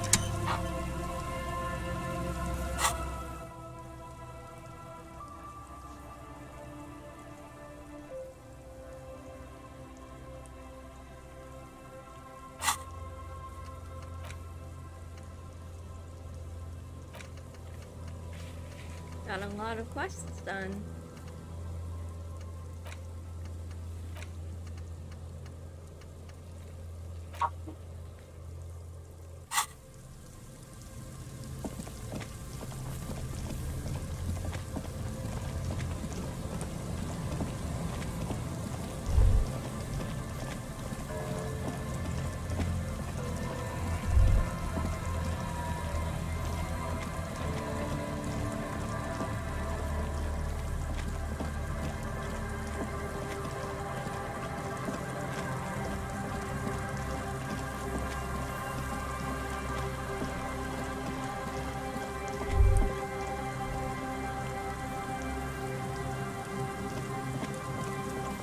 An old door, worn by elements, guards the depot.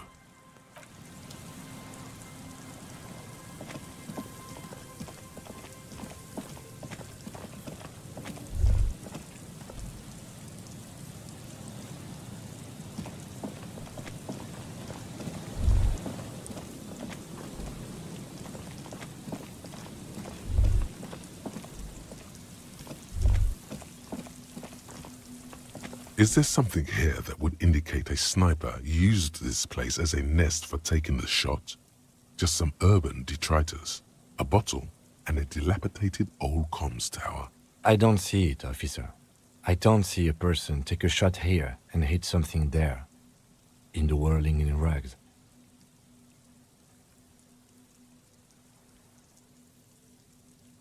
There, 1.2 kilometers over the wave-crossed bay.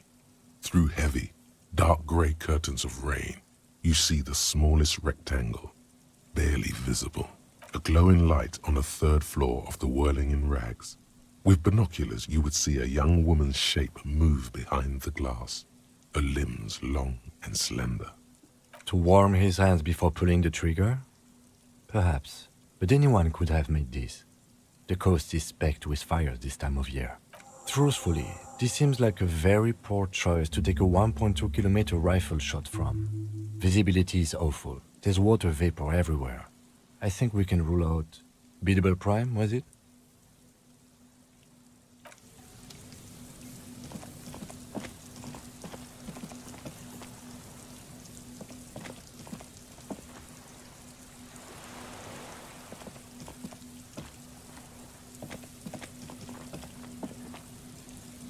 don't know where else we can look. Oh shit, it's that time already?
The smell, it's awful and familiar.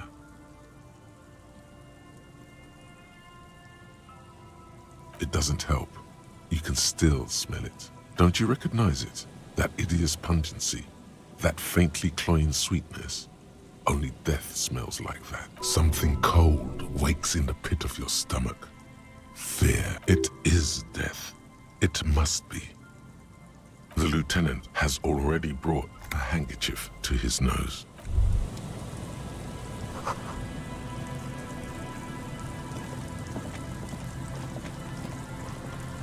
There's some tear, an empty cigarette package, and a crumpled kebab wrapper in the trash bin.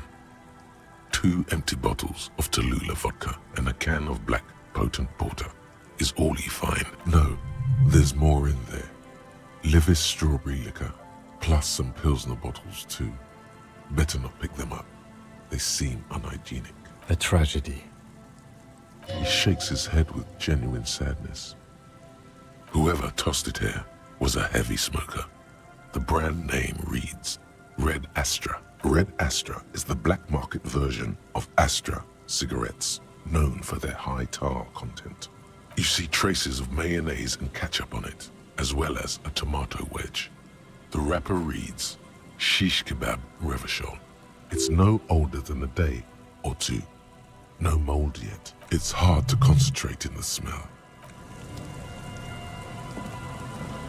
A man lies on the boardwalk, his limbs bent and neck turned at an unnatural angle. Right next to him is an empty bottle of spirits. In his cramped hand, a chewing gum wrapper. Half of his body has slipped between the cracked boardwalk, starting with the right leg. The fall has left him broken, contorted like a sad puppet. The smell is not as bad as a 2-week-old corpse, but it's definitely heading there. Hold on. Lividity is faintly pronounced. Whoever this is has been dead for 2 days. No longer. We need to investigate. Another dead body. This is your job. Steel yourself. Calm now. Carefully. Just another day. Just another dead body. Breathe. He's wearing mud-caked boots, beige trousers, and an old brown leather jacket with a bright blue lining. There are traces of kebab sauce on his chest. The leather jacket suits him well. It must be custom made. You find some sunflower seeds and a rain-soaked library card folded into 2. His jacket feels sodden and heavy under your hand. Good. We should take a look at that library card after this is done. The man has fallen through a crack in the boardwalk and hit his head against the metal bench. Coagulated blood covers his black hair. One of his feet is still dangling through the hole. A bad fall. It might have been dark outside. This place is a minefield in the dark. His expression is dull, like the sea behind him. drops of water shining on his mustache. His eyes, empty and wide, look frightening in their frozen gaze. Height, 170 to 175 centimeters. Curly hair, stout build. Age, approximately 50 to 60 years. There's some dried blood on the metal bench, right where the corpse's head rests. The floorboards are rotten and slippery wet around the hole. An empty bottle lies nearby. A chewing gum wrapper is clutched in his fist. A dried chunk of blood covers the hair at the back of his head. An open wound. It's sticky and cold to your touch. This is what killed him. I don't see any other major wounds, do you? Seems like the head wound was fatal. It's exactly the shape of the bench. A .75 liter Tallulah vodka with its cap missing. There's hardly anything left inside. Tear all around us. I'd prefer if you didn't collect them this time. It's not proper. True. It feels disrespectful. Grabowski spearmint chewing gum. Green leaves on the cover. The man's mouth is half agape from the terror of the fall. The blackness of death. Stench. You think you see white chewing gum too? He ate the whole pack, right? It's to cover the smell of alcohol before going home. The worst thing is, I've seen it before. Almost the same scenario, even the chewing gum. It's always the same. They screech under your feet ominously. It's hard to say whether the dead man's weight was the cause of the boardwalk to break. It definitely looks fragile. You see waves churning below. Something cracks beneath your feet. He could have easily disappeared into the sea through that hole, and you would have never found him. The entire boardwalk creaks in the wind as you take a step back. Looks like one of the locals. He'd have to know this spot to come here. You don't just walk over here. But that's just a lazy assumption. What do you think? This is an omen, a sign from above. Don't start drinking again.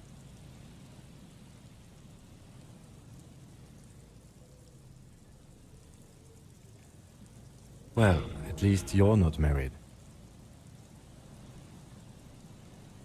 Or, what if you are? But let's try to not run ahead. For now, all we know is that he's an unidentified middle-aged man found dead on the Martinez boardwalk. Death by misadventure. He slipped and fell through the boardwalk. A truly unfortunate accident. If it wouldn't have been for that bench, he'd be alive.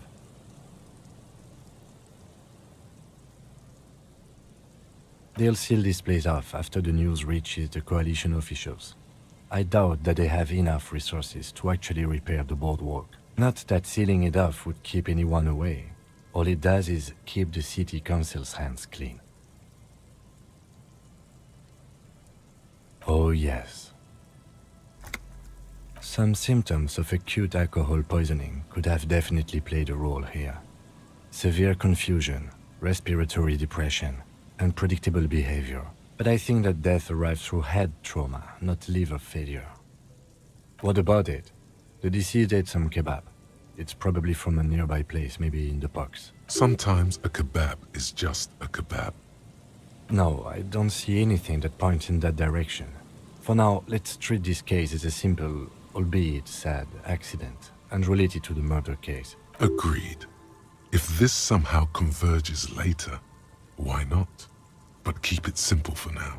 It does seem to be a pretty straightforward misadventure, although there's still a question of identifying the body.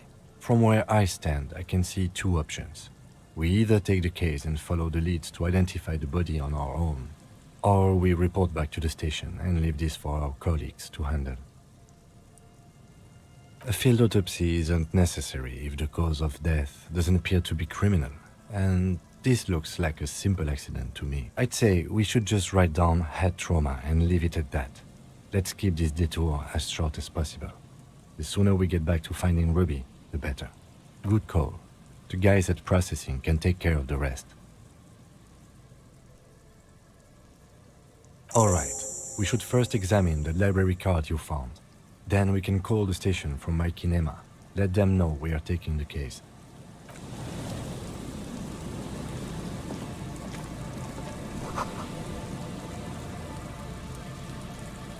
Alright, I think that's enough for me for tonight. Oh dear, it's already 9:30.